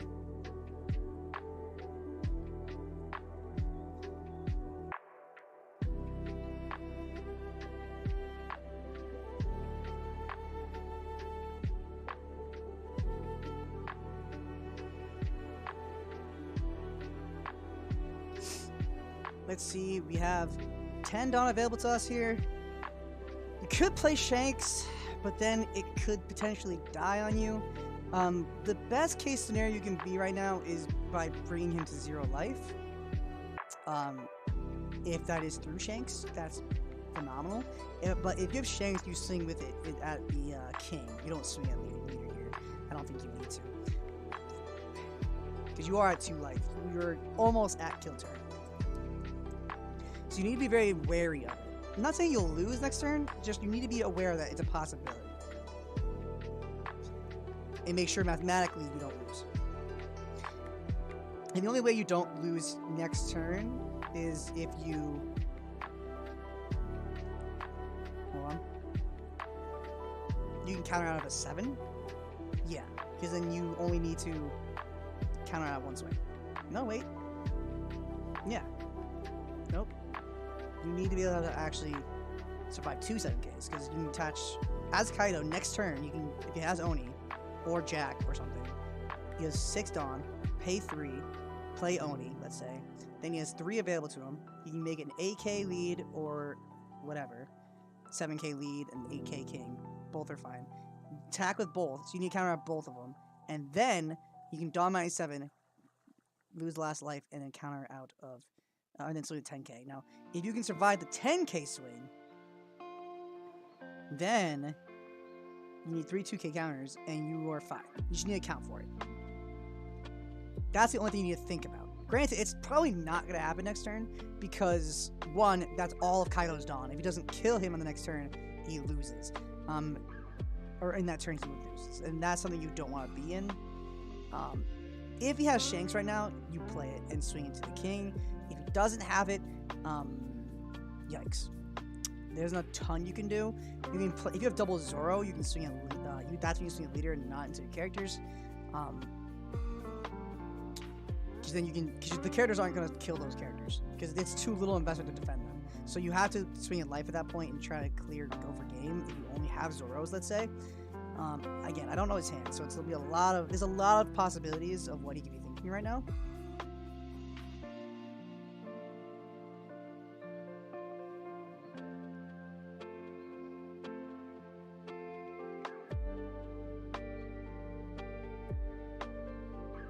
I really don't know what he can do here. 4 cards in hand. You could swing 11k into that king if you have Shanks, but you don't have Shanks because you played it down already. If you have Uta can bring back Nami, which would be decent. Set you up for a kill turn potentially next turn. Okay, so he has the Shanks. Then why? What kind of people? I don't get that. Why do you wait? Just do it. Like, if you know, it's like you have to sit there and think about that. Come on. Oh wow. Okay, so there's gonna be a 6k swing from lead. Okay. I would have swung Shanks to king first, unless he intends to not swing to king. The only fear you have to think about at this point is, does he swing Kaido into Shanks? And by investing only 2 Dawn into it, you need to invest 2 cards to defend it, or a guard point / radical beam. So that's something you need to think about, but I don't think it's going to be a factor near the end. Like, I don't think it's going to be, like, if he has the radical beam or the guard point to defend that Shanks, he is most likely winning this game. This is going to be a 10k at king. Yep, clearing that. He could 2k 1k it, in which case then you really should have put that 1 Dawn into this Shanks just in case. But he managed to clear it. We are going to see 2 Dawn swing 7k at lead here. Now, that does mean he doesn't have Radical Beam or Guard Point, which means if Kaido invests enough Dawn, he could kill this Shanks fairly easily. He doesn't, it is red, because red also doesn't have a ton of counter power also, so you have to really hope you keep the Shanks up on board, because if you do, there's a good chance you win next turn. Granted, it is purple also, so it's a good chance you have like a million blast breaths, and if that's the case, then you're dead. Like, then you're just in a bad spot no matter what you do.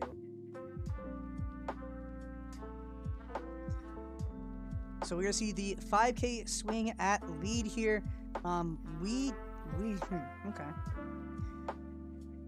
If you take this, you have to make sure you can defend a 10k swing.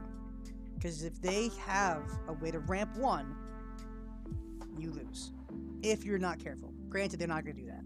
But, yep, so this is going to be into Shanks. That's, yep. Honestly, if I was Kaido, I would have done the Shanks, swing into Shanks first. Because you just gave him an extra card to possibly defend Shanks. Now we're going back to Luffy's turn. Now, what's really annoying about this for Kaido is that he doesn't have any Dawn up to defend with a Blast Breath or Bagua of any kind. So we could see game right here if his hand is clearly dead, if it's dead enough from the Luffy player. And that's something you don't want to be, the situation to be in for Kaido. If you do swing 7k at lead here, you could potentially see what's up. But another thing you need to think about as Luffy is he's probably going to Dawn -7, use Leader Effect, and swing in with this Kaido at the end turn.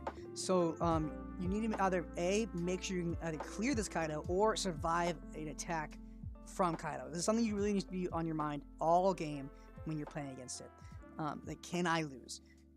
And what can I do to prevent it? So he might be just better for him to go, let's see, 7 Dawn onto the Luffy leader, singing 12k into the Kaido card, make him use Kaido character, and then make him use 2 cards, potentially.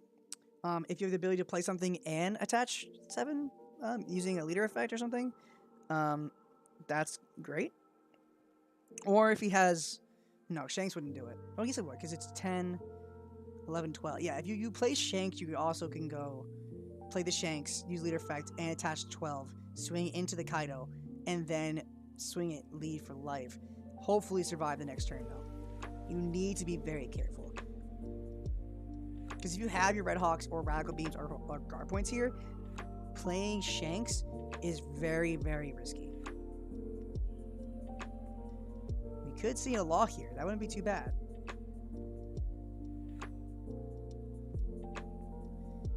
I would be able to minus the Kaido by 2, attach enough, and play a body on board, right? Ansem keeps him up, right? Because 4 minus 2, 8.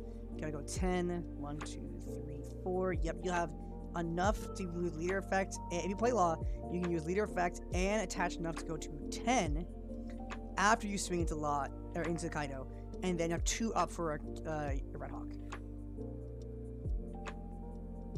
We're gonna play Nami though, So no law yet, if at all. Going to grab a chopper blocker. That's something you definitely want to see to make sure you can survive. We do see the law in hand, so he was debating the law play. Now you still can do law play, but you won't be able to go to 10. You would go to 9 against an AK, so it's 1 2K counter.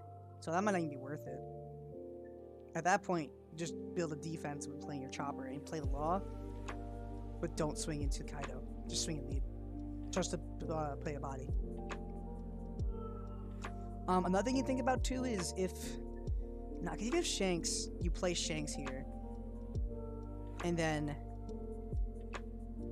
swing at lead, not character, because that's just 1 2K counter means whatever. Then you play the chopper, survive a turn, and then you win the game. If you can survive a 12K, I think, right? Man, this sucks. This is really hard to think about, because if he has a way to remove the chopper, then you lose. Another thing is you can't play chopper and Shanks here. I just realized, because you play Nami. So then you play Luffy. Play Luffy, swing for 7. Or you just put 2 in leader and swing for 7. That also is kind of decent. We're gonna put 3 down, 4 down for the law. Yep, going to -2 on the Kaido there. Probably just gonna attach 2 to lead, to be completely honest. Because then you bring him to 0, and then most likely, or they waste 2 cards in hand trying to survive that next following turn, and you have a good way to win the game next turn. If you have everything you need. Granted, you need to play this chopper blocker. There's no question. That's a Tama. Okay, so now you can clear this Kaido if you really want to. Attaching... Oh, pistoling the Kaido. Now we know 1 card in hand is a chopper. Going to be swinging 6-hit lead. Can take this. Now he has... How many cards in hand? If it's 2 cards in hand, then he knows 1 is chopper, he's lost. Because he can use leader effect minus put all the rest in leader and swing for game. You only need 2K. I would just 2K this. Oh, okay. I don't think that would have helped you. Okay, so now you're at 8 Dawn. Oh, you can only swing for 6K. If he has 2 cards in hand, though, the probability of being only a 2K counter, it's like 3 cards in hand. If it's 3 cards in hand, you don't risk it. That's way too risky. You can play. This is so hard. What would you do if you're Kaido here? Not hitting that Onigashima just hurts so bad.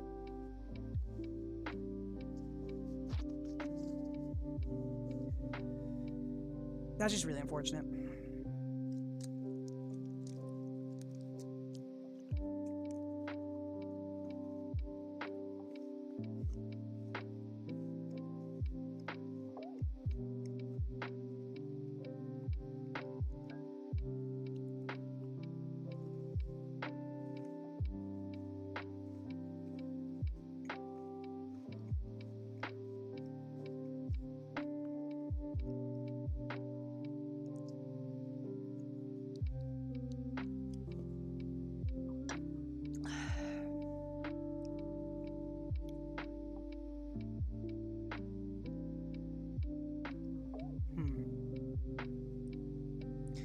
X-Drake. Oh!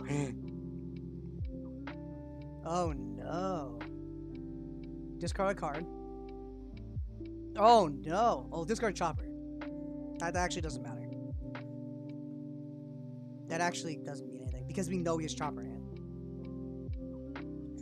If he discards something that's not chopper though, we know that his hand is complete trash. And then he goes for game.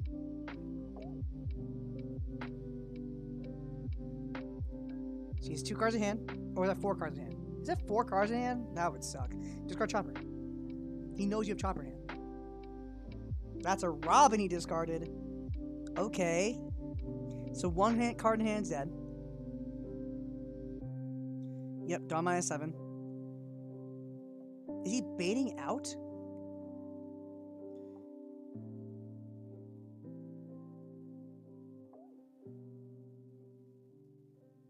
What are you doing?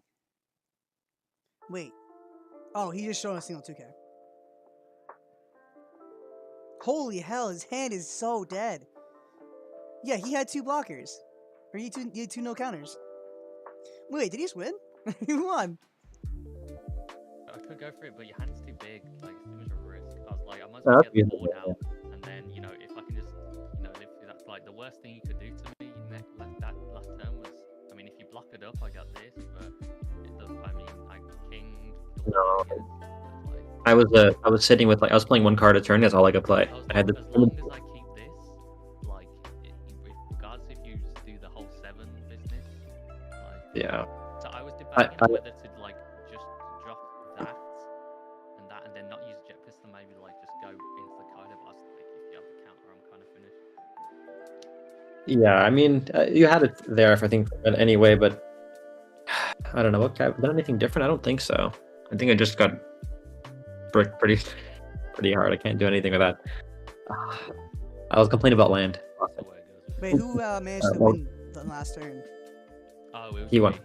Oh. He went for 5 at leader, and then I Okay. counted out, and I was Yeah, finished. I figured you'd go for it. I just wasn't sure how much Dom was left to kind of out of the Yeah. or left to put on leader. I mean, not hitting Oni just hurts. Good game, guys. Good game. I don't mind the no Oni, but I got 2 10 drops and a 9 drop and a who's who. It's just like, I just don't want to see that.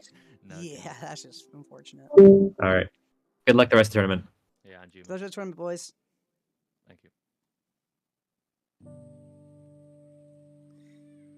Okay. So that ended that. Luffy managed to win it. I was like 90% sure, but I was like, wait. Because he only needed like a single counter. Literally, the second he discards a Robin, it's like, you know he doesn't counter in hand, right? Why did he discard not the chopper though is beyond me, but it doesn't matter. Like, he was winning no matter what. So it didn't really matter. So that was that. That was a pretty good game. We got to see some purple in action, which was really, really nice. I had to, you know what? If I were to build purple right now in set 1, I don't. No one cares because it's in set 1 and set 2 is right around the corner, and we've actually seen a set 2 purple list already. We've already gone down that road, but like, honestly, I probably would just play turn 2 Kaido, to be honest. Turn 2 Kaido is just kind of great. Personally, one of my favorite decks in the game. Because now turn 2 Kaido is even better because you have Uta. And what turn 2 Kaido is, for those who don't know, me and Max have been building, investing money on Kaido. And the idea is you always want to go second so that your curve is just phenomenal. And most decks want to go first in set 1. So you are going second means you are doing amazing the entire game. I couldn't tell you what it looks like off the top of my head. Actually, I might add the list on.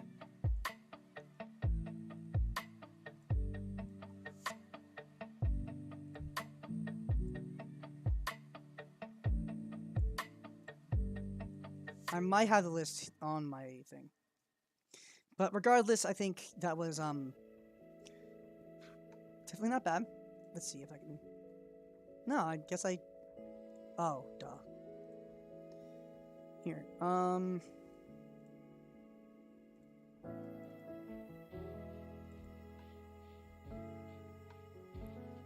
And no, I don't have it. Got it. So there's that. Let's see how many games are left. One more game again. So wild.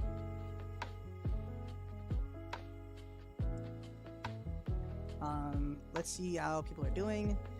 Luffy, the guy who just watched, the really, really good law player, is still on a winning streak. We just watched Saber and Nicholas, I believe.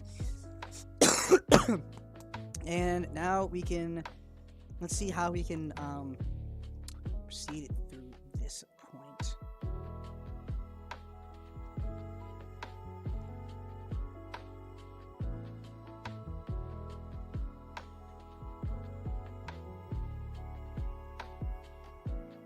That's like table 69. That's really funny. We should, what round was that? It was 1, 2, 3.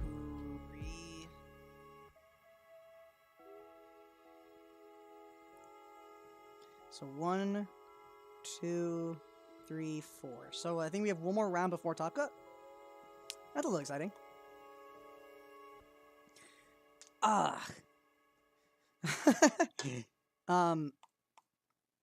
Definitely looking forward to set 2 though. I gotta say, I think set 2 is one of the coolest formats just because of how fast it is and how different it is from set 1. I just wish its balancing issues were kind of not a thing because I feel like all the decks are just kind of like that are good, like the top 3. Zoro even called, not Zoro even called, Jesus Christ. Zoro, Whitebeard, and Kinemon are just slightly better than everything else by like by a lot.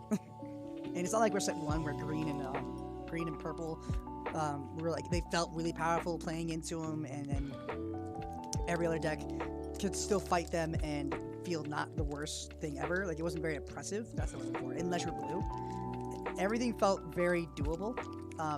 It doesn't feel that same way.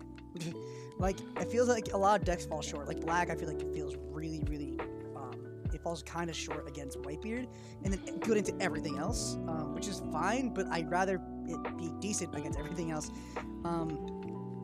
I think there's probably more testing. I only don't lose to Whitebeards unless they're good with Whitebeard. It can't be just some random person being like, oh yeah, I could play Whitebeard. It's like, no, you can't.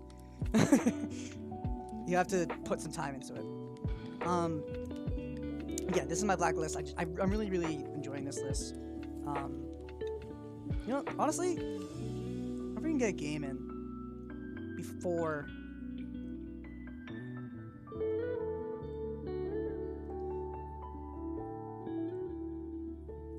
Let's just see if we can get a real quick game in. Okay.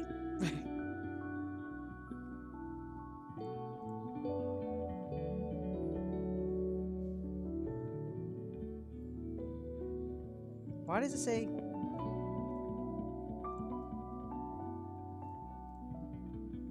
Is there a card in here that's not supposed to be?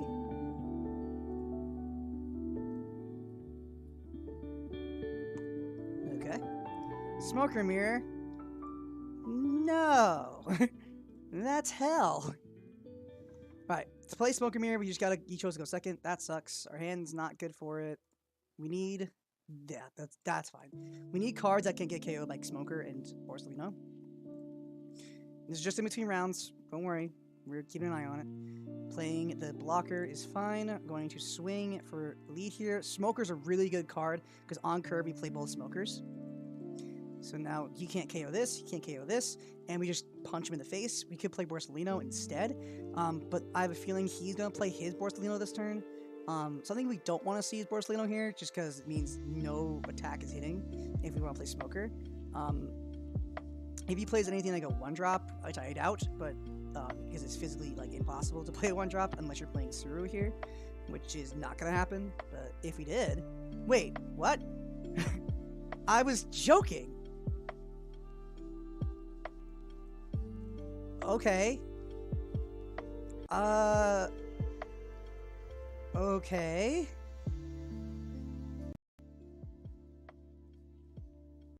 My mic disconnected. I was gonna play the Smoker, but now I kind of don't want to, because I can swing for... Yeah, this is bait. Right? Yeah, this is bait. This is just hard bait. We're not going to activate any effects. We're just going to sit here and wait for a minute. I'm going to play a Smoker and pass. We're just going to play cards that can't get KO'd. Next turn is Borsalino. I can counter out with 3 different 2Ks. I'm fine. Having cost reduction right now is just kind of meh. Even if you use leader effects, swinging for 7, like that's just so very meh. Let's see. We're waiting. We're very, very waiting patiently. Really wish it wasn't Black Mirror, because this is going to take a while. We'll just scoop. Oh, that's annoying. But we can KO the Sakatsuki effect, so it actually isn't that bad. Only 6k. We can counter out of this with a Garp. Another Smoker?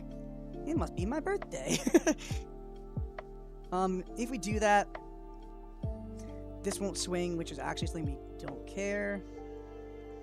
If we attach... Oh, we don't want that, actually. We can swing 7 here, attack, lead for 7.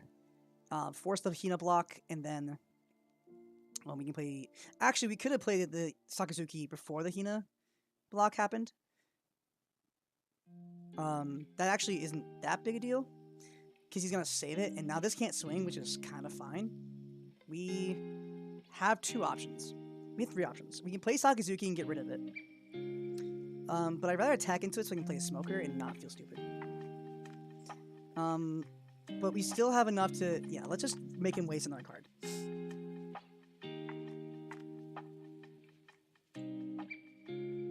Yeah, that's fine. Now we play Sakazuki. We discard this card because we kind of need a smoker. And pass. Okay. Now we're sitting real pretty.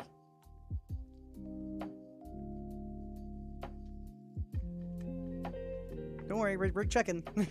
We're gonna check. Sakazuki and Sakazuki, that's kind of fine. Discarding Impact Wave is also fine. You could use Leader Effect and this to reduce. This would make it only 7k into face, or into this is both fine. Yep, this effect, only 6k into lead. I kinda just want to take that. No trigger effects, that's fine. Draw Dawn. Alright, now we can start hitting face a little bit, and we have enough Dawn to play lots of stuff. Let's do this. He playing this was, like, actually insane.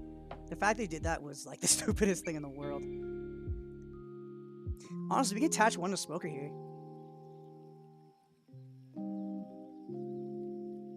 And not feel stupid. We can actually win the game right here.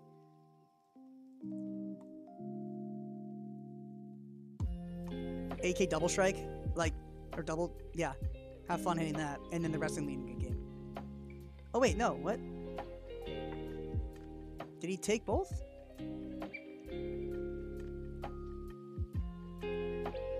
Oh, he draw 2 off Meteor Volcano. Oh, he didn't. Damn it. Alright, 7 that lead. Took it, and now we have 7 Dawn left. We can play Smoker and Smoker. Yeah, actually, that's the way. Smoker. Oh, we don't have enough for everything. Okay, Smoker and then this. We should have played the Borsalino Smoker. That's my bad.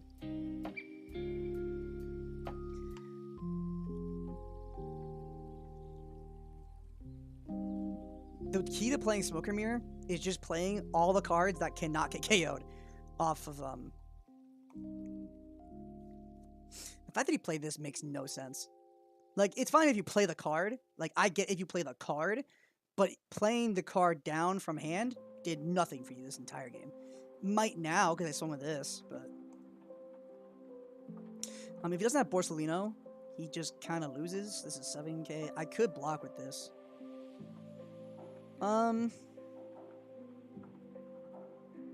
It forces him to swing into it again. I think I will...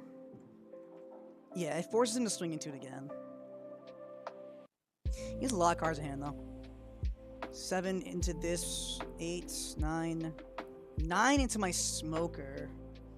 I kind of want to keep that. 2k, 1k. I want my Smoker to stay, if I can help it. 6 Dawn left.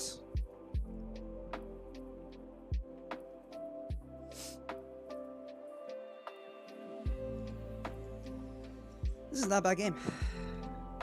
I'm enjoying this. The only thing is, even no blocker, I win. Like, right here. Like, it's over if he's... Yeah, he is connected. He had no blocker. Good game. That sucks. If I keep both Smokers here, you just kind of lose. This is why you run the Smoker at 4, by the way. Because of, like, matchups like this, and matchups like Kaido and stuff like that. And because this card's insane. If they have a 1-drop at all, this is a 6k every turn that they have to answer. Like, this card's nuts. Like, I've won games just single-handedly on the back of that card. It has happened. Black is easily my favorite color in this game, but, like, literally, that's such a good that's a good color. But yeah, no, the key to the Smoker mirror is just go, I play all my cards that can't get KO'd. Smoker, Borsalino, while KOing their stuff. You can afford to play Sakazuki and Kuzan, stuff like that, but you should really prioritizing the Smokers and the Borsalino. I'll tell you also how you beat purple. Blue, it's a little bit wonkier. Blues actually might be a bad matchup. As long as Smoker's really good in that matchup, honestly, you shouldn't actually have a problem because you can KO Luffy's pretty easily. Because you literally just use Leader Effect and Sakazuki should KO any Luffy. So you can KO all their stuff and they can't KO like any of yours. Like, actually, that matchup should be fine. Because you also have you have Garp. You can KO stuff too. You have your Meteor Volcanoes, Kuzan. Yeah, actually, that matchup's kind of fine. And the only thing about the even comp matchup that can get a little annoying is the fact that they can play Luffy and bounce Borsalino. Like, that's so annoying. Like, that's so dumb.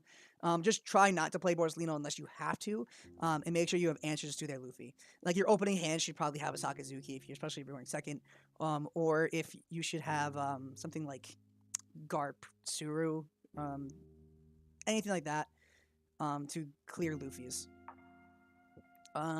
Green is really easy. You just play all your KO effects. So, like, if you have Kobe, Sakazuki in hand, your hand's like perfection. Because you just go, oh, I play with Kiku. It's like, oh, okay, well, goodbye. Especially if you're first, which you will be. Because if you're playing against Kinemon, they always want to go second because they can go turn 1 Okiku. So you go turn 1, do nothing. Turn 2, their turn 1, they play Okiku. Your turn 2, you play Kobe. And then they lose. It's like, okay, yeah, haha. Like, you did a thing. I also did, like, I removed your thing. Now what? And the only response they have is by playing another Okiku or playing Yamato. And if they play Yamato, they'll swing into the Kobe. You'll still have 5 life. You're fine. And then you play something like, you can play Garp. Don't activate effect? You could activate Garp's effect. Literally, if you're playing green, just try and spam KO effects. Because they will run out of resources really, really quickly, and they just lose. They don't have a way to punish you. Like, you're winning the resource game because you have ways to KO their stuff, and they don't have ways to KO your stuff. You also can you can kill their Odins with, like, Kuzans and stuff like that. Kuzan Meteor Volcano combo. You can kill them because what's going to happen is they'll play a Kiku off the Odin effect, and then you go like, okay, I play Kobe. Or, oh, okay, Garp's here. Like, good luck. Black is a really good green matchup. Really, really good. The red matchup's just where you lose me. That's where you get a little stuck. Because your red matchups are actually kind of rough. Zoro is slightly too fast if they get the ball rolling. However, if they... Like, in fact, you have to discard to get rid of your stuff. However, if it's annoying. But if you don't have everything going for you, you actually have a decent matchup into it because you have cards like Meteor Volcano, which is really, really good card against Zoro. Because if they go turn 1 Sunny, okay, my turn 2, or my turn 1, I'm turn 1 player, or my turn 1, whatever you want to call it. I play Meteor Volcano, get rid of the Sunny. And then from there, it's kind of like, okay, Borsalino. And then it's like, okay, you don't KO it. I have a 6k block. Borsalino is really, really good in the Zoro matchup if you're fast enough. If they're really fast, if they're second, your life's a little bit harder because your turn 1's nothing. Turn 2 is play Kobe, like at best, and even then, or play your blocker, which is also not great. Need some Sengoku? The hell? The hell do you mean I need Sengoku? No, I don't. Grim, you're no. I really don't think so. You talking about this one? No. This card is the worst 2k counter of the 4 by like leagues. 5 cost. Oh, still no, but I respect that answer. Like this one, you mean? This card is very, very meh. This card is so bad, and I'll tell you why. Treasure Cup promo. Oh. No, I still don't agree with you. At least, okay, this card is complete ass because Kuzan exists. So, no, not that card. But, if you're talking about the Sengoku promo from Treasure Cup, right here, all your opponents minus 2 cost, 5 drop 6k. I can get behind it. The only problem is if you're playing this card, you need to cut cards like potentially a Kuzan or Smoker or Garp. And I'm not here for that. And this card doesn't really help you in most matchups. The only matchups it kind of helps you in is Whitebeard, sorta. Yeah, like this card is kind of meh. Like I can respect if you run this at 2 of, I respect it. I'm there. I'm like, okay, you're fine. This is a card that you can put in, and I actually don't mind. one, you guys could convince me to cut cards in this deck, and that's really hard. You could cut Smoker, like the flex spots in this deck. The cards you can cut are Smoker, Blocker, this blocker because you don't need it, Garp because you technically don't need it, Meteor Volcano as one more, or you can add you can cut the Tashigi and add the fourth. This is what the deck originally was. This is the only change I'd make right now, based on testing. This is the only reason I'm running 3 of this and running the fourth is so you can run 12 2K counters, and against Whitebeard that's kind of decent, which is like your worst matchup. 2 of I play 1 less Meteor and 1 less Rosinante. Yeah, see that I can respect. Like this deck has a ton of. If you do this, I'm fine. Like I don't care. That's fine. I respect that. My only complaint, quote unquote, it's not even a complaint. It's this card is really, really good with Meteor Volcano, and making it so you run less Meteor Volcano to run this card makes me sad. But I respect it. That's a fine thing to do. I wouldn't do it because this card isn't really helping you in most matchups. Like if it had a counter stat, then this card is an instant include. The fact that it doesn't have a counter stat means it's kind of mediocre. Like it's not bad, it's just not better than anything here. Like Garp is really good for the Whitebeard matchup. Smoker is really good for mirror match. Anything that KOs purple matchup. I said Black Mirror. Black Mirror, purple, red in some cases. Because if you're playing against Luffy, let's say, it's really good against that because they get in the way to KO it. And that's funny. Evenkov, it's really decent. Stuff like that. If you're playing against Evenkov, you just KO. Sakazuki and Garp are your best friends. Let me think about that. I can respect Sengoku. I wouldn't run it, but I get it. Because there's a lot of flex in this list. You can cut the Smokers if you want. I personally wouldn't, because this card can win you games, and it's a really good discard target. That's another thing about Black. Every single card in the deck is a discard target, like at worst. So you can go, okay, I don't really like Smoker. It's like, okay, well, you can discard it off Garp, so who cares? Official Saturn, thank you for the follow. Welcome to the stream. Glad to have you here. Oh, new round.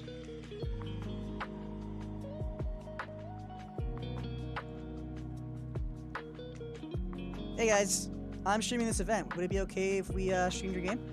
For sure, no problem. Sure. Cool, good luck. Hello. I want to talk about Smoker more, but this is more important. Who's your favorite One Piece character? Buggy the Clown.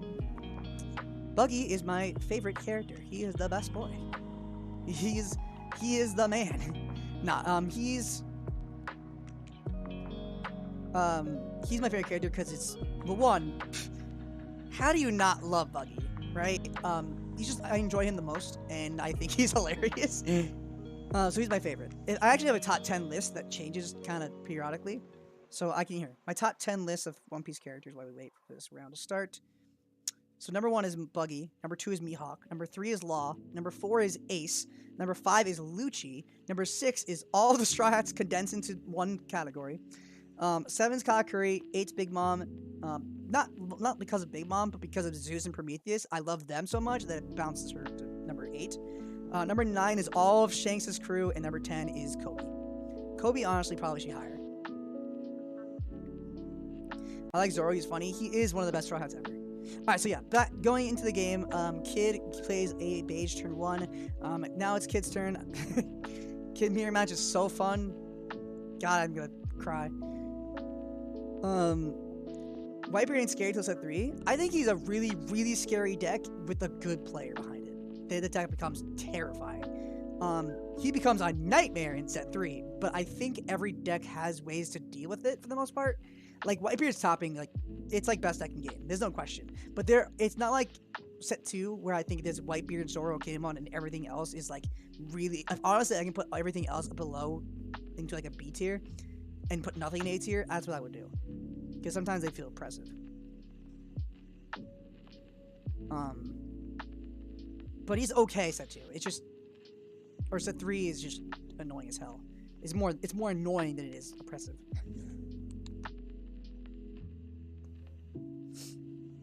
Playing the Beige and Okiku.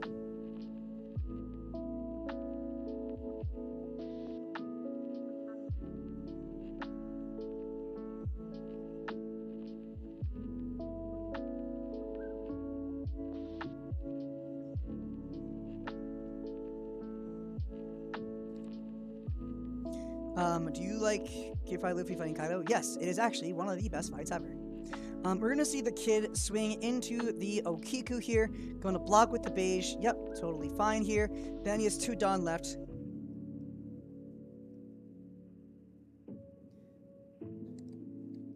Sorry. We're gonna see 2 Dawn up for a Punk Gibson here.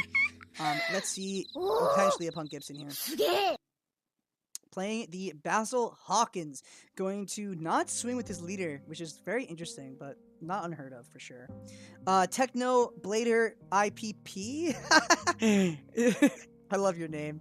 Welcome to the stream. Thank you for following. I assume we'll see the same thing like in OPO1. Zoro will drop off more people play Kinemon with other decks. People, when is your for OPO2? Yeah, I mean it's a very strong possibility that green would be more popular because it counters red, and it's been so popular in the West already. So I don't know. Favorite Straw Hat characters is really hard to pick. That's why they all are in one category, right? Like they can't. It's really hard for me to pick one over the other. So I just put like all Straw Hats go into one slot. If you gotta put a bullet or a gun on my head and be like pick your favorites, I would say Zoro, Luffy are like tied almost, and then everyone else is after that. Maybe Sanji and Chopper right there, like as a tier, they're there, and then everyone else. Robin's also pretty high up. See, how do you pick? How do you pick one? They're all great. We're gonna see the 6K swing coming from leader as he played the Izo, tapping down the Okiku. Now the really annoying thing would be here is if he had. Oh, no, he does, right? I forgot Okiku's number. Yep, swinging 6K into Momo, tapping down the Izo, and now you can touch one of Basil's. Swing free at the Izo and do not, and then untap it. He does not have to swing again because he doesn't really have to care. So yeah, here's 6K, 7K at Izo, untap it, don't swing again, and then you pay 5 for a Law. Yep, bounce the Okiku, play the Okiku, pass. Yep, I hate Kid. So predictable. I hate it so much.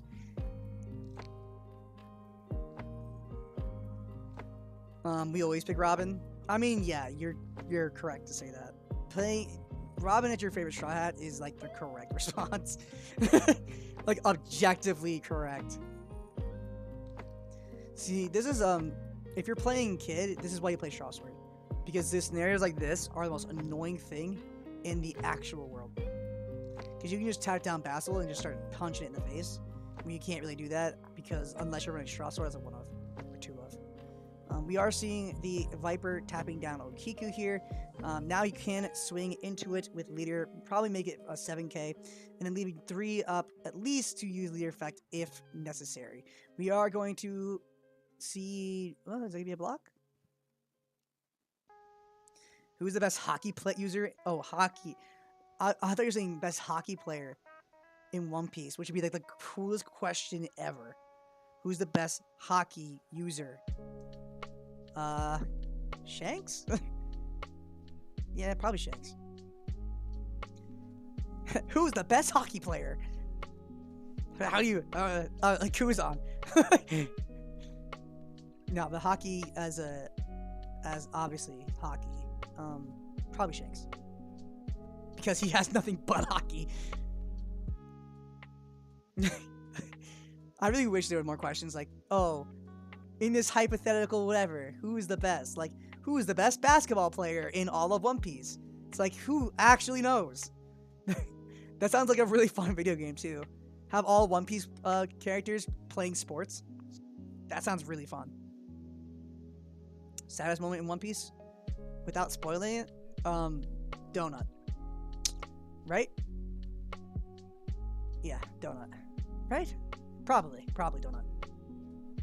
Without spoiling anything, you know what I mean when I'm saying donut. If you don't know, you don't know, and that's probably for the best. Best basketball player is probably the long leg tribe.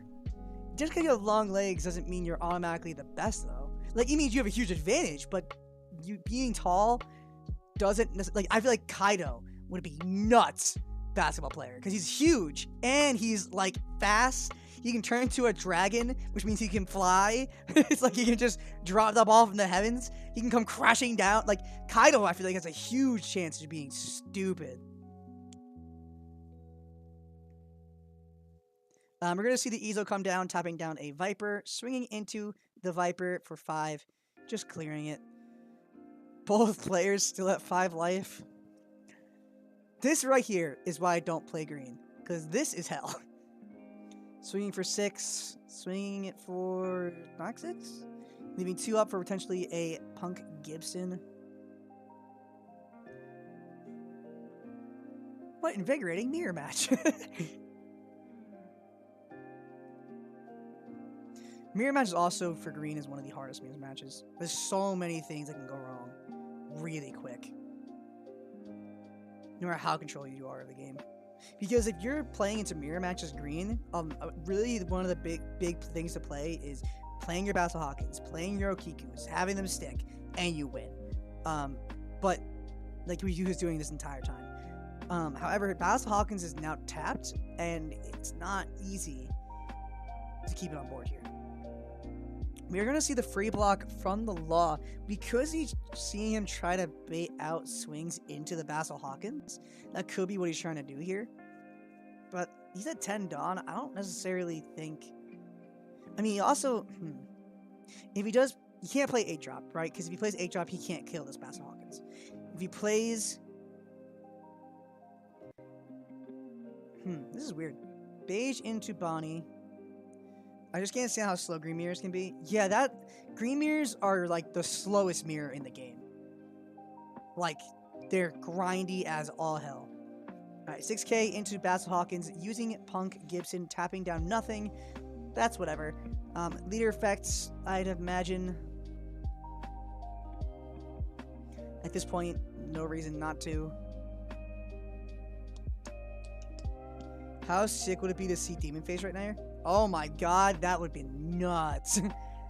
I would, like, actually scream. That would be a little much. Yeah, leader effect, swinging 6 into the Hawkins again, clearing it. And then he has 6 Dawn left. Could play a Law here, would be really good. Picking up the Beige. But nope, we're not going to see that. We're going to see the Bonnie. Demon Face there would have been stupid good. That would have been so good. Yep, his own Basil Hawkins. That's fine. Can't play it this turn. 4 Dawn left. Playing a killer. And attaching 1 a killer for effect.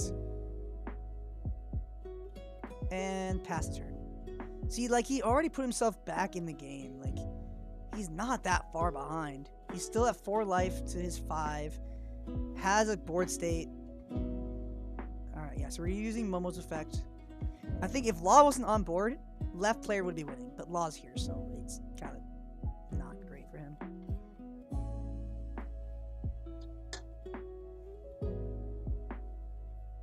I'm gonna go get my charger, and put it in the thing so my phone die and I can talk to chat still. Be right back.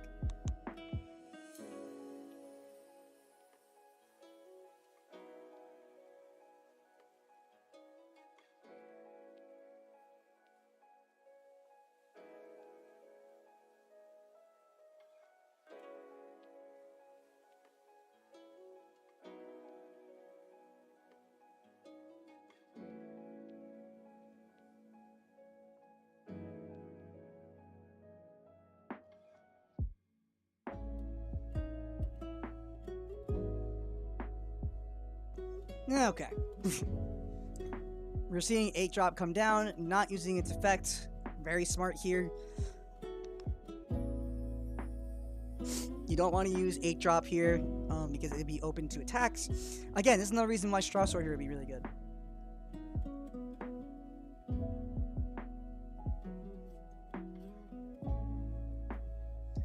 Going to swing the Viper into Momo, clearing it off board.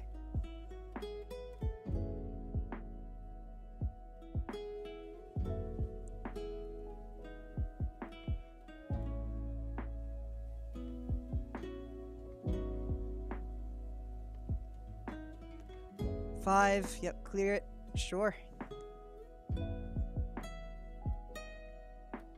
Now you play your 8-drop? Oh, you play Law.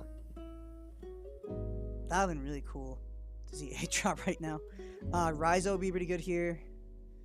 Beige is fine. Playing the Basil Hawkins for 5, passing the turn. Now the 8-drop will, if it uses its effect, will pretty much be cleared from Basil Hawkins more than likely. So we'll probably look forward to seeing that.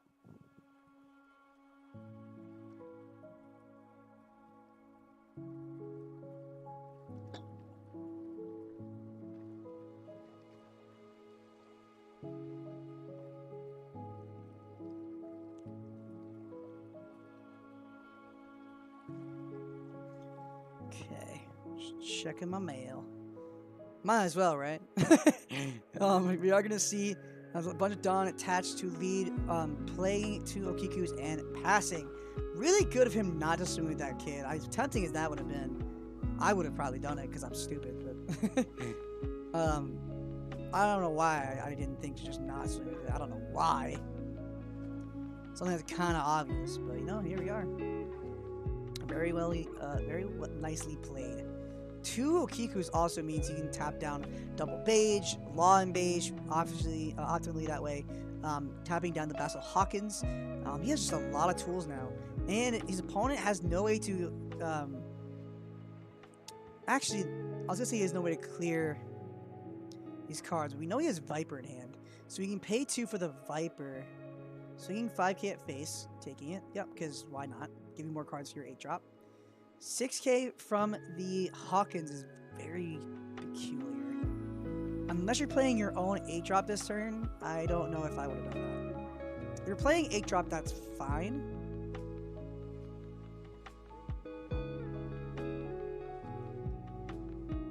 Yeah, so we're gonna see the 8-drop. Yeah, that's fine. After its effect. Yeah, otherwise you don't swing past the Hawkins. Now here's the thing, you need to defend your 8-drop very carefully. He does have the double Okiku to tap down 2 potential blockers, which is something you don't want. He has 4 cards in hand though, so it might be all the difference. Let's see, I think if you're... You can put 3 on each Okiku if you want, but that'll only be a 1k counter or 1 block that way. You could attach 1 to each Okiku, have them whiff swings, and then try to swing into the kid after that. Is probably what you should be doing. We are going to see... I wonder if he's not going to swing with his anything, because then he can try to get more cards for Okiku while he just kind of struggles to do, like, anything. That'd be kind of the most optimal play, too, if he just doesn't attack with his characters. That'd also be really good.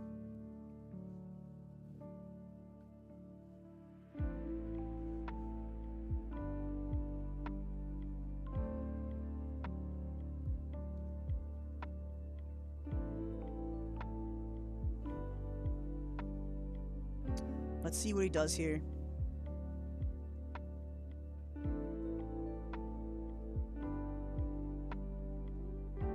He's really thinking about it. Maybe attach all into lead, swing into kid twice. We get both blockers out of the way. Yeah, so 10k.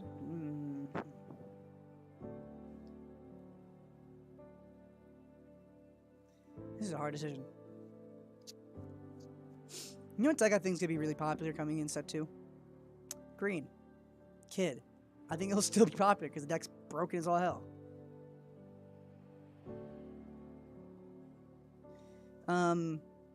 He seems kind of stuck since he doesn't have a big dude, even with a 2 Okiku. I don't know. I think it's less about being stuck and more about getting you to get the most optimal play with what you have here. Playing out Law. Oh, Basil. And because he has opponent has Basil Hawkins on board and you have 3 life, there's no reason to start swinging with your characters here. It's actually correct. Something we don't see a lot from kid players. Like a lot of time they just start swinging and doing stuff, and it's like, oh, it's like thanks, like you lose. But he's really playing optimally, which is really nice to see. And he has no way to get those cards down off the board, except for that Viper, and even then, that's not the best. You get rid of Anokiku.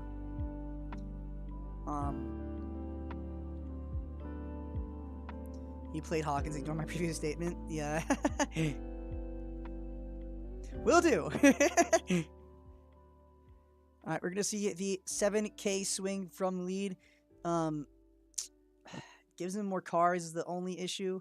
You could go for game. In theory, you could try. I'm not sure how viable that is. Ooh, Punk Gibson tapping down Akos? I would have tapped down Basil. Then it kind of forces his opponent to... I don't know. How do I feel about that? Oh wait, why tap down Basil? There's nothing rested. So I'm stupid. I forgot. I'm an idiot.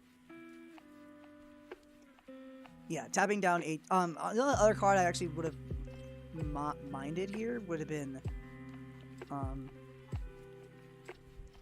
Law. Law would have been really good to tap down. It's one less blocker and it's one less swing potentially at base.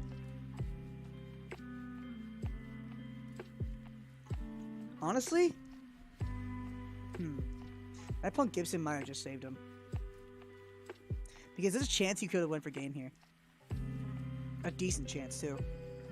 1 to the Basil Hawkins, swing, guarantee hit, swing with Kid, block with the Law, 1 onto the Law, 7, almost guarantee hit. Leader swing, good game. If his hand's not good enough and it's dead, then he just won. Except that Punk Gibson tapped down the Kid, so now he's not winning. Which also means I don't think you have to start swinging. Because he tapped it down. That's so annoying. Yeah, 7k at lead. That is the most annoying scenario you could have been in. Takes it. Yep. Man, that Punk Gibson put in some work. He does not look happy either. 1,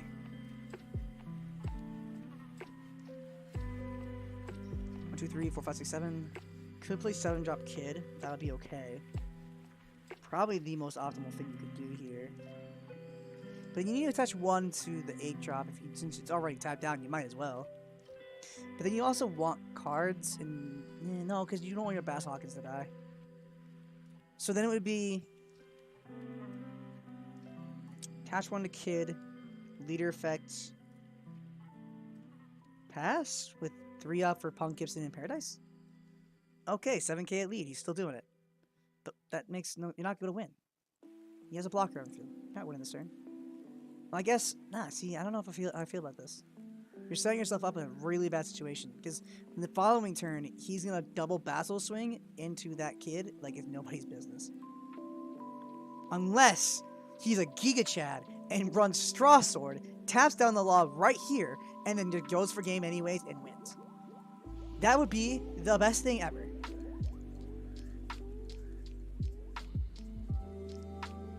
Straw Sword right now. Wait, then why didn't you Straw Sword before? Never mind. No, that's stupid. It'd be Giga Chad, but it would have happened already. Yeah. Law, tapping down, whatever, who cares. Oh, picking up the Law, playing down the beige? That's not bad. 1 to the yep, 8-drop. Very nice. That's not bad at all. We use 5 cards in hand. 1 card is dead because we know it's a Law. He has triple blocker now. We could... this is a very interesting turn. 0 life, so you had to swing with that Kid. You don't have a choice. So you could swing... attach... 3 to the Okiku, swinging 8k at the Kid. Tapping down the Law, I presume. Yep. Just count out a card in hand. Does not matter.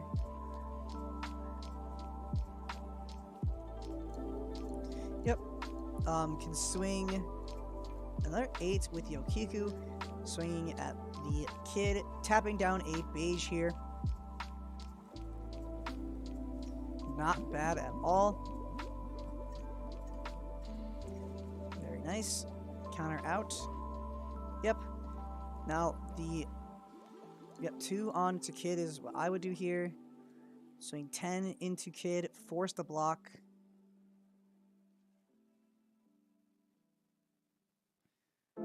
Or kid dies. Okay, cool. Then there's 2 into the Hawkins, swing double 8 into the 8 drop. If he doesn't have a counter in hand, he does get to clear that and potentially his Basil Hawkins. And that's something you definitely don't want. I definitely think you need to counter out. Yep. And then swing again. Yep. Even if it dies in the second, you still definitely need to counter that first. 5 into the beige. Yep. Okay. So let's see what he does here in response.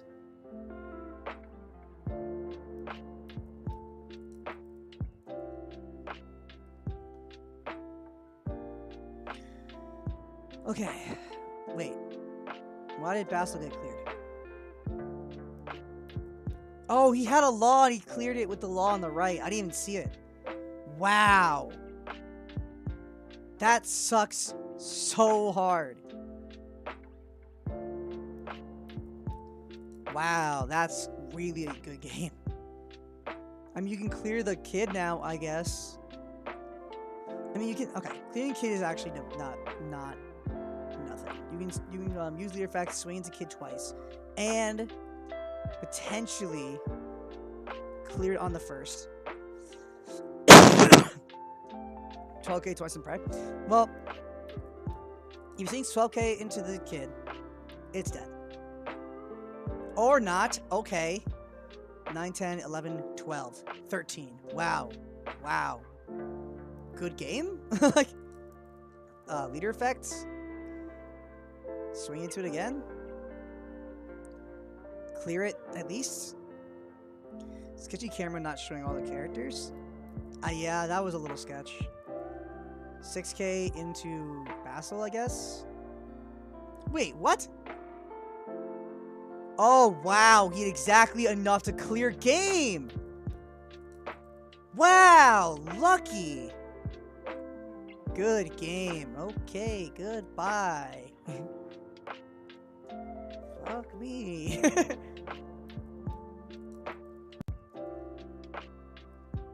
Wow.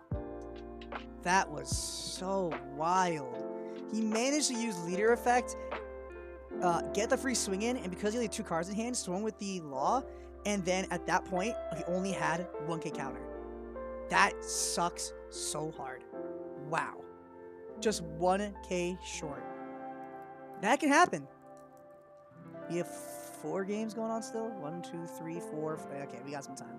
Well, now, back to this.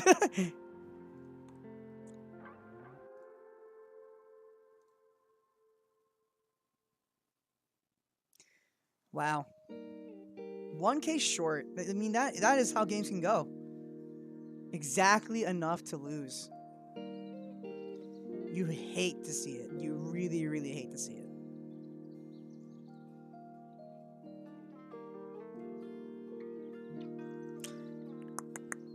Even Cov means if we go first, they lose their curve play. This hand is actually kind of good. Because we have Garp and Sakazuki and Kuzan to KO like just about anything he plays. Playing Law. That's kind of not common. That's kind of super uncommon. And he discarded the Law off the effect.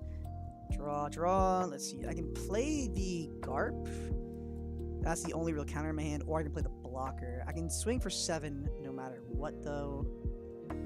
So let's just do that and attack. Swing for 7. Force a card in hand or block. That's fine. Now it means we play our blocker and pass. Next turn, we can play Garp if he plays a 4 cost anything. Discarding the Kuzan, either one is fine depending on what he does here. If he swings for 5, that's fine, we take it. If he plays a Mr. 3 or a, whatchamacallit calls it, whose name I can't remember. Kobe's good. Yeah, we have just KO effects up the wazoo. I don't think we need Kuzan here. Kuzan's good, but we don't need it. Especially because next turn he plays Luffy. Mihawk. I don't know how I feel about Mihawk here. We can discard this though, so I think actually it doesn't matter. So I think we're gonna KO it. Because this card is kind of useless in this matchup unless I Kuzan here. He's playing Weevil? What the fuck? Well, I'm famous. Buy followers, primes, and viewers on viewers shop. Well, I can't tell if you're a bot or not. Either way, I don't care. We can KO the Mihawk here. I think we do that. Garp is kind of good. Bot. Yeah. Well, I'm gonna wait to see if it does it again, and then I will, after that, I'll kick it. 7. I mean, you make this 8 if you want to clear this Garp. Okay, so we're gonna only 2K counter this. Now he has 4 done. No matter what he plays, I can kill it the Garp because I'm broken now. I can KO. Actually, yeah, that's not staying. I can play the. I'm trying to debate what's the best. I think I KO it and discard the Kuzan. Yeah. And then I want to play this. Draw a card here. And just attack for 8. He hasn't taken a single hit yet, so let's just force that there. Now, if he plays the Ivankov, I think I can KO both. No, I can't. Wait, yes I can. I can KO both. Because I have Kuzan on board, I can now KO 2 cards off of the effect. And he cannot play Mihawk, so he can't bottom my Garp, so I'm sitting real pretty. Granted, I need to discard both my cards in hand to KO 2 cards, but if I get to clearing both Ivankov and... Oh, wait, no, I can't clear both. If he plays Ivankov and Luffy and uses Luffy effect to KO Kuzan, or bounce Kuzan, then I can't KO both.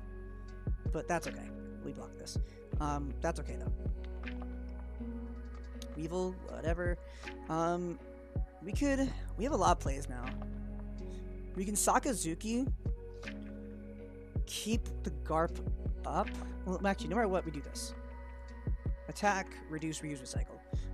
Now we can attach 1 to my leader and get the 7k.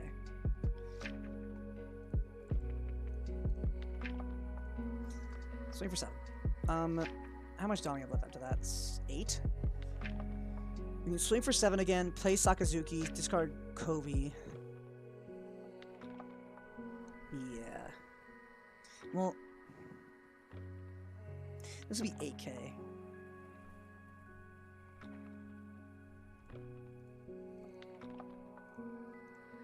Because now we're going to play Sakazuki this turn. Card action, discard, kill this. We need more bodies on board. Because when he ultimately starts KOing my shit, I need to... Had to see Luffy to stay in this, but I guess not. What? Oh, has to see Luffy to stay in this. Yeah, this is what I'm talking about. Like, he missed Ivankov for like 2 turns. It's like, oh, now you die.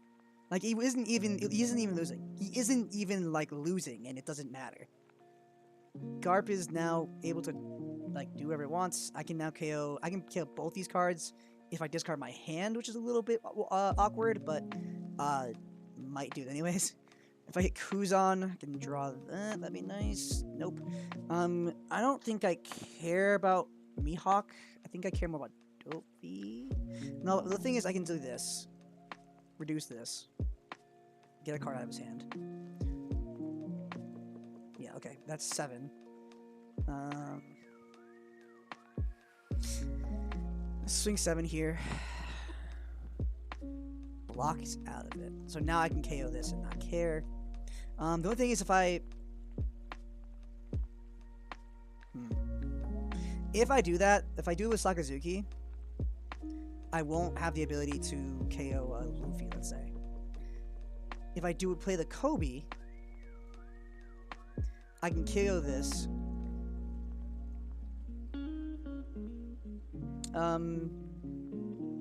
I could play Tashigi.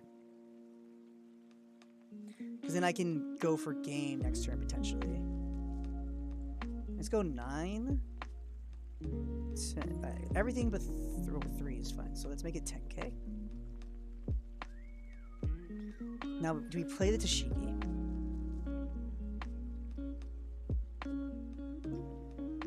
I don't know if there's a lot of value in playing Tashigi here. I think we should pass.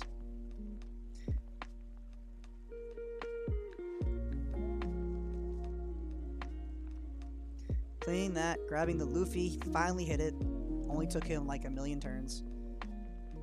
Maybe trying to get into Ivankov now. Drawing Galdino, that's fine. Going to Nukama Land, discard the Galdino. Okay. Does he now does he play Luffy and bounce the Kuzan? Nope. I don't think I care. 7 Dawn means an Ivankov potentially, but I can KO it off of Sakazuki. There's only so much. Yeah, Ivankov into Luffy. Bouncing the Kobe would be fine here. Another Sakazuki. I'm not a fan of that. Also, I think I just win. Just fun fact. Because I can just do this. Swing for 5. Make him use a card. Use leader effect 7. Yeah, I think I win here. Regardless. 7... 8, 9, and then the rest into Sakazuki, and that should be game. Yep.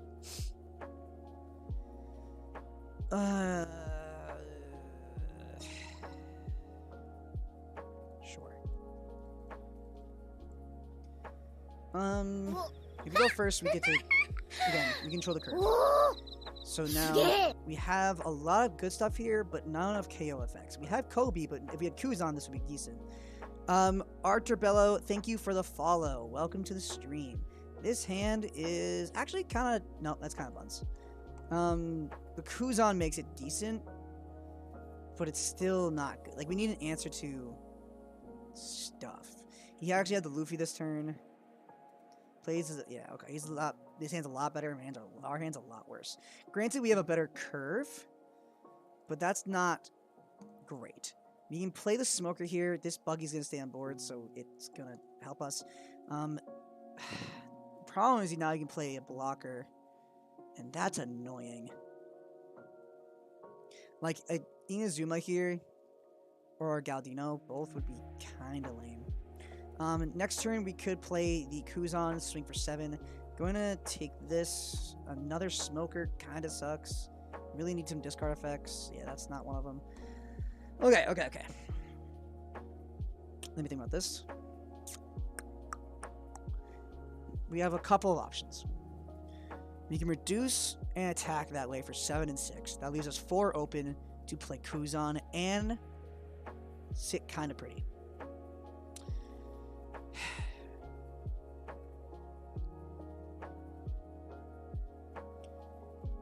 Or, thinking about play Kuzan.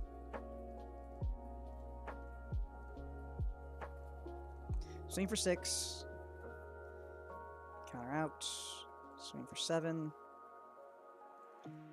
Play the Kuzan. No KO effects. This is unfortunate. This is something you don't want to see. He now will probably swing into this Smoker here for 6, putting 1 on lead because he has the Dawn for it. He could also play his Luffy here. Nope, we're going to see that. Okay. Sure. Going to be a 6k swing into the Smoker. Wouldn't be that big a deal for us. Yeah, that's fine. I really need some KO effects. That's what I really need. Like a Garp. Garp would be really good because I can play it and keep up Impact Wave and discard the Smoker. And just get rid of this trash right here. That'd be so good right now. If he hits us, we take it because, again, we need to hit KO effects. Like, now. Garp preferably. 2 onto the leader would be fine. Yep, because we're taking anyways. That's the wrong Garp. This sucks so hard.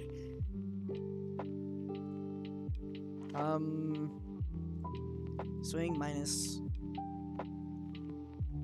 Yeah, whatever. We have 7 Dawn. We can play the Smoker and the blocker, I guess? Oh, no, we can't, because if I use leader effect, I can't. I also don't think it matters. Yeah, this hand's really rough.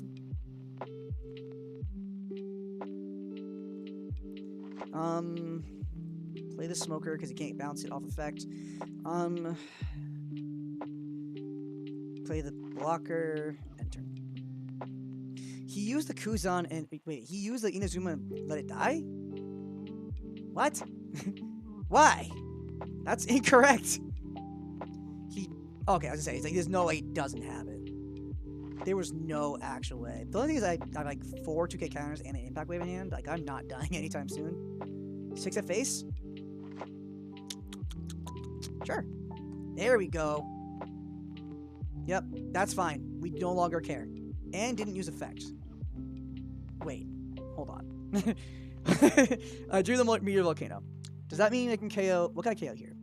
Minus the 4, minus it by 1. I could KO off a Meteor Volcano and not Sakazuki. I don't think it matters though. Yeah, I don't think it matters. Oh, dumbass. Just something like that. Yep. Do this. Do that. Swing 9k at face, double attack. And then we can just KO with the, we can just swing with this. We'll just KO with Sakazuki anyways. And I really, really, really wanted to oh, I could have killed with a Volcano. I forgot it cost 1 or less. This is still correct. Getting him 2 hits, like, pfft, and playing the Sakazuki anyways. Discard the Smoker, get rid of this, and pass. Like, this is the reason why you just murder Edenkov. Because they have nothing to do. Like, they have no plays to hurt you. Hitting this was really nice. I needed to see one so desperately. But next time, we can actually... We want to keep the Kuzan alive, because then we can Meteor Volcano just about anything in the game. Please don't bounce Kuzan. Okay, that I'm okay with. I am so okay with that. We counter with this. I do not care.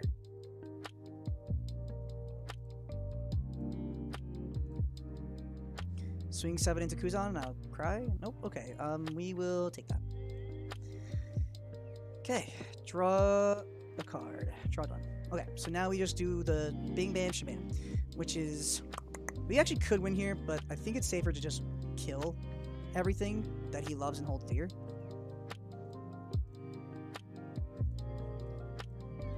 Because I can just clear board, like, right now-ish. Because I can just literally clear this off of, now I can just clear Volcano. Oh, why won't it? Oh, I'm an idiot. I should have used leader effect to...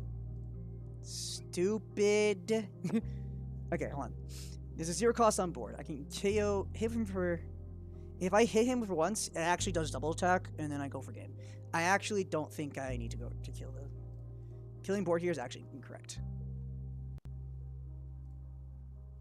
Swing for 7. Yeah. The fact that he countered out of the first swing was actually the reason why he lost. Man, I really wanted to KO the... I mean, I would have... Stupid. I am dumb. But it's okay. The fact he played Buggy means my smokers were live, and that's funny. This card's kind of... What I'm talking about. Like, why would you cut this card? This card wins so many games. I've seen lists that do it. I'm like, don't, though. Like, it's so good. It beats Edenkov by itself. They can't do anything to it. Yeah, I wasn't losing anytime soon. Yeah, we somehow all we needed in our hand to be the best hand ever was this Sakazuki. This was literally the only card we needed. The second we hit Sakazuki, the literal second, we won. Because what do you do? Play another Monkey Luffy and lose the game anyways? Like, that's what happened. Yeah, no, we had, let's see, 2, 4, 6, 8, 10, 14, 15, right? 1, 2, 3, 4, 5, 10, 14, 15k counter in hand. Yeah, there's no way. Even if we took one more life and when you went all in lead, or all in into Ivankov or Luffy, I still did not lose.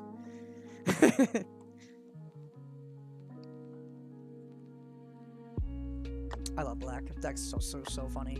It's just the red matchup. It's just Whitebeard. I can handle Zoro. Just draw Borsalino. Good game. Go second. Good game. Playing into Whitebeard though is like really impossible because what you do into Whitebeard as Smoker, what you actually have no choice but to do is play bodies and never ever ever swing with anything. Clear things on board with Garp and Sakazuki and Kobe. Play your Borsalinos, play what you gotta play. Just don't ever swing at leader because they'll just take it every single turn and then you have the chance because they'll just kill your stuff. When you have the opportunity to go for game, you go for it. But it's really hard. That's why we run the 4th 2K counter. Or this instead of 4th Meteor Volcano. Which I wish I can run a 4th Meteor Volcano instead. Because of Kuzan Volcano combos, both Kuzan Volcano combos are like insane. Oh yes, you have a 10-drop Kaido? Oh, that's cool. 5 with a Meteor Volcano. All you need is 1 swing off this. Let's see, this on board. -5. -4. Leader, not even. Both Kuzans, Meteor Volcano kills everything in the game. Because even if you have both Kuzans on board and leader, that's 10, right? Because this is -4, this is -5, that's 9. Leader effect -1. You will KO everything in game with Meteor Volcano, but you don't even need leader effect. All you need is Meteor Volcano. This is why this card's sick. There's a reason why this card is played.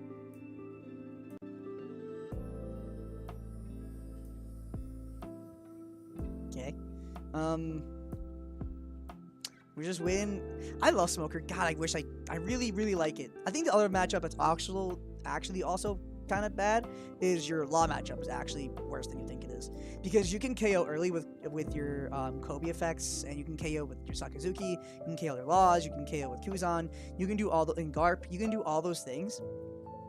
What sucks is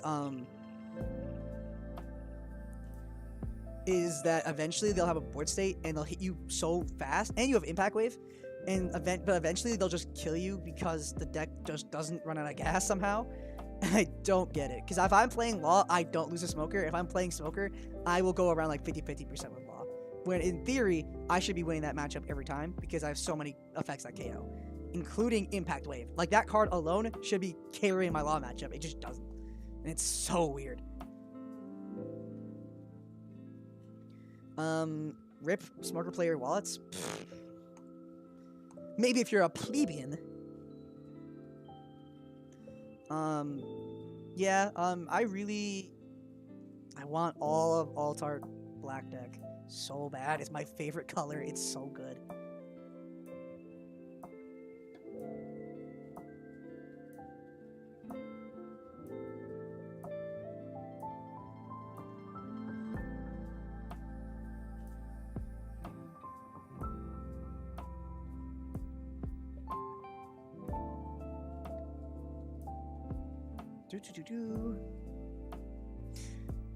I'm not sure if we talked about Set 2 Kaido at all, because I think that deck is actually high-key good.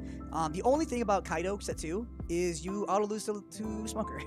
That's honestly kind of like the thing about like a bunch of decks from Set 1 that were good are like, oh yeah, but Smoker, so you lose. Smoker's so good. I love this deck so much. It's just that Whitebeard deck. If Whitebeard didn't exist, I would main Smoker so hard. Or maybe I can... I'll figure it out. I'll figure it out eventually, how to beat Whitebeard to dust. Because that deck is almost an auto-loss matchup. It's really, really hard. I do want the black alts for set 3. I want the black alts for set 2 and set 3 because I'm a psychopath. Oh, but I know what you meant. You want the set 2 alts now so you can play black in set 3. That's my thing, is I'm playing black in set 3 almost definitively. I like it too much. And, I want a full black alt... I want an alt art deck for black because it's so sick. I will sell my kidney. I won't do that, but I will really, really want it a lot. I'm rotating between Kin and Whitebeard. I don't blame you at all because both those decks are broken. Yeah, no, both those decks are nuts, so fair enough. With Red Green Luffy for fun. Red Green Luffy is kind of poop, unfortunately. It's just never gonna be good. I tried making it work once, it just didn't happen.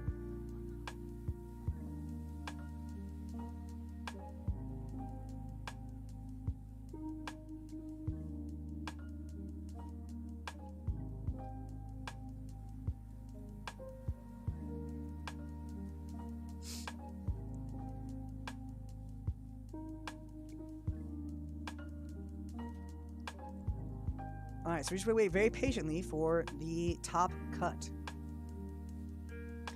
We're waiting very, very patiently, because that should have been last round. And now we're going to get into top cut. Whoops. For these 50 players here, we're going to see how well they do. And then we're going to stream the last, 3 games? Best of 1. Really excited to see what made it. I'm very curious. Almost 50 players, 49 players. Definitely not too shabby. I would round up just cause. Because I'm heavy and I want that 50. I'd be like, oh yeah, 50-man tournament.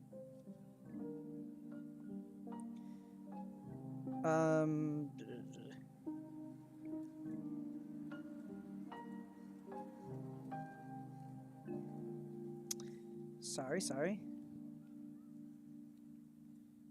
I don't know why.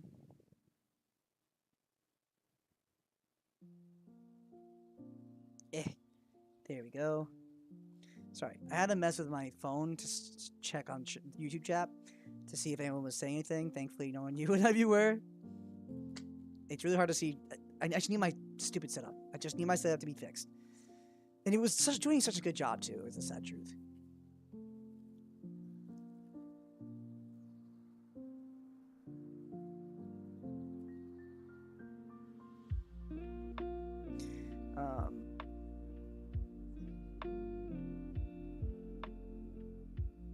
Let's see here. Borsalino's broken. I'm just trying to think what you can possibly do against Whitebeard. I don't think there's that much you can do. Deck's broken. You gotta wait till set 3. Then we have answers. In the form of Isho and... Let's see. Let me look at my Lucci list. Here. This is my Lucci list as of right this very second. Based on 0 testing. I think there are things I can change.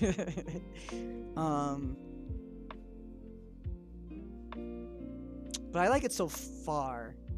I feel comfortable with it. I think this is a very neat list. Because I like the 2 Garps, because that answers Whitebeard fairly well. I like the 4 Sakazuki, and I only run 3 Kuzan to make room for the 3rd Isho. And I really like Isho. That card's broken. I don't think you could run it at less than 3. You could run it at 2, I guess. But I really, really like it. I mean, I could actually change this to like this. Just feels kind of bad. Where's Kuzan? This could be the way. But no matter what, I think these are all staples. The only card I actually kind of want to make room for in this list, for my set 3 blacklist, is this Kumadori. Because a lot of blacklists run it. You could cut the air door, in theory. But, nah. I don't know. I've done like very little testing. I like it already, but saw a Japanese tournament recently, and it seems Black Yellow Big Mom does okay against Whitebeard in set 3. Yeah, I did watch that. I think if you're talking about the tournament, I don't know which one you're probably thinking about, but the official one, the Japanese one, official whatever, from Bandai, or whatever. I also watched it, and Black Yellow Big Mom did a really good job against Whitebeard. Ricky with Yellow Black, probably the same guy I'm thinking of. I can go find it, but I'm lazy, so I'm not doing that. But that deck is really good against Whitebeard. I also really like the deck. I don't know what it can do to mine, honestly. I really have no idea.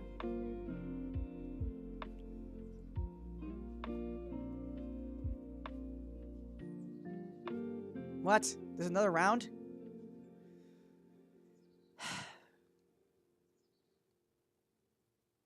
Poop. That's annoying.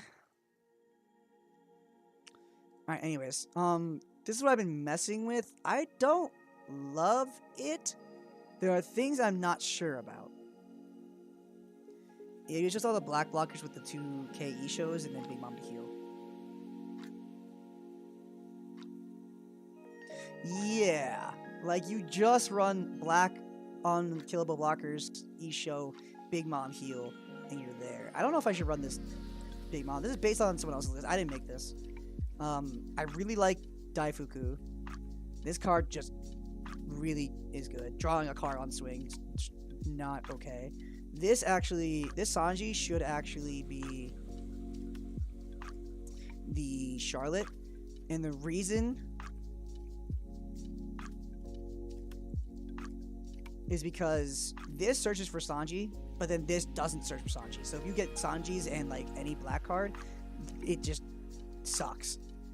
And I don't play this card that often. Like I do, but like the same. Like if Perospero dies and I don't get his trigger, I feel like the stupidest man in the world. Where this is gonna probably trigger. You look at top 4, you're gonna get one, at least one. I don't know how I feel about a lot because there's a lot of dead in this deck. Because you have Perospero, Big Moms, both Big Moms. Where's the Big Mom? Big Moms, these two Big Moms, this one, and you have E-Shell. Just have the black one. Daifuku is so crazy. This one? Oh yeah, Daifuku is actually kind of nuts. I really like Shiozen as a 2K counter. I really like this 2K counters.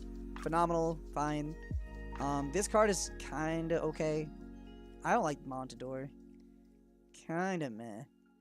Leader's kind of broken. Its effect is stupid. Because at worst, you can discard your dead. Like, even though there's like a million dead cards in this deck. 1, 2, 3, 4.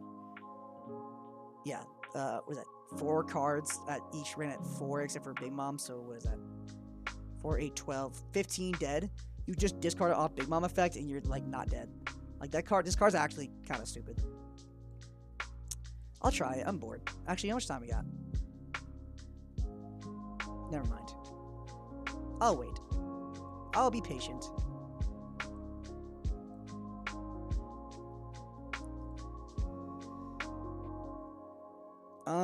Mont not being able to KO 4 drops is rough. Yeah, like, and the fact that is you're taking a life, right? Versus card, add top of combat, life to hand, KO cost 3 or less. Yeah, this takes a life using its effect, which is fine in this deck specifically because you can use leader effect to get things back, and you can whatever. This card is actually kind of mid. I don't know what I'd cut it for, but I'm not sure if I love it. Because if you're at 0 life, which can happen because you're 4 life leader, if you play this, they can just say, trash. No, wait. No, wait. Oh, no, sorry. Hold on. If they're at 0, this card's dead. Huh. Yeah. Okay, actually, this card's actually kind of fine. Because if you're at 0, if your opponent's at 0 and you play this, they just go, I neg myself. Oh no, I have no life. Like, pff, it's just a 7-drop AK at that point. I'd rather use leader effect to discard it. This card's fine. It's okay. I do like this deck though. But when I play this deck, I feel like I'm battling up. You know what I mean? Where like I feel weaker than I should be. Where if I'm playing every other deck in set 3, like Ace, Nami, Whitebeard for Christ's sake, Black, all those decks feels like I'm doing something big every single turn. This kind of feels like I'm catching up. Mostly because I hate Parasparrow and Montador. Daifuku's good, but the problem with Daifuku is that it doesn't stay for more than 2 seconds. Like, this card just dies on sight. And also, I'm not the biggest fan of Cracker, even though Cracker is objectively stupid. Because you're a 4-life leader, you start the game out at less life, so it already has double attack and +1. So for 1 Dawn, you're a 7k double attack. Like, that's kind of dumb. Like, I like Cracker. And the fact you can play it off life is stupid as all hell. You replace Mont with Sakazuki? Oops. Mont with Sakazuki, huh? I can kind of get behind it. The problem is, my only problem with that, and if you don't know what I'm talking about, he's talking about this beautiful, beautiful card. This card. My only problem with that is that it puts in more dead, and the deck already has 15 cards that are just straight dead in hand.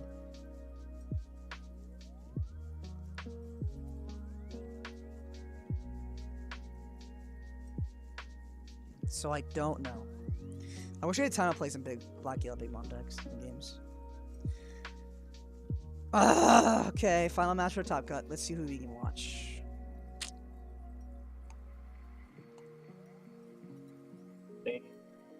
Hey guys, I'm streaming this. I can talk. The case tournament. Would it be okay if we streamed your game? Yeah, sure. Yeah, no problem. Lovely. Good luck, guys. Thanks. I don't play Some Jump Big Mom, to be fair. Yeah, see, that makes sense. If I cut Big Mom for Sakazuki, I'm with you. That is honestly probably better. I just saw someone's list online and I just copied that because I thought it was sweet. Because it ran a bunch of Sakazuki. Any deck that runs more than like 2 Sakazuki, I'm like, ah, yes, perfect.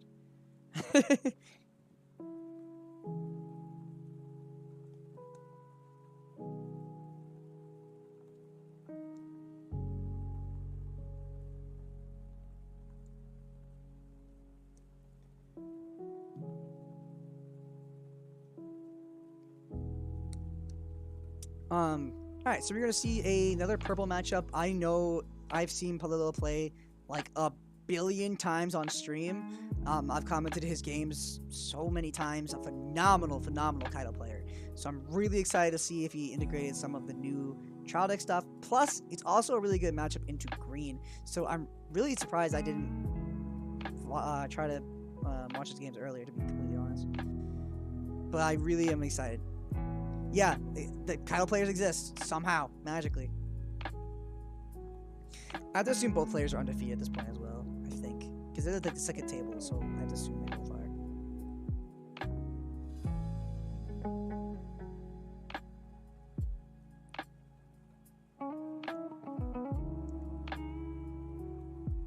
Okay, let's see. It's going to be a 4. Who's going first? Granted, if you're Kaido, honestly, I don't think it matters in this matchup if you're going first or second. I mean, obviously, going second means you have a chance to hit Oni more, right? Because you take the life off of a leader swing and draw a card, so technically, going second is better as Kaido, technically. But I honestly don't think it matters. I don't think it makes a single drop of a difference. I'm excited to see Kaido, though. Thank God. If I didn't see a Kaido player soon, I was gonna, like, cry.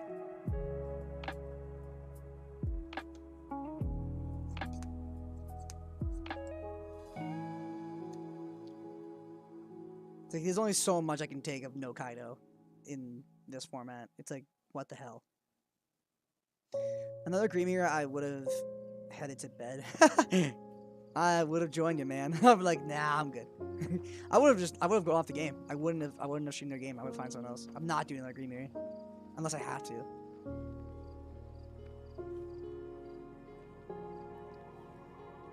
I like when people use the back of the Dawn as Dawn. That's funny. 2 for a Beige, and a Bonnie. When I'm playing Kaido's the reason I didn't play Kid Treasure Cup, because I'm like, I have no confidence in this matchup. Swinging 5 at face, yeah, standard play. Counter, Oni, Jack, fine. That's actually technically better. Only technically. Discarding Blast Breath is not better. The reason why it's kind of better is because now you can swing to the Bonnie if he chooses to use its effect. Granted, if you have Oni, you play Oni over Jack. There's no question. But because you can do, you can swing into the Bonnie, it's actually not that bad. It is one of the only times and only matchups I'm like, you know what, Jack is kind of fine. We are gonna see a playing for 2 killer. Oh, Viper. Ah, yeah, okay. 6k into Jack. That's whatever. Bye, Jack. Like, gonna pass the turn. We are at the 6th Dawn. Question is, do you opt to play your king here? Going to block with the beige for the Bonnie here. Now let's see if he opts to play king. Yep, here it comes, and kill that Bonnie. Very Dawn and trash, nice. So we are gonna pass the turn back. 6 Dawn for Kid here. You could opt to go double 9k or double 8k swing at lead. I've used that strategy myself in this matchup, and it's been fairly successful.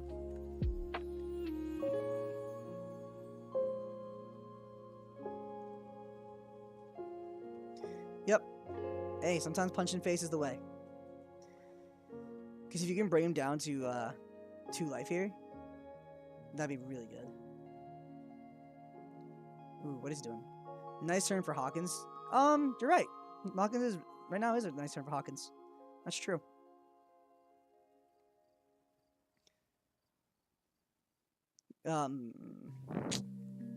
Kiku would be okay, but then there's a good chance he gets KO'd off an effect, so not the best. Hawkins is fairly safe though, so you know what? I'm kind of unless you're on the Brachio Bomber. But there's no like if you use this Brachio Bomber, it's like okay, once again, nothing I can do about it. I'm for it versus purple. We have chosen violence instead. Yeah, double swing with Kid. I'm there. If you bring him to 2, like that's so good. Oh, 5k off of the Viper first. Sick. That's good. Takes it. Oh my god, bring him to 1 right now. Oh no, he's gonna bring him to 2. Never mind. 7k lead. Okay. That's fine. Takes it at 3 life, pay 2 for killer. Or, yeah, okay. That's kind of mediocre. Because he's at 7. Now I play 7 drop king. Clears them both. Swing leader and king at life. And you're feeling like God himself. Just play the boy. Play 7 drop.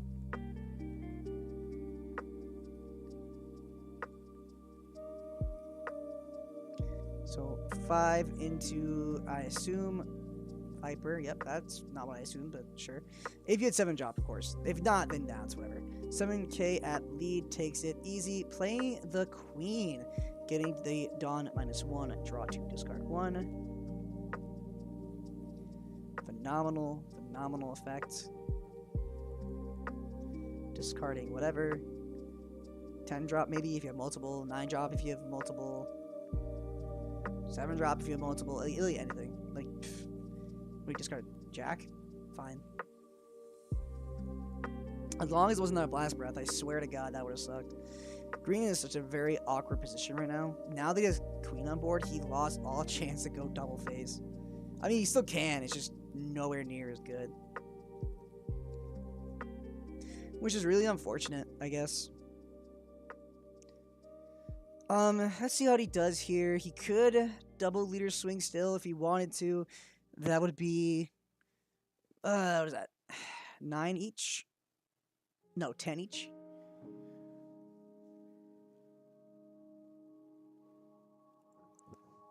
No, wait, more than that? AK is not the worst. He does have 7 cards in hand though, so really, really tough spot now.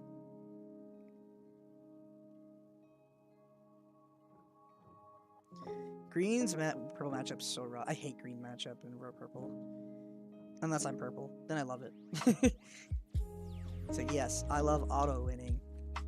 AK, how many rounds are left? This is the last round before top cut. So this is it. No matter what, this is gonna be last round, and then we're gonna go into our top 8. This is gonna be 8K at lead. Yep, here we go. Going to activate effects. Going to oh no, we're not. We're gonna play Raizo, attach onto the killer and a beige. My bad. I get too warped up I want to kill him in the face as if I'm playing kid. No Oni is really rough. This is the second Oni we saw another game in a row with no Oni. So crazy. 5 cards in hand.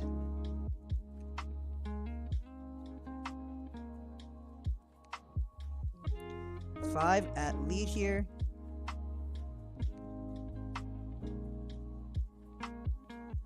Counter out.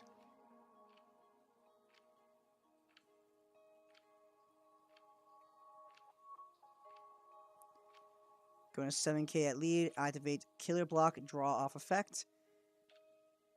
He has 8 Dawn to mess with. 5 for another queen. That would really hurt that kid matchup.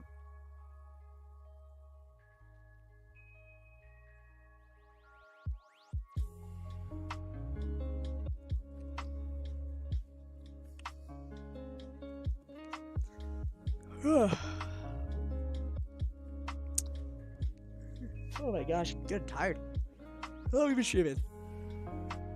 5.5 hours. You'd love to see it.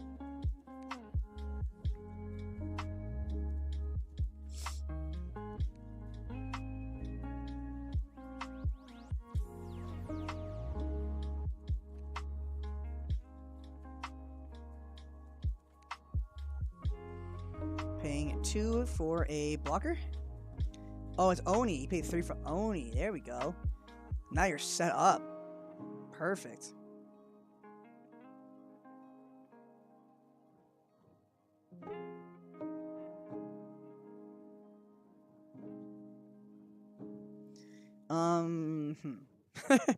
You're a kid here. In theory, you could play 8-drop and you'd swing with Raizo to get a free draw. In theory. It's actually not that bad either.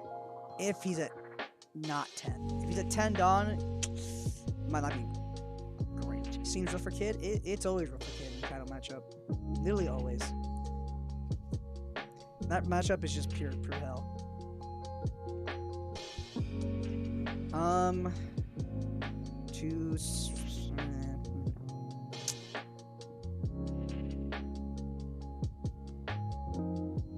Commit to the board now and you just get 10 dropped. I know, that's the thing. You just get screwed no matter what you do.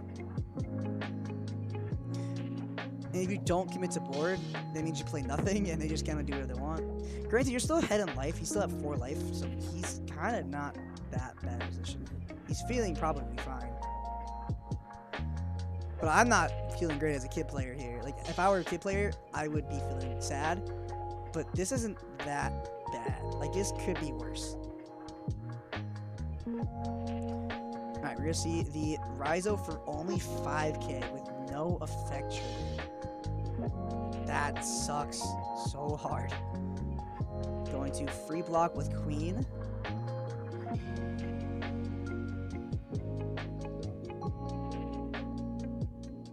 Kaido Stabilize has a hand, a threat, and blockers. Has a hand, a threat, and blockers. Yeah, no, he's just so ahead now. Stabilizing as Kaido is just like, yes, good game.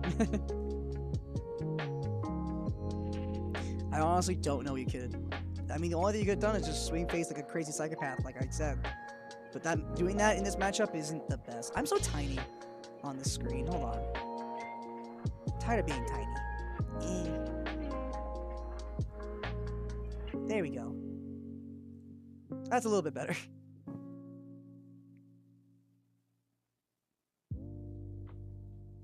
That way I'm not like the tiniest little speck on the corner. Alright, anyways.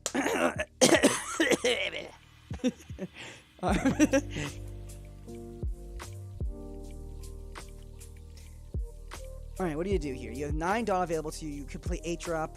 If you did have 8 drop, then you misplayed just now, I swear. Oh, did you swing 6k lead? Okay, I'm sorry, I did not see that. You could play 8 drop here and not use effect. Then it's fine. That's a correct play. Yep. Lovely, lovely, lovely. Very, very good. I think that's really the big difference between good players, really good kid players, and really okay kid players is knowing when to play kid, 8-drop kid and just not swing with effect. Or not use its effect and not do whatever. Just set up for the turn after. That's the big skill for a kid. It's really hard to pull it off. 7-drop would be a safe play. 7-drop would have been really good here. Alright, 5k at the Raizo, 2k counter there. He does have 10. I don't know. I really don't know. I mean, you could... If you have 10 drop, do you wait till next turn before they think you don't have it and you stabilize? Or do you just go ham and go, I'm going to murder you here? Play 10 drop. And then again, he's still at 4 life. Go swing with the king, block with the beige, being very defensive here. Is he really gonna go for it without swinging with your 6? Yeah, swing with your queens. Don't swing at Raizo. Oh, okay. If you're swinging at Raizo, you better not play your... You could play, instead, another queen. That wasn't what I was gonna say. I promise. What I was gonna say... Oh, man. I was gonna say, like, play 9-drop and then just not use effect. That would also be really good. That would have been a really cool play. But Queen's just kind of better. That's just correct. Like, if you have Queens, play that. Like, if he has another Queen, play it. Like, pff, sure. Activating extra effect to make a discard card. He only has 2 cards in hand now. That's really good. I think if you're kid here, you really want to clear the king and queen. But I don't think you have the ability to if you swing with your 8-drop. And it's only a matter of time before he loses. 7-drop would be decent here if he had it, but looking like he doesn't.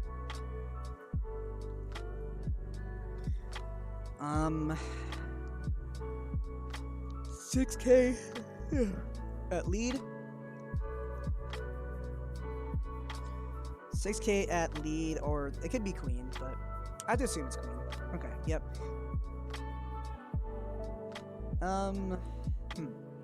You could win 5k lead and then try to get a free block in, then swing with the kid. But if you don't tend to swing with kid this turn, looking like he's going to. Swinging into king would be correct here. Blocking with the queen here, totally fine.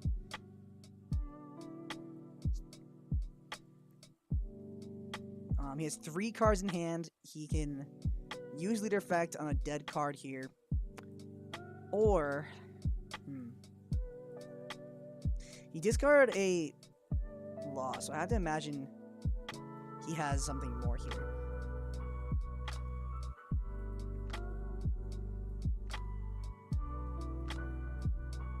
You could play beige, law, bounce beige, play a blocker, play beige. That's not that bad. Raizo is also kind of not bad.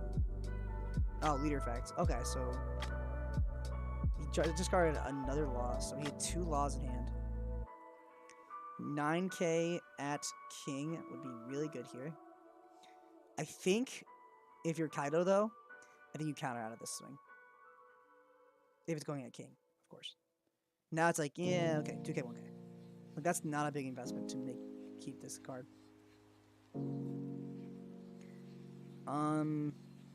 Especially if you have 5 cards in hand, like, unless your hand's kind of dead. Which, no matter what, isn't, because he played the X-Drake, so I have to imagine his hand is totally fine.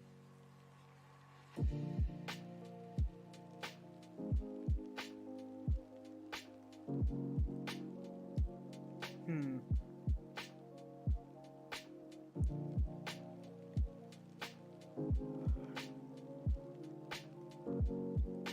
Blocking the queen means he could be 10 dropping next turn.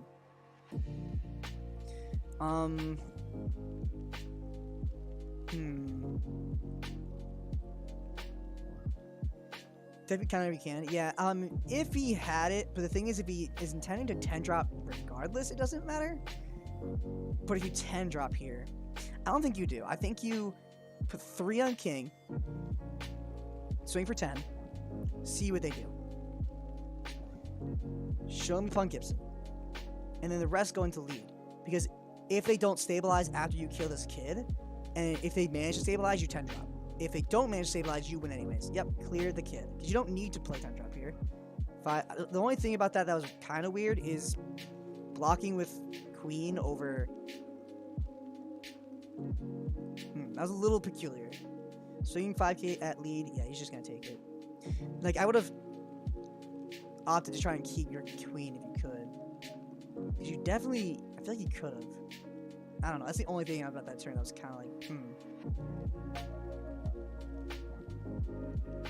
Very eyebrow raising.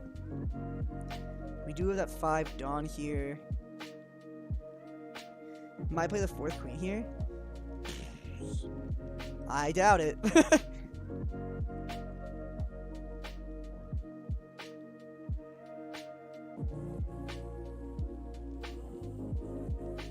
Yeah, nah. See that? I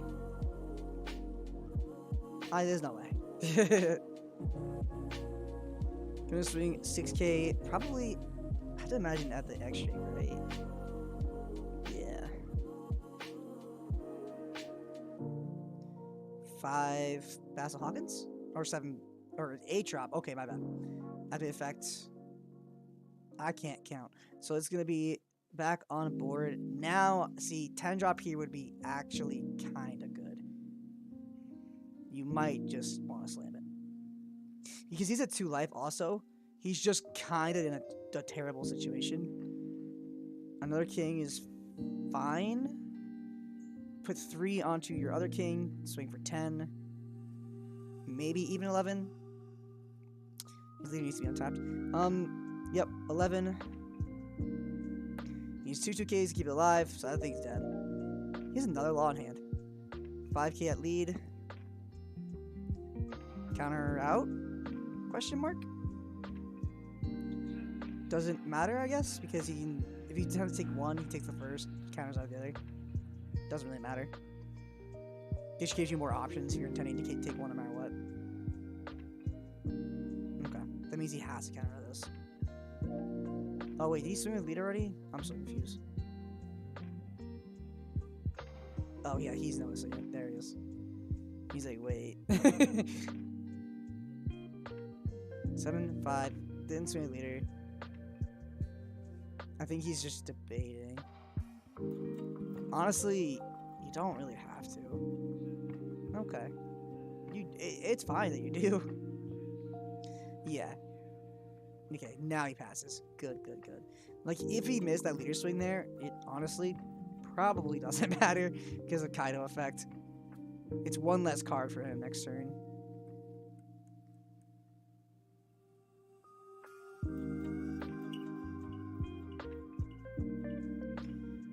Five, 2, 3.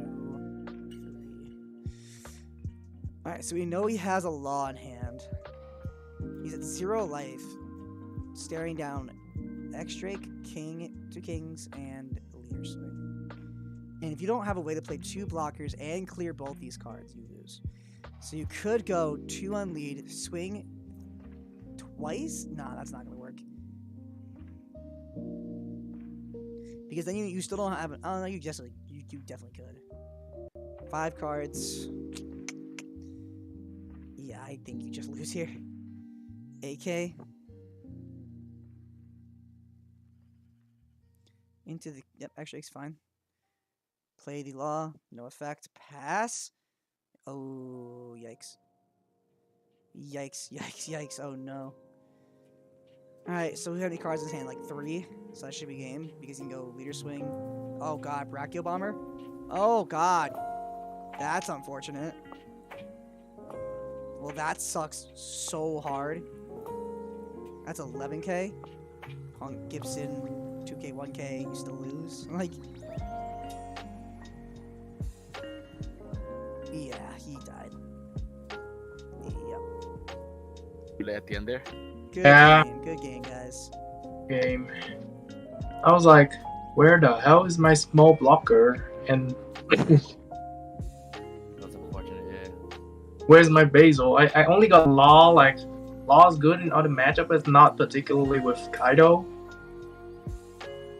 Yeah, I think There's you all- hit like 3. I think you hit like 3 laws at least. Yeah, that was 3 Law. That's wild. Yeah, I run 4, but I draw like 3 in one game. It's pretty wild. Yeah, for sure.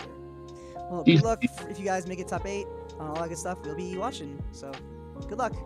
Thanks. Hopefully I get made top with X2 with this time. It's unlikely though. I don't know if it's impossible. I'm not sure actually, but you still made it incredibly far. So good job, regardless. I think there's a chance for like 1 or 2 X2.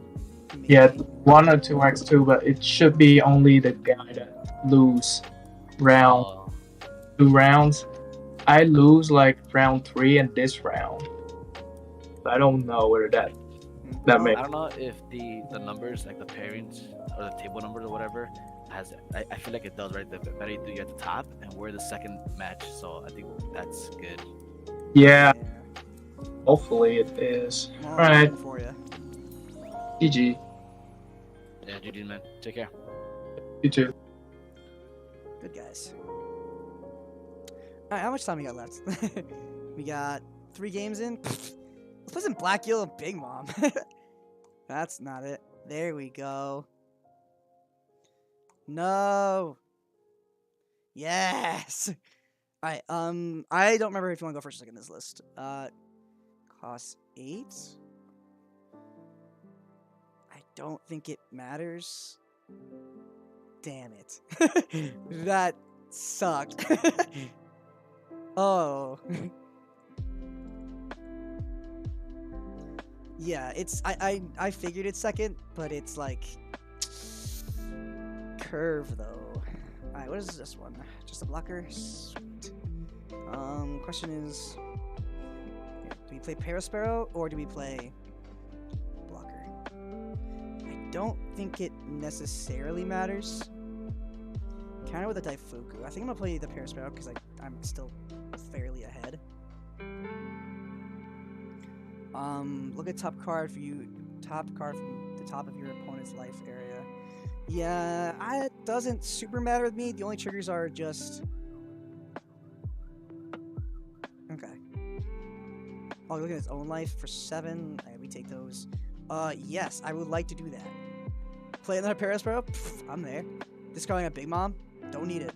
We don't even need it.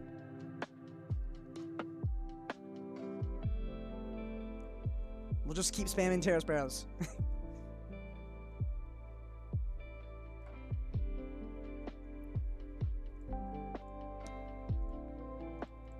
We'll just be incredibly, incredibly lucky. His own Parasparrow, that's fine. We could Montador. Seems kind of bad. We attack for 5. We play the blocker after that. Yeah. You could go double 6. Oh, what's this do? Yeah, I don't care. He's running out of cards quick.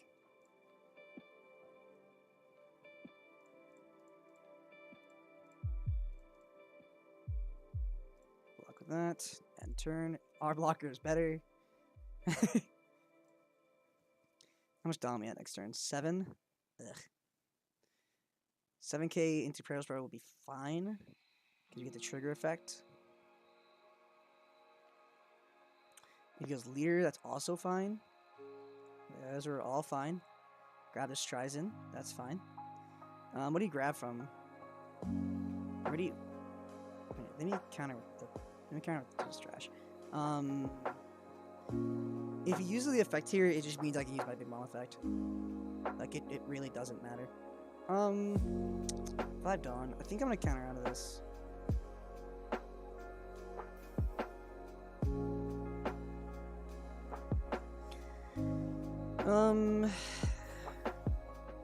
Oh.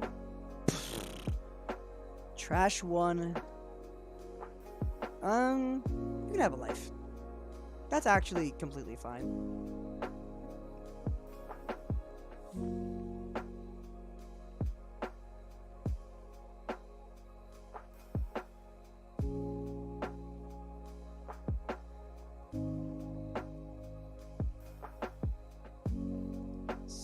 Swing to that.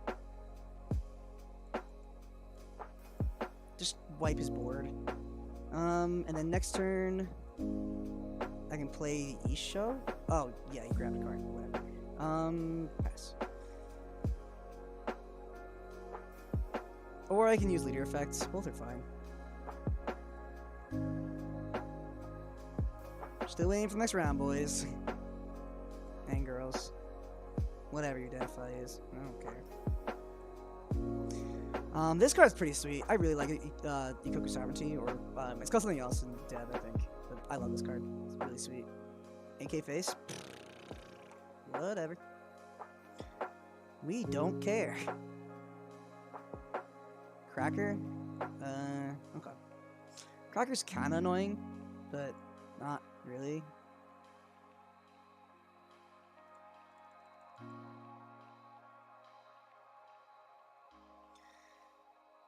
Double Cracker's kind of lame as all hell.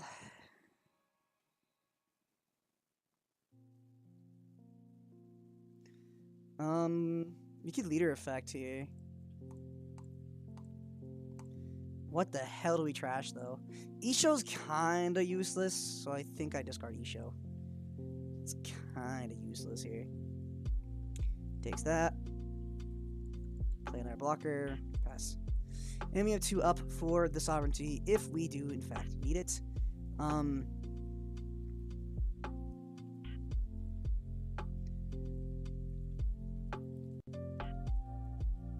Still waiting on some tables. Give you guys some kind of content while we wait. Gonna swing it 9k at face. I really don't care, so we're gonna we actually could Ikoku. Yeah, let's Ikoku here. That way we don't have to have it sit dead in our hand next turn when we play Big Bomb. This only begins 6k. If he swings into our press barrels, we don't care. If he swings leader, we will counter out of that. And then we will swinging in. He has 5 Dawn after that. We will take this one. Porcelino's pretty good. Another smoothie. Okay, let's start doing stuff. We gotta get rid of these. Let's just get rid of the.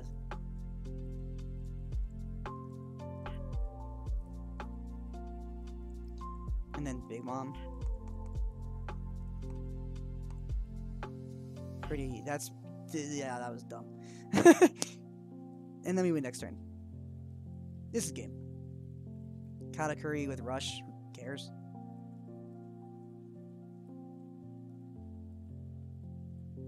Doesn't have Rush. Useless. Literally useless. Black Yellow Big Mom is so much better than normal yellow. So much better. It's like, okay. Do you have Link to New Sim? They just don't care about your board, which is weird. Yeah, they really don't care. Very peculiar. We take this. Here, I can link New Sim.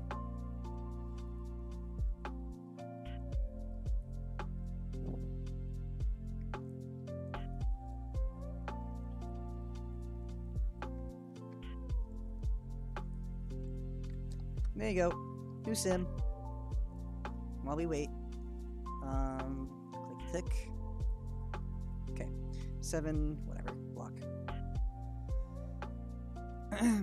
Doesn't have Rush? Wait, why is there Rush? shit, okay. I'm still taking it. Yes, I'll use a Sugar Effect. Discard Isho. Play Cracker. Give me another attacker next turn.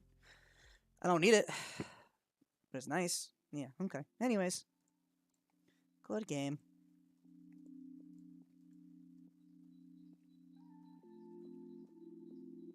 I think it's kind of funny when people try out keep playing OPO1.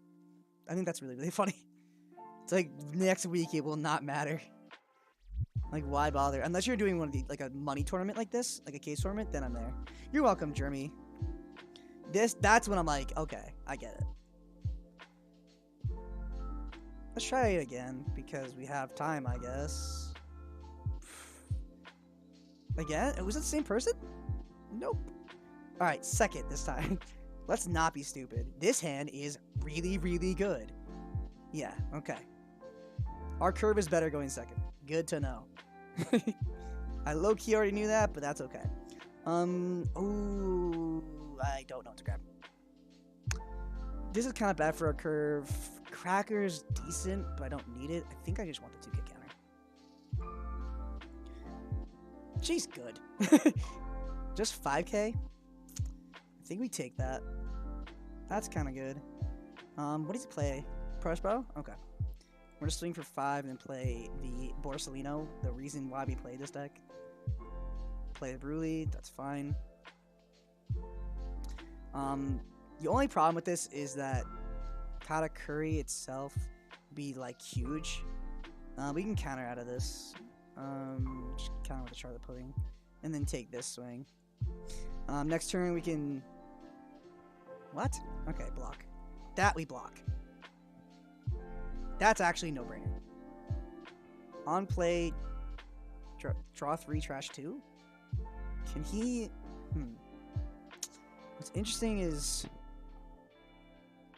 Oh, because he can Katakuri it back into Leader, using Leader effect.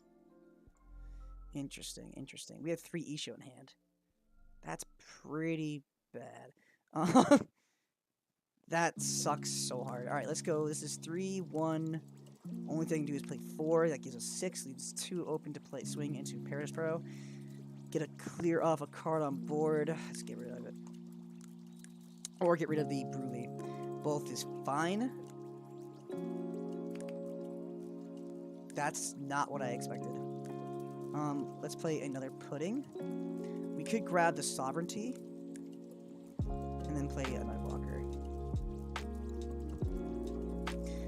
He only has 2 real swings. This is just a blocker, and this is just nothing. So, okay, sorry. Anthony, have you ran into the bug where you can use Usopp Rubber Band and Doom to infinity millions on your deck? I have ran into it because people have been telling me about it, yeah. It's pretty funny. And the Sim gave me the option to milk. Yeah. A lot of people have been telling me about how the Sim is really, really funny right now. I'll be at 8 Dawn next turn. I can clear an Isho.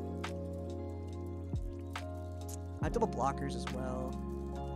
I think I'd take this. Yes. We want the Paraspro on board. Oh, that means I kind of misplayed. Until he swings with his Paraspro, I block. Then it's actually not a misplay, because I want to play Isho next turn. It's because I'm greedy is the problem. Cool. I just saw you streaming, had to tell you. I see others have the same thought. It's funny. Still winning on 2 more games for people to finish.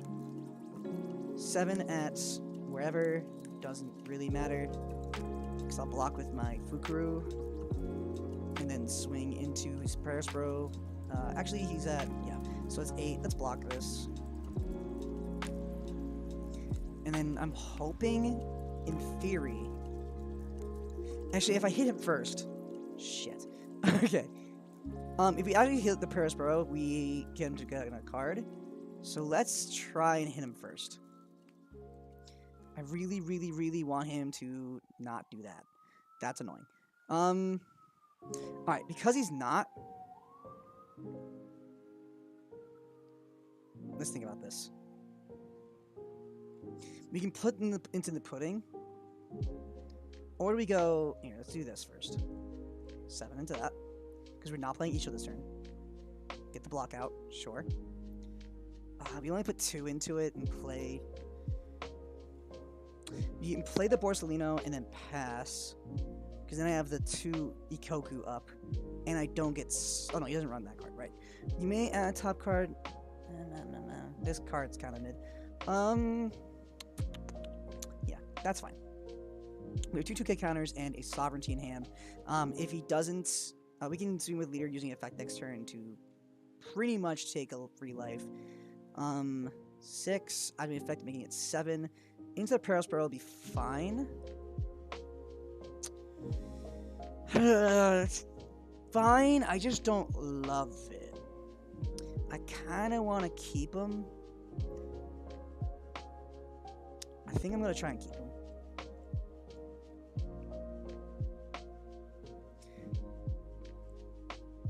We're winning on 1 game. Block for free. If he loads up something and then just goes swing into the Perilspur, okay, Katakuri will do what? Back into the deck. That goes okay. I kind of wish I had... I still wish I had, Oh, wait, no, this is actually perfect. Getting a card. Swing at Lee with this. He takes it. Then he draws 3, discards 2, and I play the Isho here. And that's really, really, really funny. Discard 1. Wait, that's only 5 cards. No! That's annoying. Math didn't work. I could play... Shit. I'm waiting for Isho to be good. I think I just play it and not care. And then just pass. I think I just don't. I just have to not care. Because I have another one in hand. It's fine. 5 into that. We can block it here. Let's do that. Free blocks are fun. 8 into my 6. I could use my Sovereignty here. He's got 6 cards in his hand. If he doesn't, he's gonna play something. Sovereignty is fine. Yeah, that's Sovereignty. He plays another Katakuri, I'm gonna cry. That's kind of worse.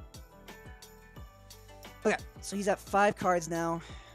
Let's see. Swinging for lead for 5 here. Okay, fucking finally. If there's a trigger.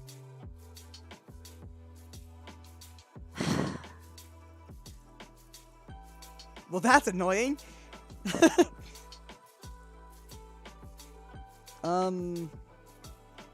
Could discard it. That's not the worst idea. This is a 8k, put 1k into it. Force of Death. Can kill it with fire, I guess. Whatever. Sure. We're at 7, 8, 9, 10. Swing, effect, discard. Sweet. You have 2 2K counters. We could swing with the Borsalino, but it feels kind of unnecessary. This 12k is a problem. Okay! Sweet! He just scooped for no reason. We take those. W to me! Alright, I had to imagine... That was funny. That was gonna be a really long mirror. We're still waiting on the next round, folks. Just sit with me, sit tight. Just chilling. We're just gonna chill. And wait very patiently.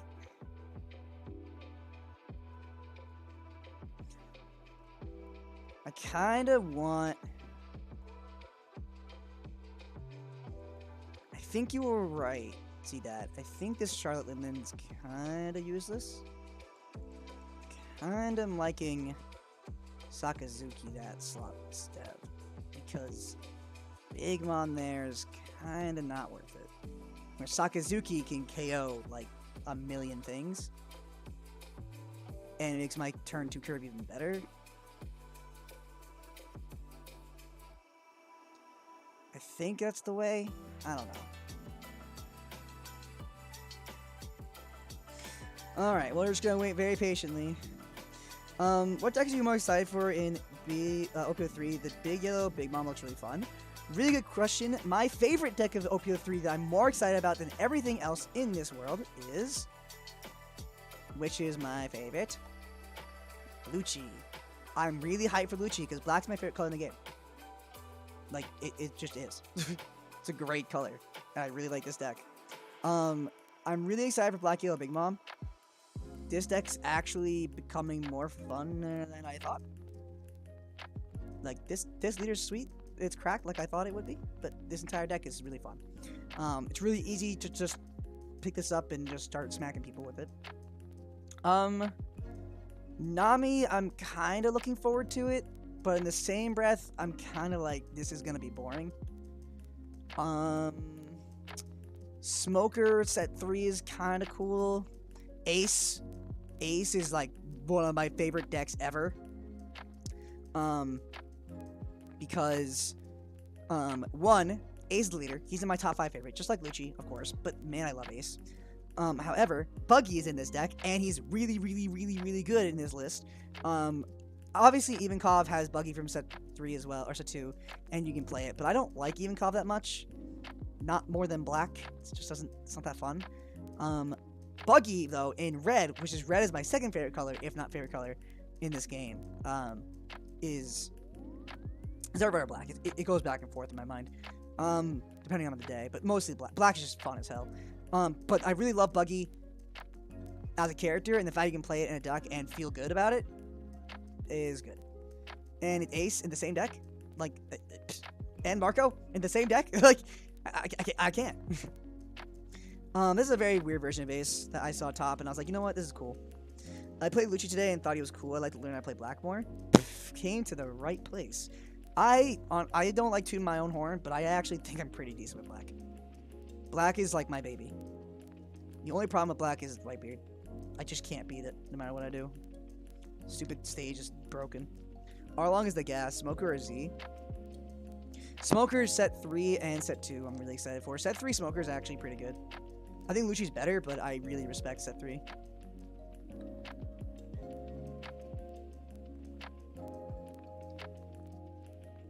Okay, so we got results. Top 8, TCG Luffy, not surprised. Shiwase, Jerry, Saber made it well in. Palillo made it in. Solo, Teisel, Marcus, Lucian. Lucian is a purple player. He actually made it really far. Very nice. Marcus Van. Who was the one who we just watched? We were rooting for him to get top 8. Where is he? Did he make top 8?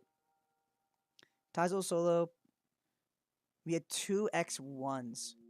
No, 2 X2s make it.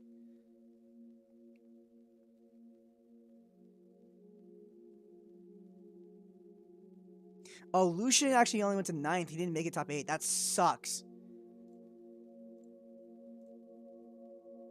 Marcus Van... Oh, was it Marcus? I don't remember who it was. But I'm really excited for... Smoker is just honestly my baby. I really, really like Smoker. I am a big old fan of Smoker.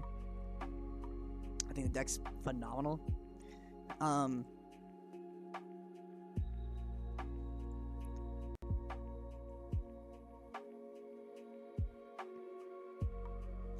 really, really, really enjoy Smoker. And set 3 as well. I don't have a lot of lists for set 3 Smoker just because I don't. It would take me 2 seconds. Like, it would just be like, okay, where do I find space for Isho? That's it. Like, that's not true, but it's fairly accurate. Z's good. It's just I think Z is like he's fine. I don't think he's bad, but I think Smoker's just better. What is this?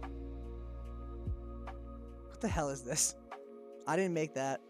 I promise. Didn't make this either. I'm thinking Sakazuki and Black Yellow Big Mom's the way. I think.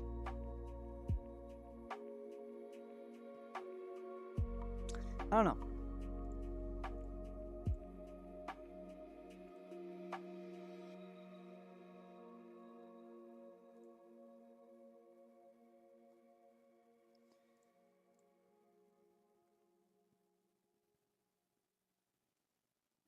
Sorry,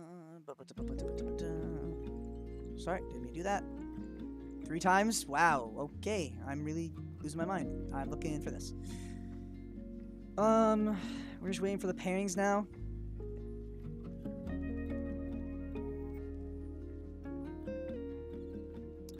Should 1v8, 2v7, 3v6, 4v5. Yep, correct. So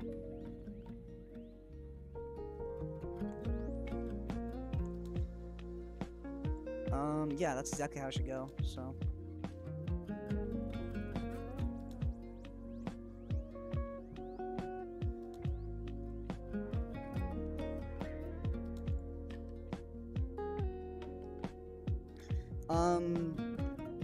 thanks for showing your list. I'll definitely be reviewing the VOD later for another look. Hey, you know what?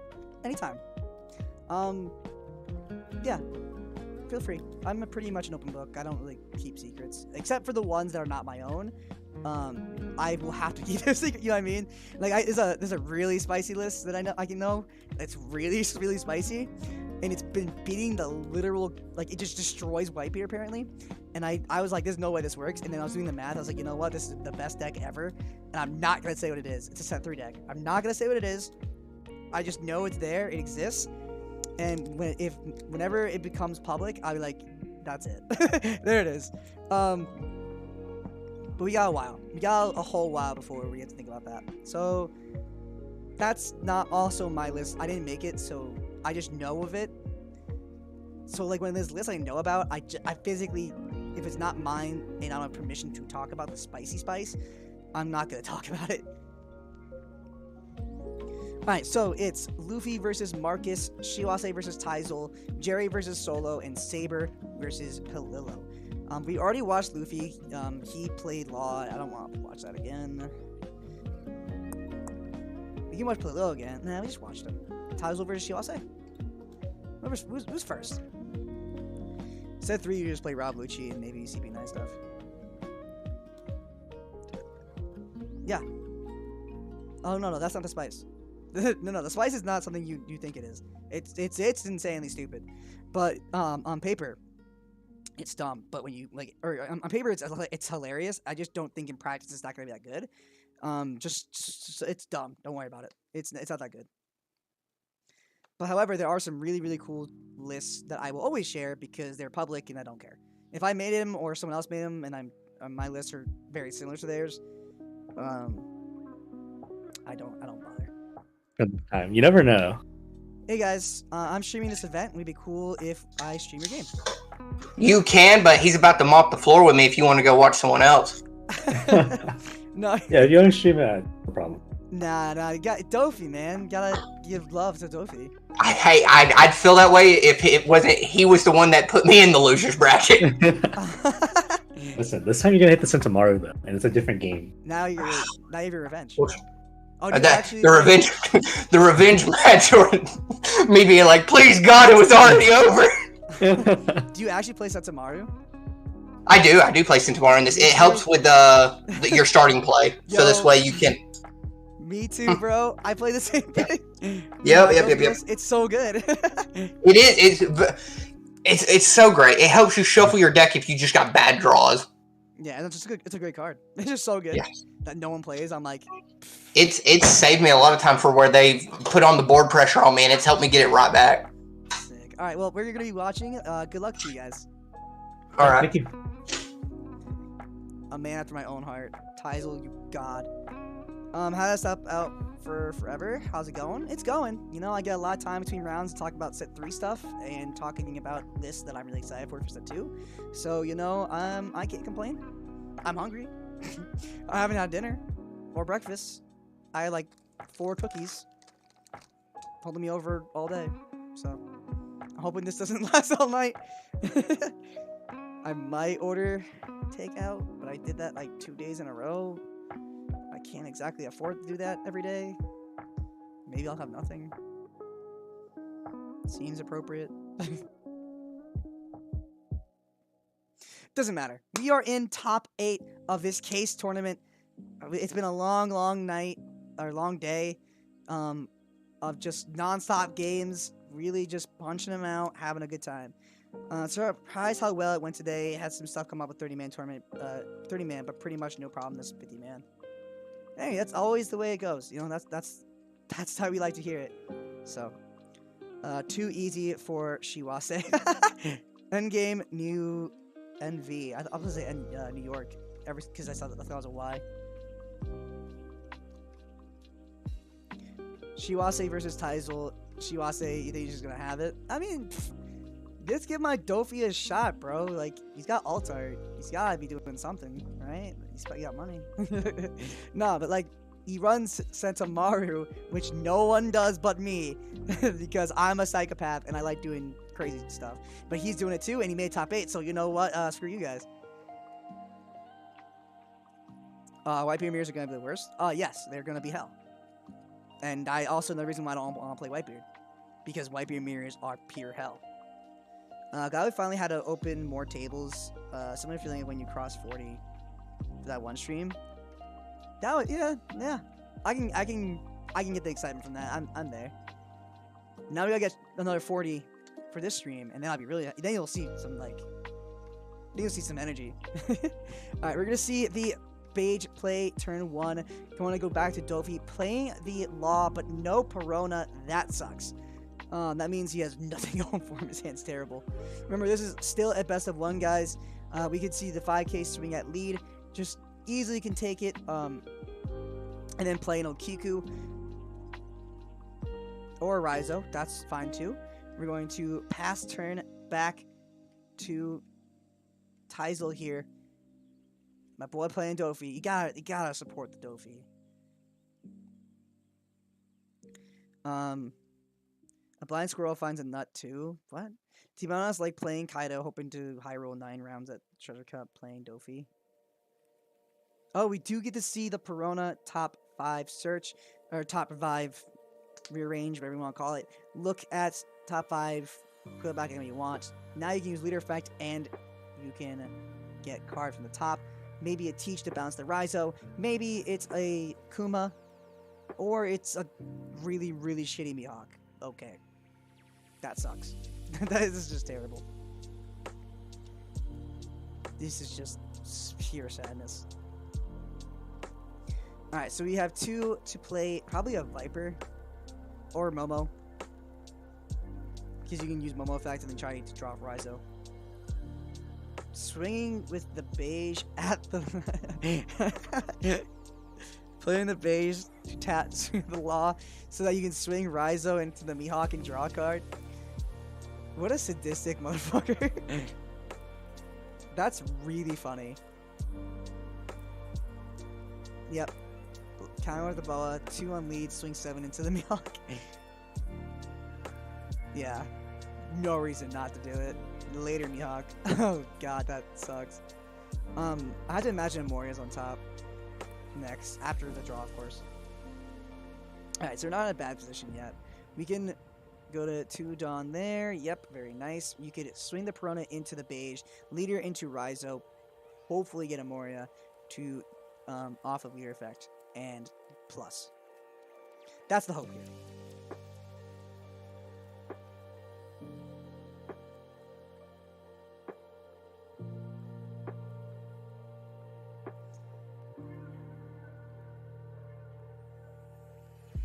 Alright, swinging 7, I have to be imagining it's on Raizo, activating leader effect. Did he rest the Beige with the cat? What? No, he rested the Beige by swinging into Law. He rested the Law and swung into it with Beige so you can swing with Raizo and draw a card. It's pretty funny. 7k swing, going to play Doflamingo off the top, rearrange top 5 again. I basically add everyone to the stream, hopefully get some peeps in. Oh, thank you, Jacob, I appreciate that.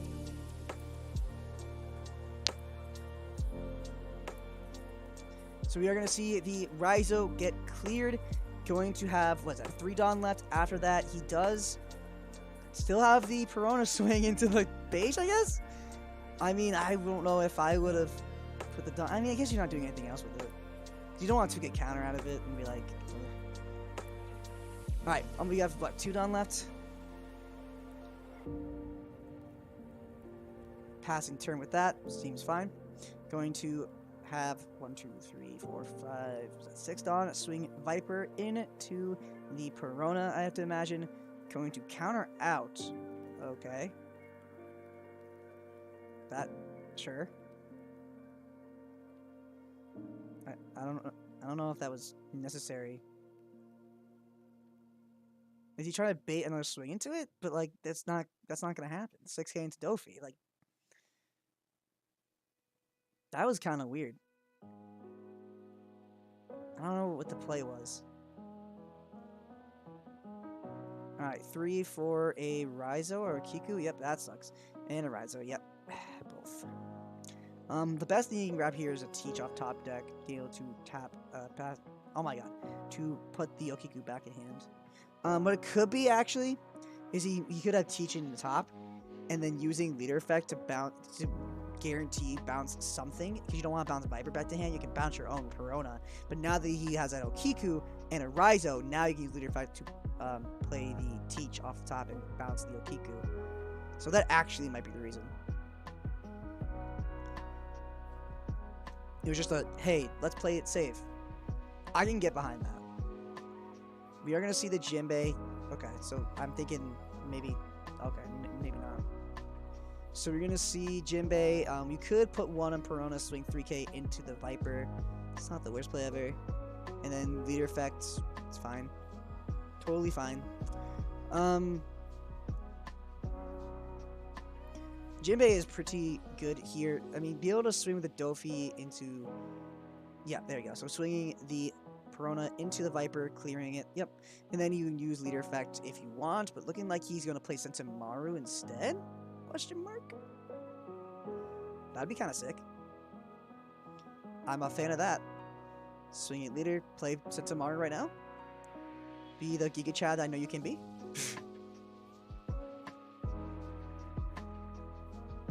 Oh my god, he's a goddamn Chad. Yes. Yes. Play that Sento. I'm so here for it. So you guys don't want to get it. Sento is actually super good in Dofi. Just because if you don't have anything off the top 5 of your stack and it's bad, you can literally just go Sentomaru. And you get bodies. And it's good. Like, your opponent has to respond. Here's Izo. Yeah, tap down Sentomaru. Have to respond. It slows them down. It's such a good card. The fact more Dofi players don't play it is insane to me.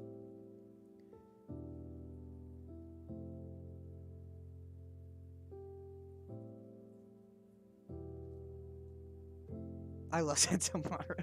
If you couldn't figure it out, the card is actually pretty sweet. You can see 1 into Leader and then the swing into the Sentomaru. That would only leave him 5. That could be a Law play. It could potentially be a Basil Hawkins play if he does do that. Yep, we're going to see the 6 into Sento. Easy peasy. Unless he counters with it, but that'd be insanely stupid. So yeah, that'd be way too much. We do see the Sento get cleared here. Going to swing with the Raizo for 4k into the Perona. Clear it. There's no way it wouldn't. And then we have 5 Dawn left. We could see the Law here, bounce the Raizo, or, yep, bounce the Raizo, play the Raizo, or do we see something else? Yep, there we go. Nothing too crazy here. Fairly standard. We're going to see, hopefully,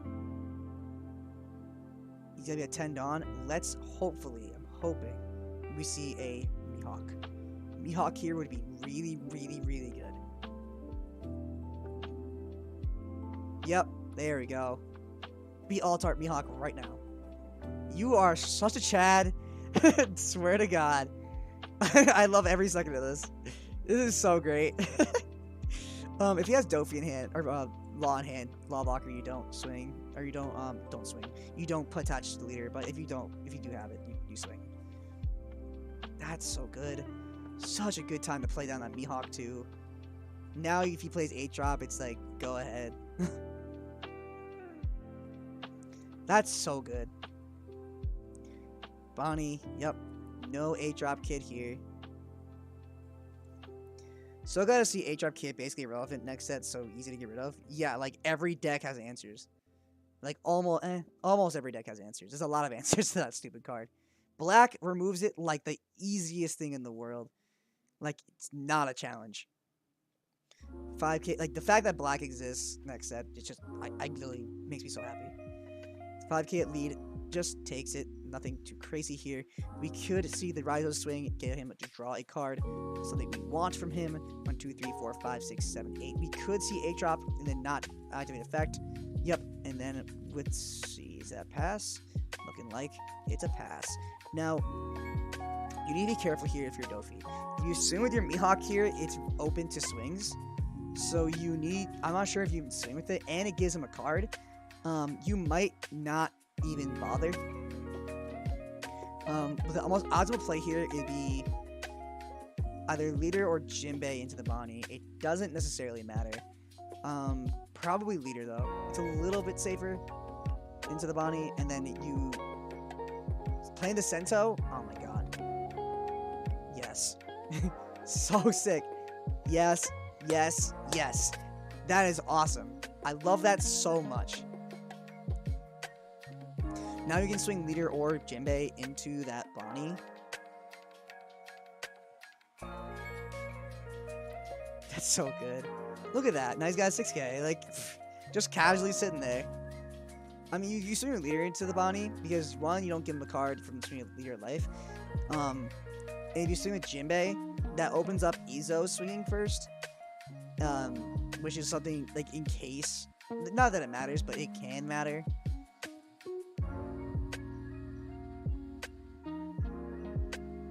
This is so sick. Yep, swinging into the Bonnie, just clearing it. You could swing at leader if you really wanted to, but I don't think you do. You need to make sure you can clear it, the kid, and you can't. You don't swing the Mihawk. The question is, do you have anything else to play before you pass? Why is he's moving around? Okay. You mean, if you have another Pacifista, or Akuma, or any blocker at all, you definitely don't swing a leader here. I think that's why I was saying I don't think you swung at Jinbei there. I think you swung at, oh, okay. So we're gonna see the Perona potentially getting top 5, something that he likes. I hate A-Drop Kid. Going to use leader effect. What do you bounce here? Or what do you do with the effect? What do you grab here? Kuma. Okay. I mean, that's fine, regardless. I just don't know if you would have killed the Jinbei or the Perona there. I mean, that's another card to swing into, so yeah, it's just swing. It's just give it Jinbei.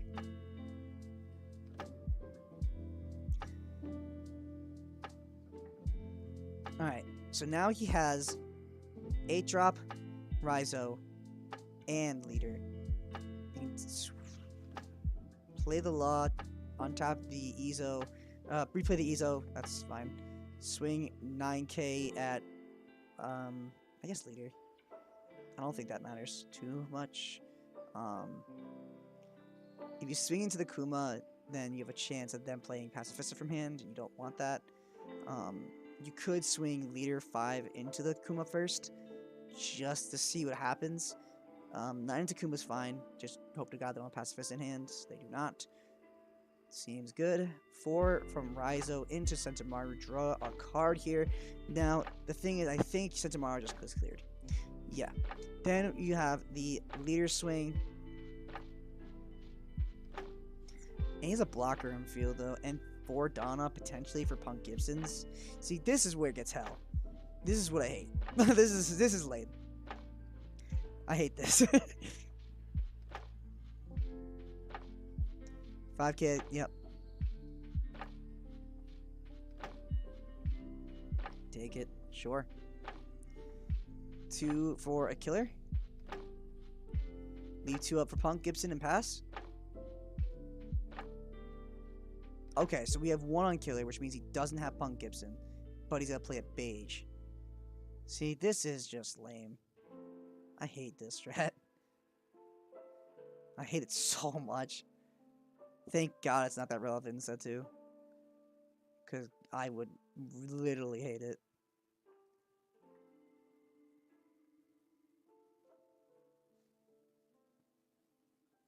Alright, so we can try and clear the kid by swinging with your Mihawk, but I think a really decent play here is if you have another Mihawk, you can, or a Doflamingo bouncing and you're getting rid of that Law's pretty good. And not swinging with your stuff. I don't know how relevant that is. He does have, what, 6 cards in hand? I don't think you can... Plus, he's getting 1 card off the Rise over. Like, this is the exact perfect spot for Kid. Like, at this point, you just kind of lose. Because Kid is just that annoying.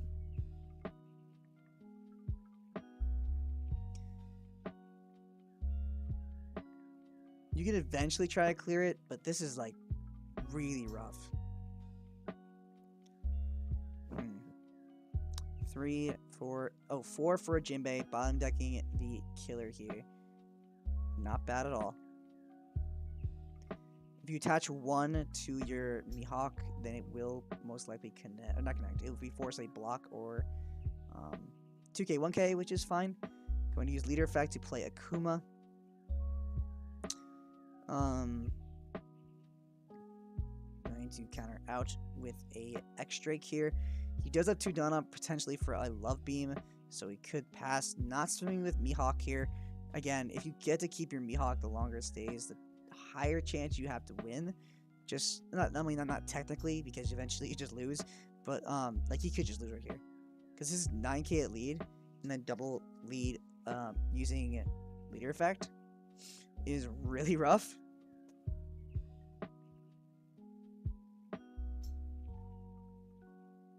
There's a very strong chance he just loses here, especially if he doesn't have Love Beam in hand. What? Oh, he's swinging into the... No, what? Oh, okay. Counter Perona, getting Love Beam. Yep, there we go. So now he doesn't just straight up die. You're going to see the 5k swing at lead here. Countering out. Here's the fear, is if he does put 1 on... If he counters out, he puts 1 on Law, swings for 7. Then he just loses because he double swings with lead, and that should be game. So, yep. Now this should be 7 from Law, and potentially game.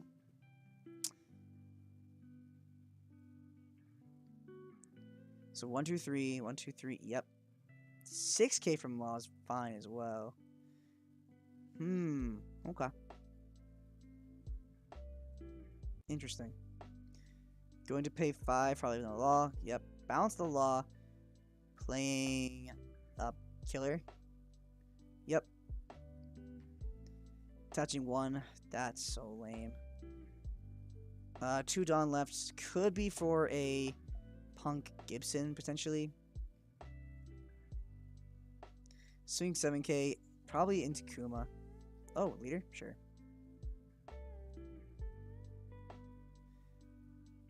Alright, well, you're at 1 life, 1 blocker on board.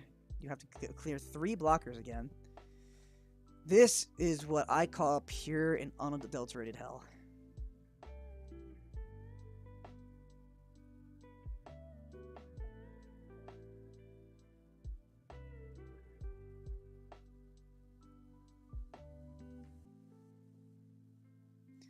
So let's see, we can swing with the Mihawk, 10k into the kid, block with the killer, draws a card.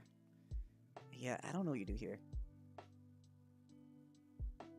2, 3, 1, 4 up. That sucks.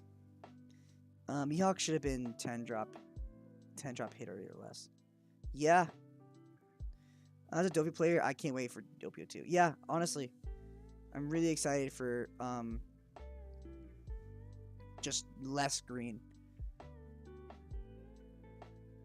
Because I think that it's like I just not that the deck is like not manageable unless you're blue, and then it's like it's cancer. The fact that it shuts an entire color down like to non-existence is kind of lame.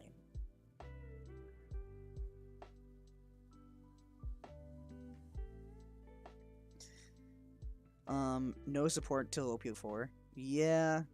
Free win versus blue with 1 card. Yeah, see, it's just like, it's kind of a little bit of cancer. Just a little bit. New Dressrosa and yes, I'm really excited to see a new Dressrosa set and Albasa set. That's gonna be really cool. 10k into Kid, just block with a killer, draw a card. Yeah, no thought required there.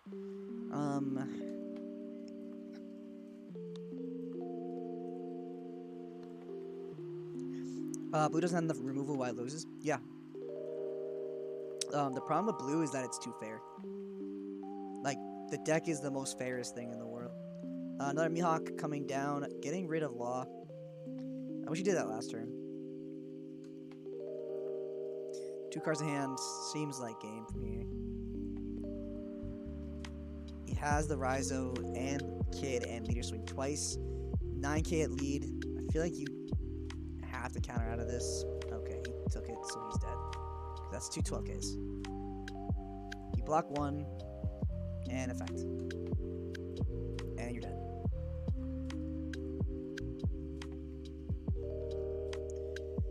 Yeah.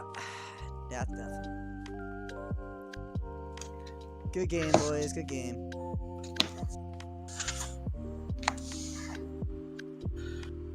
Had a good start, but once 8-cost Kid hit the field, it was just done. Oh yeah. Yeah, if it was just one turn later, I think you had it. Yeah. That's because Mihawk hitting before Kid was That was so good. I was like, oh yes, he got Mihawk on board. Like he's gonna be able to slam Kid into the face. And it's like, oh no, never mind. Yeah. I couldn't even swing, and I didn't want to swing with Mihawk that one turn because you had 6 cards in hand. I didn't have any Dawn to swing with them, and if I would have put him in a rest mode for Eustace just to kill. Yeah, exactly. It was definitely hard. It was just like a time. Yeah, you played correctly. At least I think so. It's just Kid is just pure cancer when you're playing. Only when you're playing blue. Kid isn't that bad when you play other decks. When you're playing blue though, it's cancer. I think out of we played 6 matches. All of them was Kid except for 2. One was Kaido and one was Kaido and one was Law.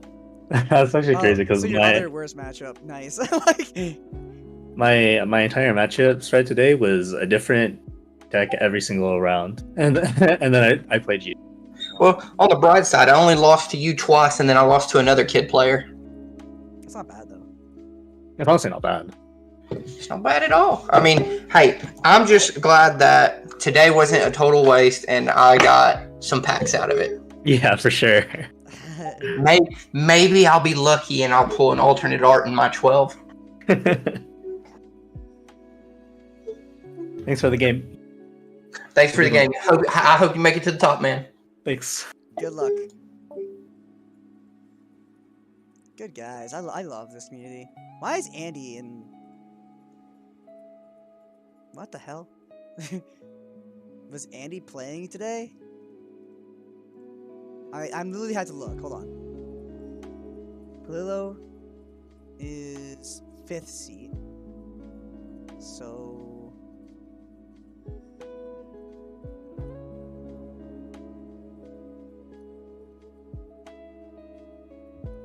Well, he's not favorite. I'm confused.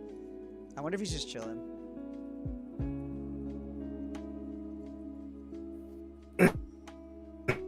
You could have 7k for just 2 cores. Like, that's crazy. That's pretty crazy, actually. What's up, Andy? Yo, what's up? So I literally saw you guys like bullet table 4. I was like, wait, is Andy in this tournament? I had to like double check. Nah, times. I like just got home. Gotcha. Thank Fair God, enough. man. Talking battle spirits now. Oh yikes! Never mind. getting ready for Vegas. I literally saw. I was like scrolling through Facebook, I think it was, or something, whatever, and I saw a commercial for it. And I was like, wow, is this actually like this is a thing? Like it's actually getting love. Like what's happening? Yeah, it's getting love because you can win money. Yeah, I don't think it's getting it'll. a ton I don't of think the money. game will survive. Yeah, I'm not sure. It doesn't look. Yeah. Because its IP isn't like it doesn't catchable, which is Yeah. unfortunate. Like, I think it's a little turnoff where like the fact that you can only attack face and you can't really attack spirits. I haven't looked at a single thing for that game at all. Like, it's unique, but I think it's a turnoff since people like attacking things.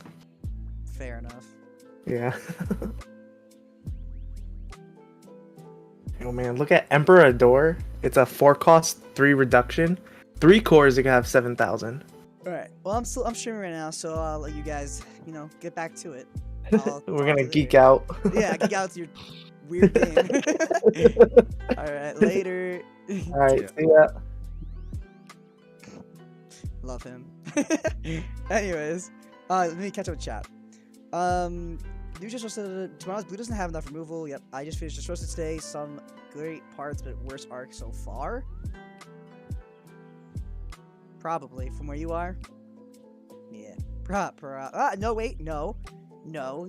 The Fishman Island was trash. I hated Hody Joe. I hated that entire arc. That was complete and utter trash. So that I think is worse than Just Rosa. Just Rosa, there's some good parts to it. Planeswalker pre-release next weekend being constructed with OP2 legal. They'll have single boxes and starters for sale. The question is, will you be able to build an entire smoker deck in like a day? It's gonna fail. I don't see it lasting at all. Oh, Battle Spirits? Battle Spirits was an old card game. It's the reboot. It didn't last long. Oh, really? Surprise. Like...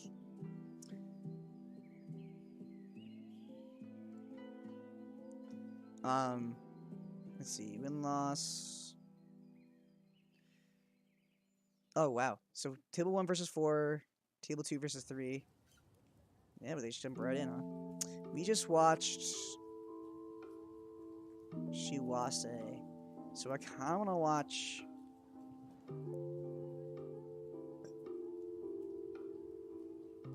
maybe I'll watch them, because I don't know. I want to disturb Palillo. Yeah, let's watch these guys. Hey guys, I'm streaming this event today. Is it cool if we stream your game? Yeah, for sure, man. You there? Yeah, go ahead. Good luck, guys. Thank you. Wait, didn't we see this matchup? Well, I definitely had both these guys on stream. I don't remember. Did they play each other? Is this a repeat? I actually don't remember. I remember Green Reaper making me want to put a bullet in my head, but I don't remember who it was. We do got Lorcana coming, new Disney card game, gonna shake up top 3 TCG. Okay, I'm gonna sound like a dweeb here. I'm gonna tell you my hard truth. Because I was playing this video game for like the last week, not even like 3 days, and I'm in love with it again. And I've been shitting on it since the dawn of time. Even though I'm a huge fan of it, I played like every single one of their games. Kingdom Hearts.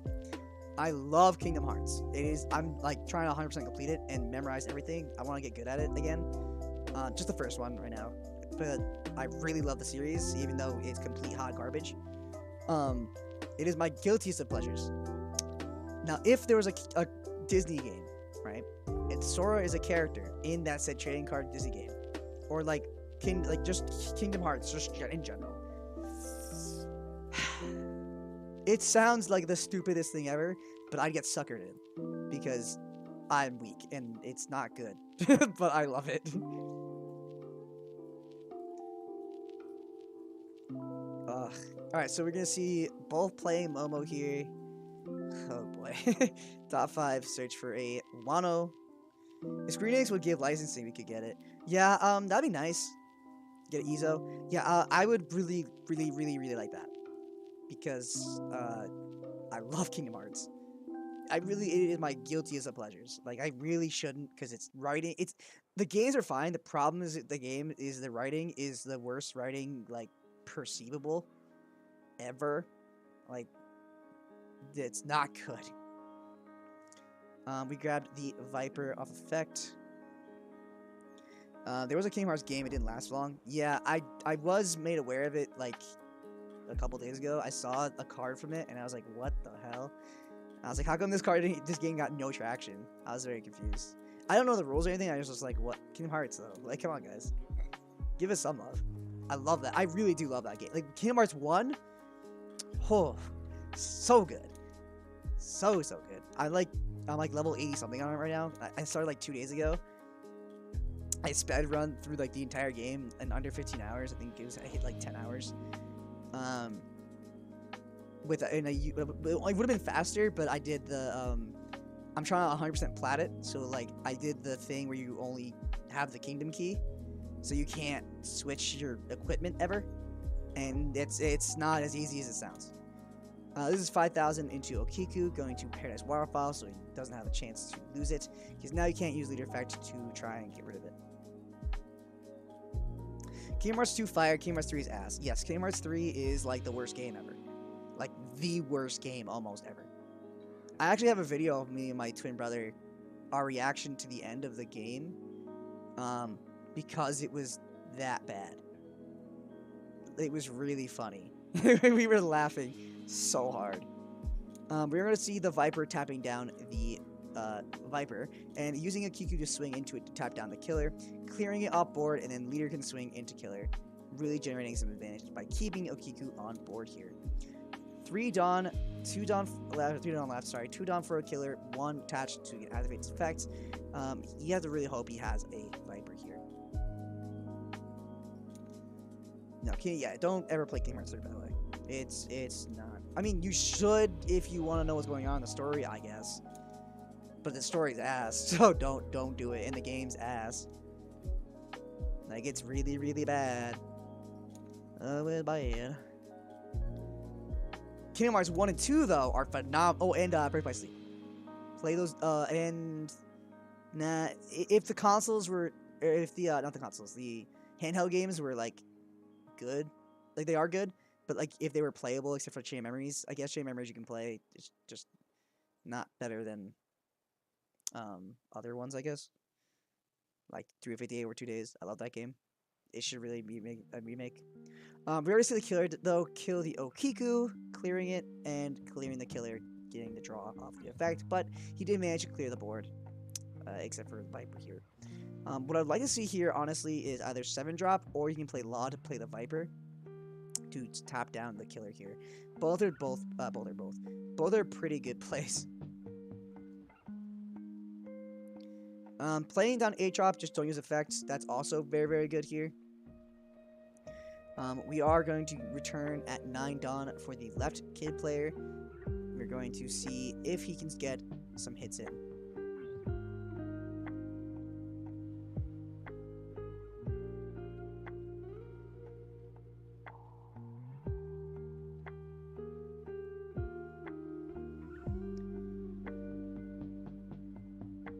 $5K lead, yep, just taking it. I mean, you have no reason not to.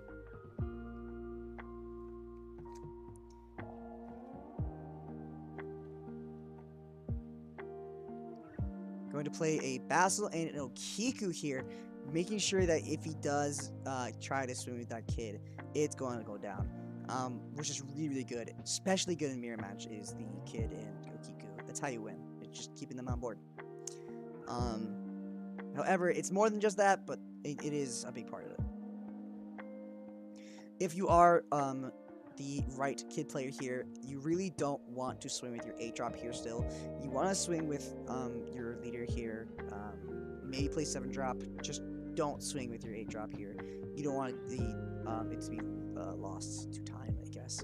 Going to play the Law to replay the Cat Viper to tap down the Okiku. He does have 1 Dawn up, which could be a Paradise Waterfall, so you should put at least 2 into leader if you're intending to use it. Oh, but we're going to see the X-Drake KO the Okiku. That's really good.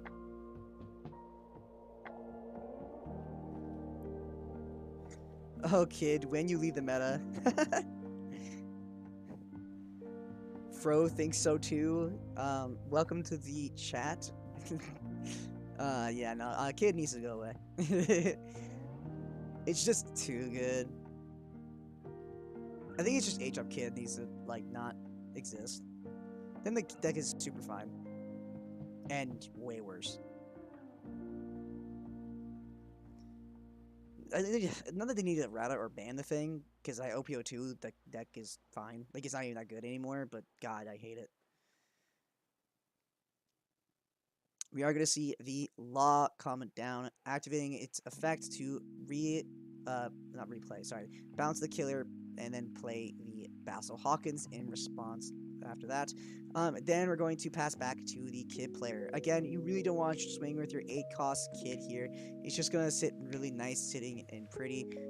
If you have Straw Sword here, though, you could tap down one of these Hawkins and try to take advantage of that. You could swing with Leader as well to try to get some life down. Eventually, you do need to try to win, right? Again, if you have 7-drop, now is a good time for it. We are going to see a 5k swing at lead here. This could be just, again, you could bait the block, but again, you have 5 life. You take this. And then, let's see, could you pass? I mean, you could swing with your Viper, but then it's one more card for 8-drop. They have 2 Basils, you have no Basils. If you have Basils, you play it. This is why I play Straw Sword here, guys. This is the reason right here. This is so annoying. I'm gonna swing with the X-Ray. Not what I expected. Going to take that quick, nice and easy. Playing Basil would be really good here. Going to, oh boy, swinging with 9k at lead. Okay, take it. Sure, it's a little scary. Play another one. 1, 2, 3, 4, 5. No. Law. Bouncing Viper. Play Killer. Or Beige. Both are good. 4 down left. 2 up potentially for Punk Gibson would be also fine. So having a Killer here would be great. Double. Oof. So having the base here, 4 up could potentially mean double Punk Gibson, which would be wild.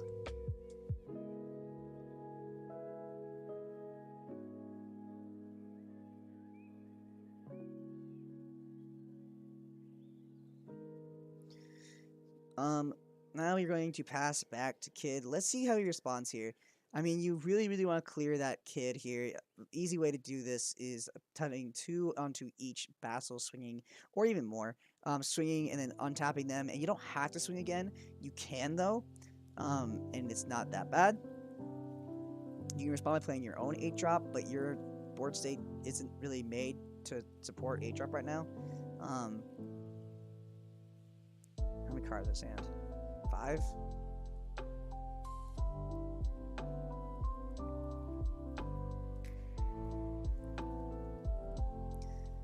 You could take a turn and play 8-drop here, because if you play 8-drop, your hand is big enough where you might be able to support keeping it, while having 2 Basils on board there are none. Yeah, I don't think you use its effect. Or we totally do. Seems fine. Play the Killer, attach to the Killer, pass. Now, if you're able to keep your Kid on board for the turn, you can just clean house with the amount of Basil swings and 8-drop Kid swings here. Considering he also has Killer, the only thing you have to think about is it being tapped down with an effect. But if he does get tapped down with an effect, it is nowhere near that bad, because, you know, he has to waste cards to be able to do that. Like, he has to get rid of his Beige, or his Law, or his X-Drake, and play a Viper to tap down that Killer, which is something you really don't want. Unless he's playing Straw Sword.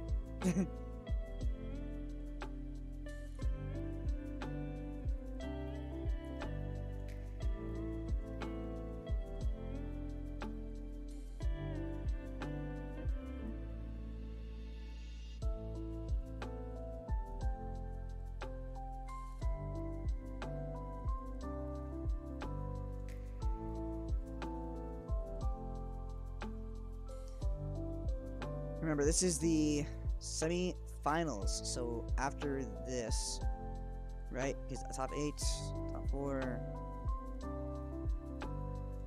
Yeah, this should be the second. This is semi-finals, so we have one more game after this for the finals, and then it's over.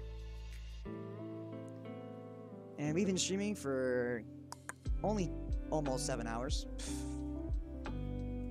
Not crazy. We're going to see AK swing into the Kid here. We could see an easy 1k counter. Yep. 9, 10 from kid. Now this is where you use your killer blocker, draw a card. Very nice. Let's see what he does with the rest of his Dawn here. Using leader effect means we're not having kid activate its effect next turn.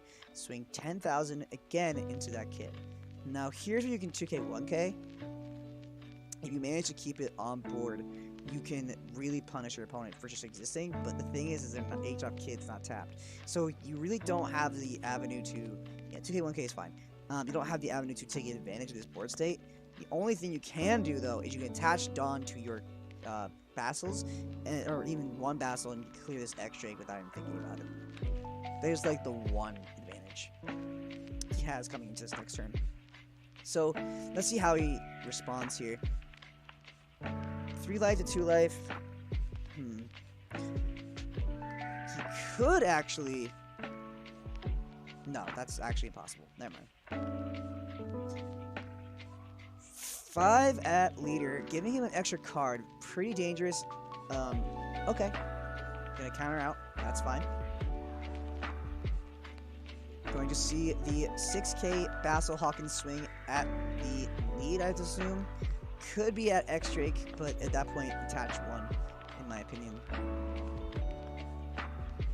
Yeah. So this is gonna be at lead. This is gonna be. The thing is, he's not attaching any Dawn to his Basil Hawkins, which means he could be. He could play another extra or 8-drop kid. Just 1 onto this kid, and then 8-drop, another 8-drop kid. Yikes. Okay, so we see another 8-drop kid. So there's 2 8-drops that he now has to clear. His Bastils are not going anywhere. Oh boy. Oh man. That's unfortunate.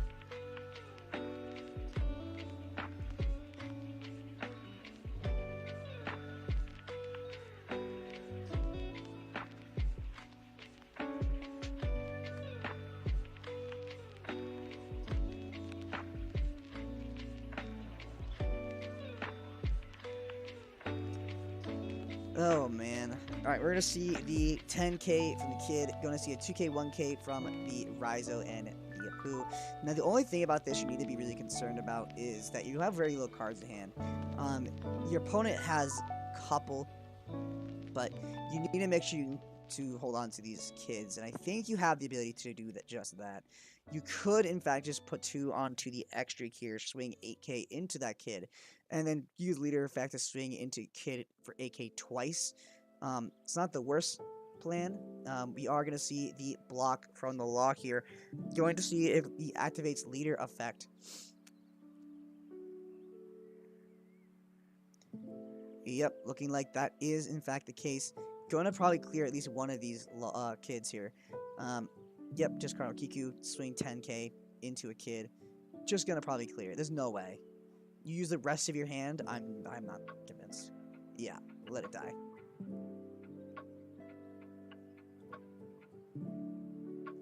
Alright, gonna pass turn. He has 2 Basil Hawkins and the kid left. Now here's where you gotta start putting into these Basil Hawkins, right? Now you do, right? like please. There we go. We're just swinging 10k into that kid. Get it out of here. Leave the board, please. Going to 2k 1k. Gonna swing into it again for 10k. Blocking with the lock here. He could put 4 more into another Basil Hawkins and double swing into it again, or he can put it into his leader, try to clear it that way while keeping his 8-drop and Hawkins on field untouched. If he does do that, he has to be wary that he could lose next turn. So honestly, it might just be time to put 2 into that kid, swing 1 into it, it's fine, swing into that kid, try to drop a card from hand. Another 2k counter, and then do we start trying to clear with our Basil Hawkins? I think we do here. 1, 2, 3, 4, 5 onto the Hawkins. Yep, we're gonna swing the 11k into the kid here. Let's see if he clears it. He needs a 2k 1k to No, 2K, 2K. You need double 2K to keep it on board. 10 4K swings. Yeah, no, that'll do it. Gonna block with the loss, swing into it. 11K again. If he does manage to clear it this next turn, he... No, I think he just wins.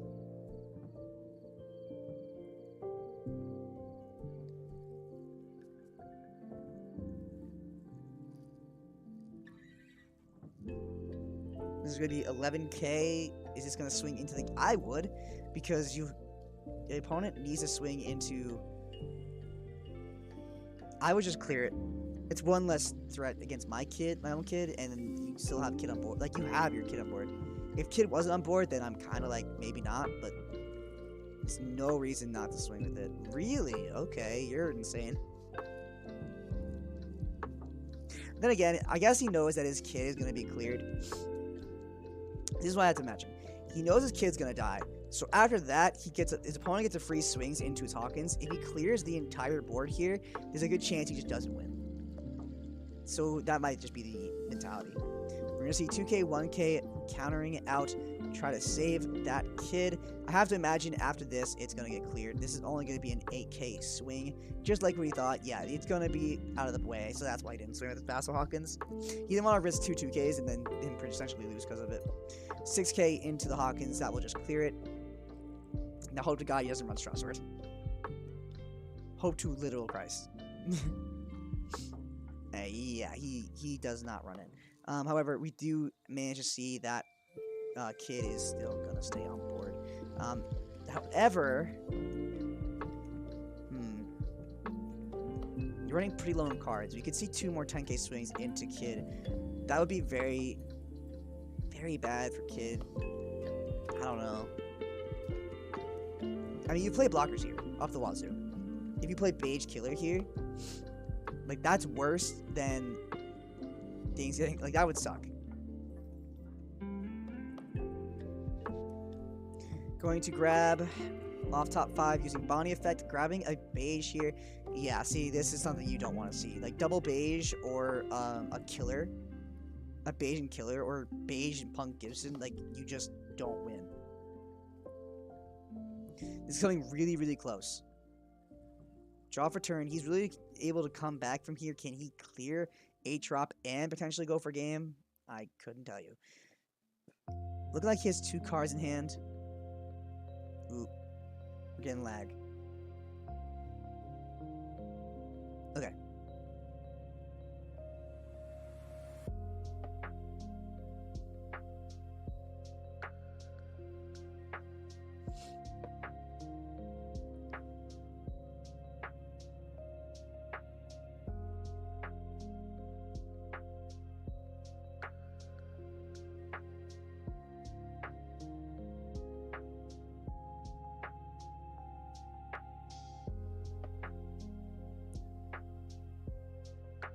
Five, 1, 2, 3, 4, 5 on to the Vassal Hawkins, making it another 11K swing. If he has double 2K, he actually able to keep his kid on board and win the game from there, I have to imagine. If he also has Punk Gibson, then he's also in a really good position. Yep, we're going to see Punk Gibson being able to protect it, which means we are going to see another swing from the Hawkins here, blocking with the Beige potentially, if he really wanted to, or he can swing with lead into it. Both are fine. You just gotta be very careful because there's a good chance you don't win on you lose on the following turn. You need to clear kid. 2 cards in hand. If you don't clear it, I think you lose. But let me think about this. You have 2 cards in hand. Probability is I think you have to clear it. He has only 2 or 3 cards in hand. I think you have to invest all done into it. The problem is if you had Punk Gibson in hand. That's the problem.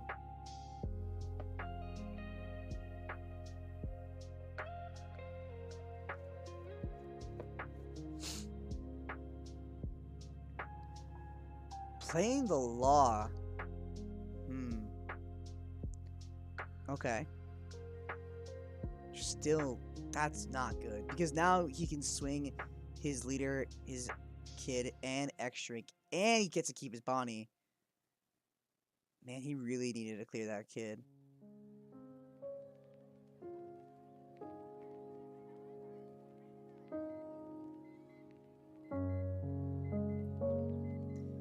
GG's. Yeah, like, this is what it feels like.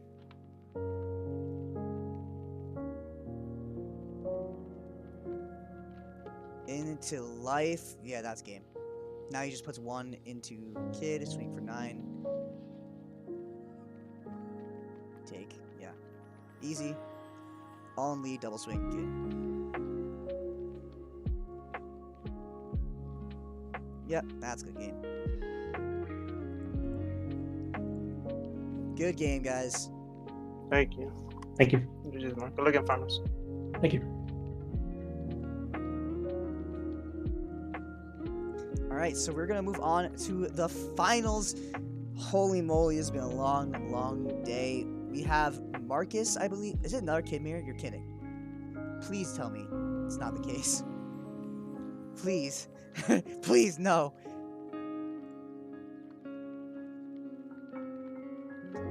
Oh. Oh, no. Oh, no. Kid dominance. Yeah, it's just a lot.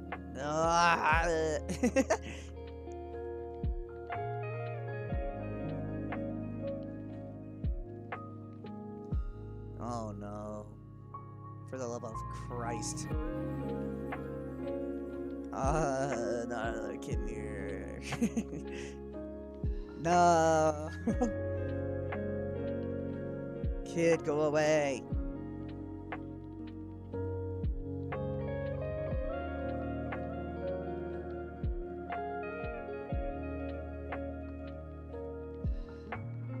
Soon we'll still see a new wave of leaders. I know, Andy. I'm getting very excited over OPO2. Just honestly, OPO2 meta kind of just blows. But you know what's better than playing trash meta? Playing OPO1 for the rest of my life. Like, I'm just so over it. Kinemon, Zoro, Smoker, Law, yeah, like they all get good. Whitebeard, stupid. So stupid. We're gonna see the rise of not Kid. Kid's gonna take a nice little backseat. Unless you're really good with Kid, then you can still play it. It's been a year of OPO1 for us. Yeah, it's been a year. It's been a year of OPO1. Pretty long. Kinda sick and tired of it. I love OPO1 too. It's a phenomenal format. But man, do I really am just pure sick and tired of it. This is like Whitebeard's 1.5 till set 3, it's 0. Grim, I'm telling you, play Whitebeard again. It's broken. It's disgusting. I don't know if it'll be. I think it's S tier. I just don't know. I think it's tier 1. I just don't know if it's be better than the other 2 decks. To be honest. We got spoiled by DLB. Spoiled's words usually. It's the last game of the day. It's been pretty long. Hey It's been guys. long. Gotta go get hydrated. You know how it is, right? You mean I already got 2 of mine? My leader. Okay. Yo, welcome to the finals. Is it cool if we stream your game? Yes, sir. Alright, good luck, guys. I wonder who's gonna win. Is it Kid? Or is it Kid? Nah, I mean, these guys really made it so super far, and they're gonna get a ton of prizing for when set 2 drops in like 2 weeks. So, you know, I'm really excited to see how this shapes up. At least it's not Kaido or Zoro mirrors. Yeah. Well, I'd imagine Kid Mirror is way worse than both those mirrors combined, but okay. I feel like I have less fun watching Kid and playing Kid Mirrors than anything else, but okay. What was the max the stream got for participants? The maximum I've ever streamed ever on this channel is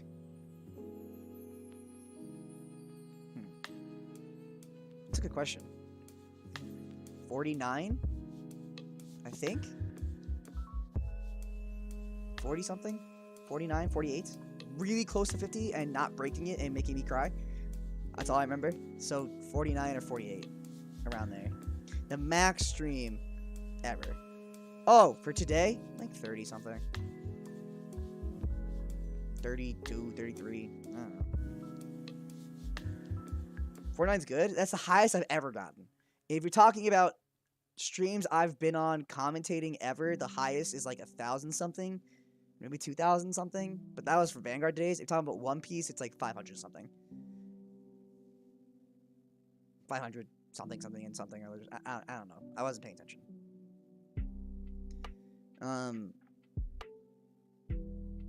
But that on my own stream, nowhere near that much. Not even close. Up and coming streamer, yeah, that's good. I mean, I don't know if I'd call myself. Also, I'm sorry, but I have to. You have to what? Up and coming streaming, yeah, it's good. It's fine. I wouldn't see. The thing is, oh, son of a bitch. The hat change. Damn it.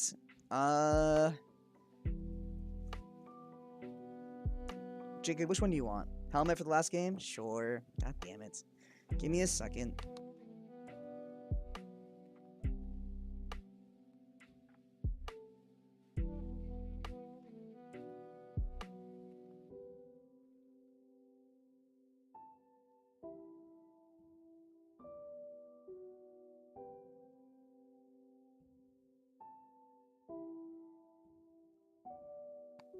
You're a Satanist. You're Satanist, I swear to God. Use up all your coins? I have no choice then.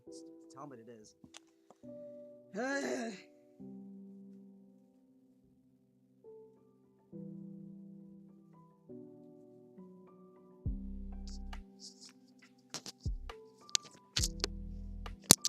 Alright, I hope you enjoy the best audio I'm ever gonna have.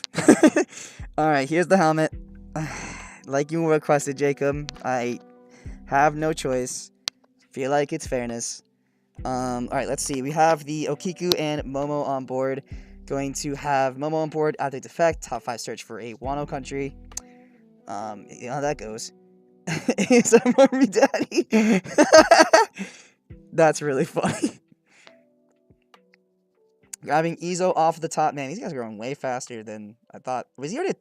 What did I miss? I walked away for 2 seconds. What the hell?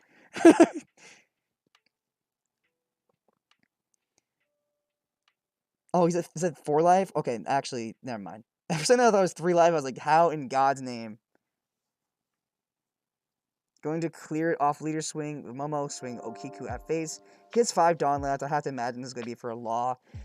Or Pass Hawkins here. Paradise Waterfall, no target. Interesting. Law here is probably the best. Yep, on top of Okiku. Sweet. Very, very good. Passing back to Kid. I like that means anything because it's mirror match. Going to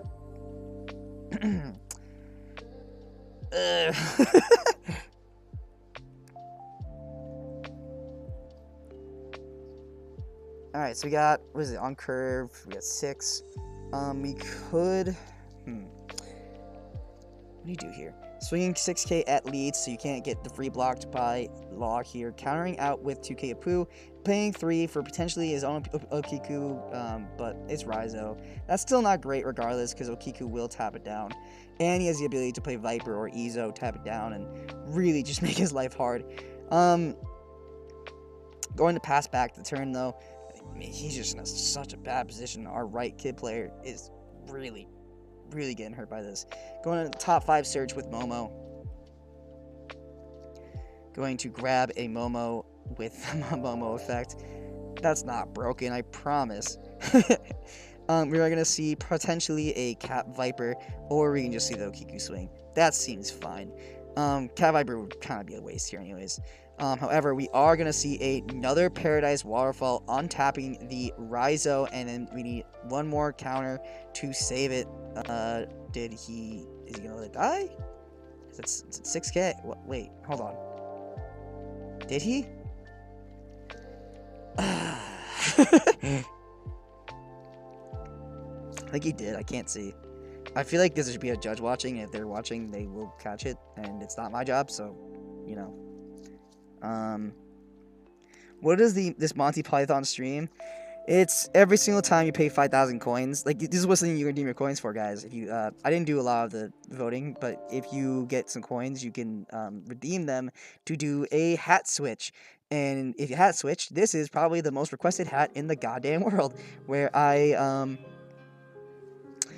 put on a helmet, a night helmet that I own, and talk into the mic that's in my helmet, and can no longer hear anything. So that's pretty cool.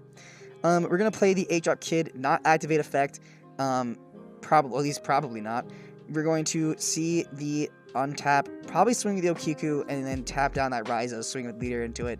The rest, I have to imagine, he could play his own 8-drop kid. He can play a 7-drop kid here. Wouldn't be too bad. But we are gonna see the 7K swing. Okay, never mind. As I say, I don't think you need it to be set. Oh, shit, okay. I don't think you need it to be 7, but okay.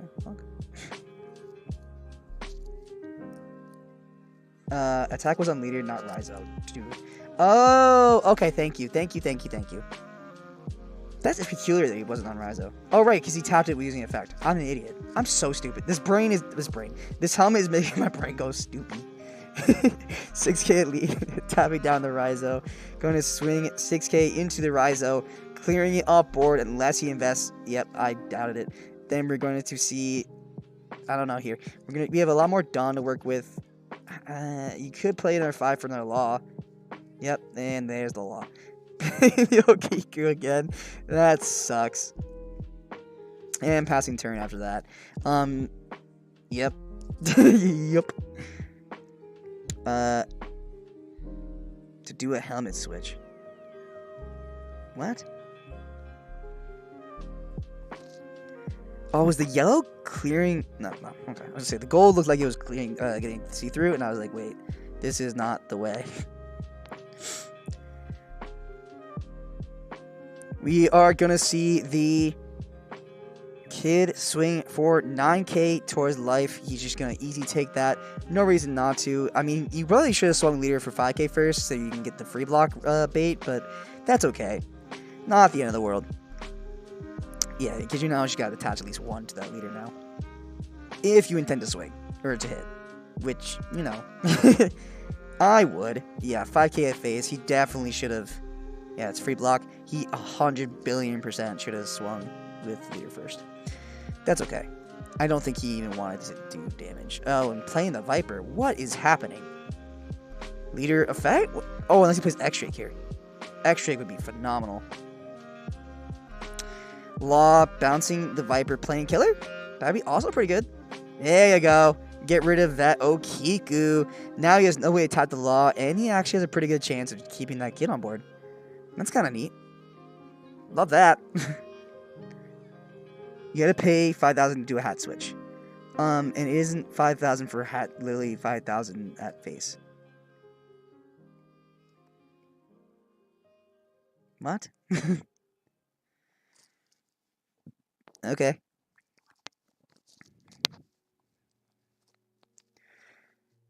So, how do we respond with Kit here? I don't know. I have to imagine...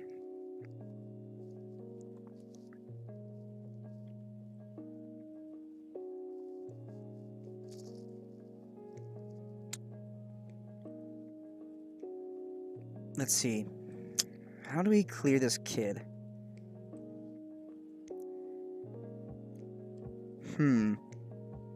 We can...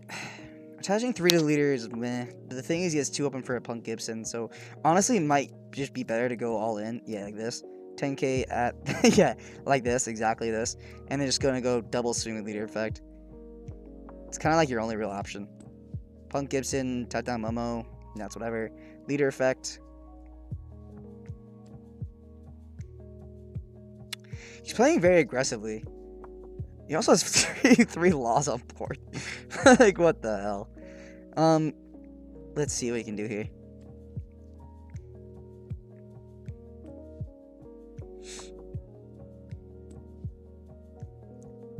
Leader effect, discarding kid, swinging into, or discarding killer, swing into a kid for 10, 2k, 1k counter out of that, defending it, and let's see what he has the rest of his Dawn with. Probably nothing, leaving it up for potentially a Punk Gibson or something like that. And we're seeing the pass. Yep, going to have kid stick on board here. Going to potentially get rid of this Momo with the killer swing. Yep, clearing that off of board. And now he can swing leader first, for the love of Christ. Swing leader first. And then you can swing with your kid.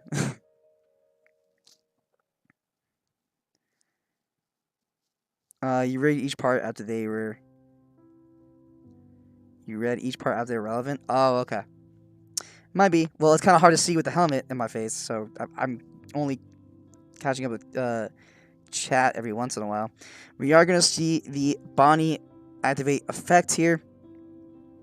Grabbing Supernova here. Let's see what he can get. Getting a killer. Not too shabby.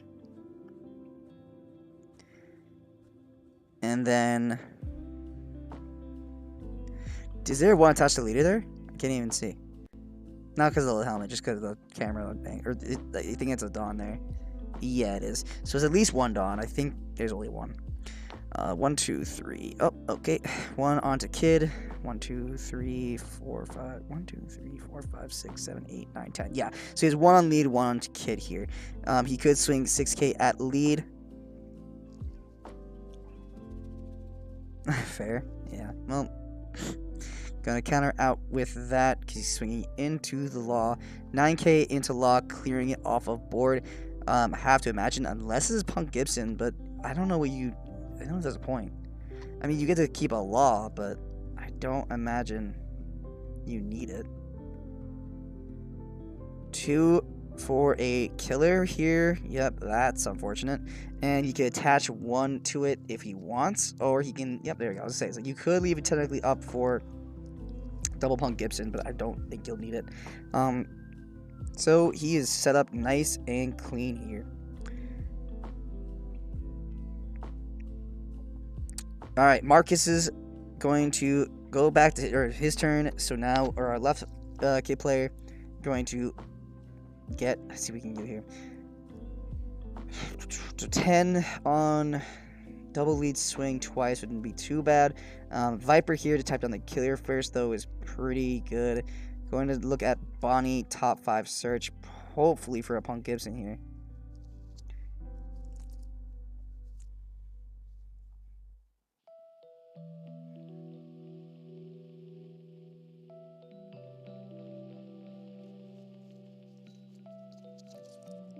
Alright, we're going to see 8-drop kid. We could see it enter board here and not use its effect. That would not be bad at all. And then pass after that. We could see him try to use it to try and bait swings, but because you have 3 laws here, it's not the worst. But personally, I think you just play it and don't and just pass here. I don't think you bother using or swinging with or using its effect, because obviously you need 1 Dawn. You won't have enough Dawn to use its effect, but you could play it down for the pressure. Yep, there goes. All right, passing it back to kid.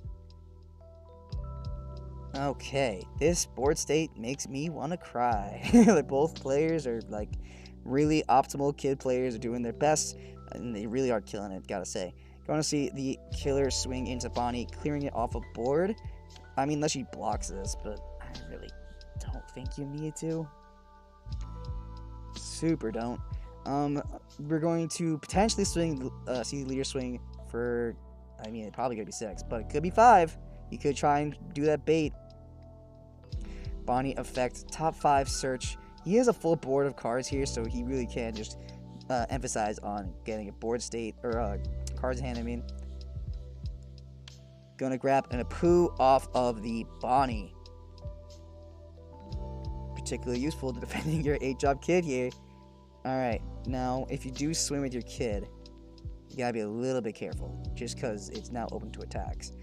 However, that does mean, I don't know, you get your opponent another card too. Swinging, not, he didn't swing at leader again. Why not swing at leader first?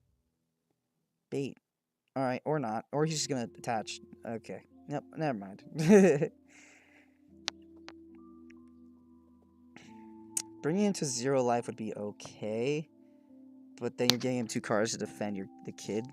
At this point, I think you just I don't know. I would have really liked to see some bait swings, but I don't think it matters.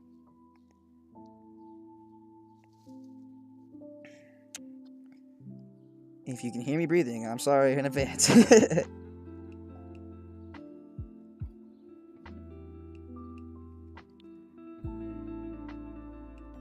Going to swing 7k at lead here. Gonna block and 2k counter. Very nice. I mean, honestly, I kind of just would have taken that because you have kid on board. I don't know if it would have mattered, but okay. Attaching 1 to the killer, could use leader effect. Discard a card and leaving 2 up for a potential Punk Gibson would be very, very good. Yep. Oops. Going to, yep, discard. Oh, no, he's going to play the killer. I just almost said the wrong name. Going to play the killer and then attach 1 to it and pass. Going to untap his cards there. Let's see what he can do. He needs to clear this kid, but any swing he does have into it means a killer blocker will draw him a card potentially, and he has 2 up for a Punk Gibson, so he's in like a near perfect state. Like, this is exactly where you want to be.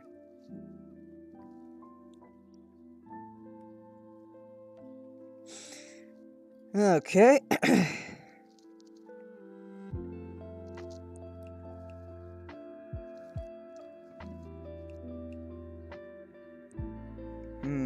Let's see.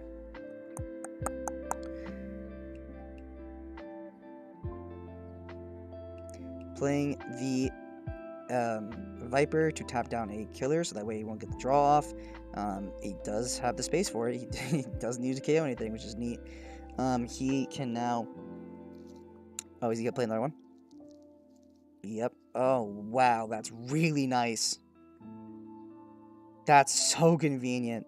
Alright, so now he only has... Looks like he only has 2 cards in hand, which isn't the best, but he does have a really good chance of KOing this kid. However, 2 Dawn Up does in fact still mean there's Punk Gibson potentially, and he has 5 cards in hand. It's not likely he'll get rid of this kid. This is swinging for, what is that, 10? Into the kid here. Gonna show us a Punk Gibson. Tapping down that Viper. Not that that's super relevant, but it's worth mentioning, I guess. We do have 4 Dawn left for lead. He could see 4 Dawn attached lead swing and try to get a 2k out of hand. I don't know, there's another option here. I guess you could, in theory, keep 2 up for Punk Gibson, but then I don't think you... Yeah, I don't know what you do here. Plus, you also have the Law Blocker, so that was not clearing, no matter what you do. What do you think about new event going... Or what do you think about new event promo law? New event promo law? What new event promo law? Oh, you mean the... No, what new event promo law? The 1-drop blocker reprint? Is there another law that I don't know about?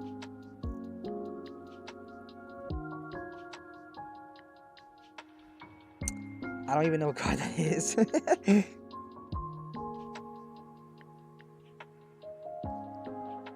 you say new? And I was like, is there something I don't know? Is there a card that exists that I'm just not aware of? Alright, we are gonna see a pass after he, oh man, failed to KO that kid. Now he has access also to those 2 killers that he didn't have before, so coming into next turn, he's not gonna have another double Viper play, so that was pretty much his best shot to get rid of it.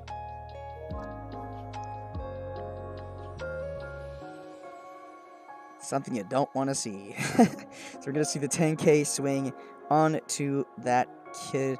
Or, yeah, kid, and you're going to see the block from the Law here. Double swing from the leader is something I kind of imagine is going to happen. He does need 2 Dawn for the killers, but if he leaves everything else up, that should be 1, 2... Oh, never mind, he's moving stuff. 1, 2, 3, 4, 5, 6, 7, 8... 1, 2, 3, 4, 5. So it could be 2 AK swings onto that kid. Okay, so we're going 10k. No, 9k. Sorry. Okay, so we're not probably gonna see leader effect here. Yeah. 2, 3, 4, 5. Unless we do, which wouldn't even be bad, to be honest.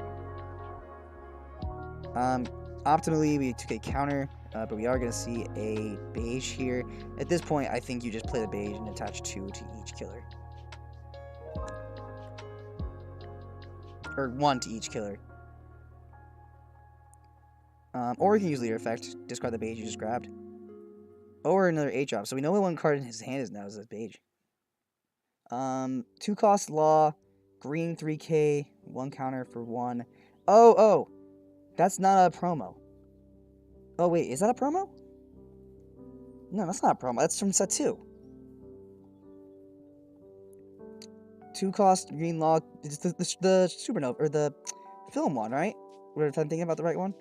1 counter for 1 back. Yeah, that's from OPO2, isn't it? That's not a promo. That card is kind of buns. I don't see the purpose of it, to be honest. I mean, it's not... Okay, it's not bad. It's definitely not a bad card. Would I run it? No. Do I think it's a good card? Yes. In law, do I think it's even worth mentioning? Not really. It's, like, okay. We are going to see the Bonnie search for an Apu here. Yeah, it's an event pack for set 2. Really? Law's not base in OPO2? That's so weird. I this entire time thought he was in the set. That's why I was getting really confused. Could have sworn he was just a card in set 2. Wow. Hate to be wrong. We are going to see the 10k swing onto Kid, blocking with the killer here. We could see double Kid swing from leader. It's only a matter of time before one of this runs out of resources, and let's see if it's going to happen. We're going to see the AK swing and counter out with the 1k leader effect to... Or is he going to play the... Oh, he's going to play the killer. Got it, okay. 1 card in hand, though, that isn't boding well for Kid. Not that that was super specific. Not great for Marcus, our left Kid player here. We could see 2 on to the king. Yep, killer here going to swing or into Kid. Sorry, 10k into Kid. Let's see if it gets cleared here. He only has 1 card in hand, so he has to either A, block with the law, or let it die of the first swing. Both are not great plays, or not great, but both are not optimal for this scenario. He only has 1 card in hand, so again, he has to let it go. Or block. It's the only 2 options here. Yep, and he opted to let it go. Definitely not bad for him there. Can he... This is a really close game, to be honest. It can go anywhere. It can go through... It can go anybody's way. The second that K gets cleared...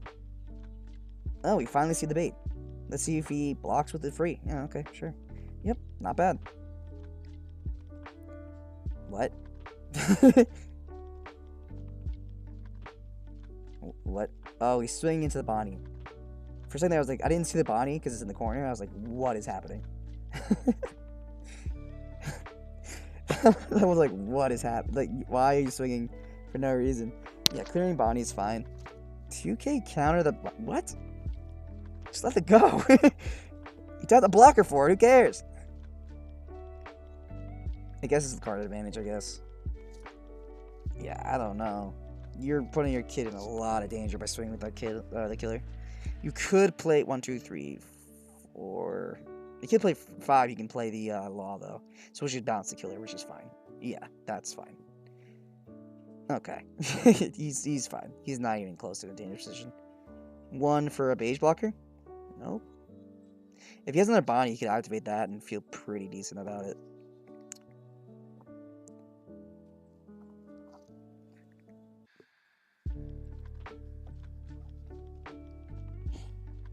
Trying to hold back a cough so bad that hurt. Alright, we're going to see the Momo come down, not activate his effect, I believe. Oh, he played a beige as well. That's why. Alright, and then we're going to pass back turn.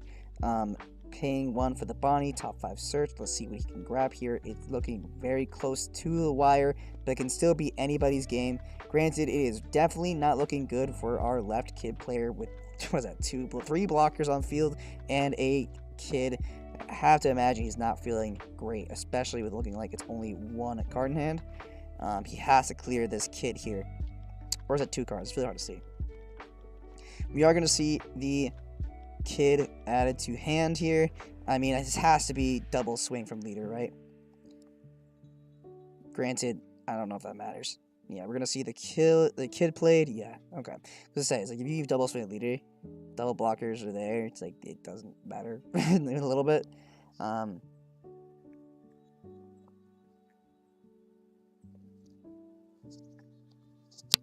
Ooh, sorry. My mic is hitting the inside of my helmet. So it's going to be 7K swing at lead. He's going to go for game here. Can he close it out right now for the finals? Let's see. 7K swing. 3 cards in hand. It looks like he didn't activate Kid's effect last turn, so it is free season. He can just swing to his heart's content. He can now attach 1 to the kid here for 9K at face. This could be it. 9K. Oh no. Is this over? He has 2 cards in hand. He basically can't counter out of this. He needs to either take it or block. This is going to be 12K. No, it's going to be 10K twice. Going to block off the first. Can he survive? This is out of the effect. Going to discard card. And that's game. Wow. Okay, hold on. Holy moly.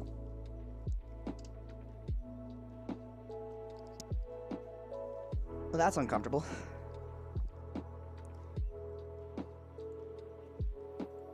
Same time, but I got beat down in the early game. Good game, guys. Good game. Very good game. Yeah.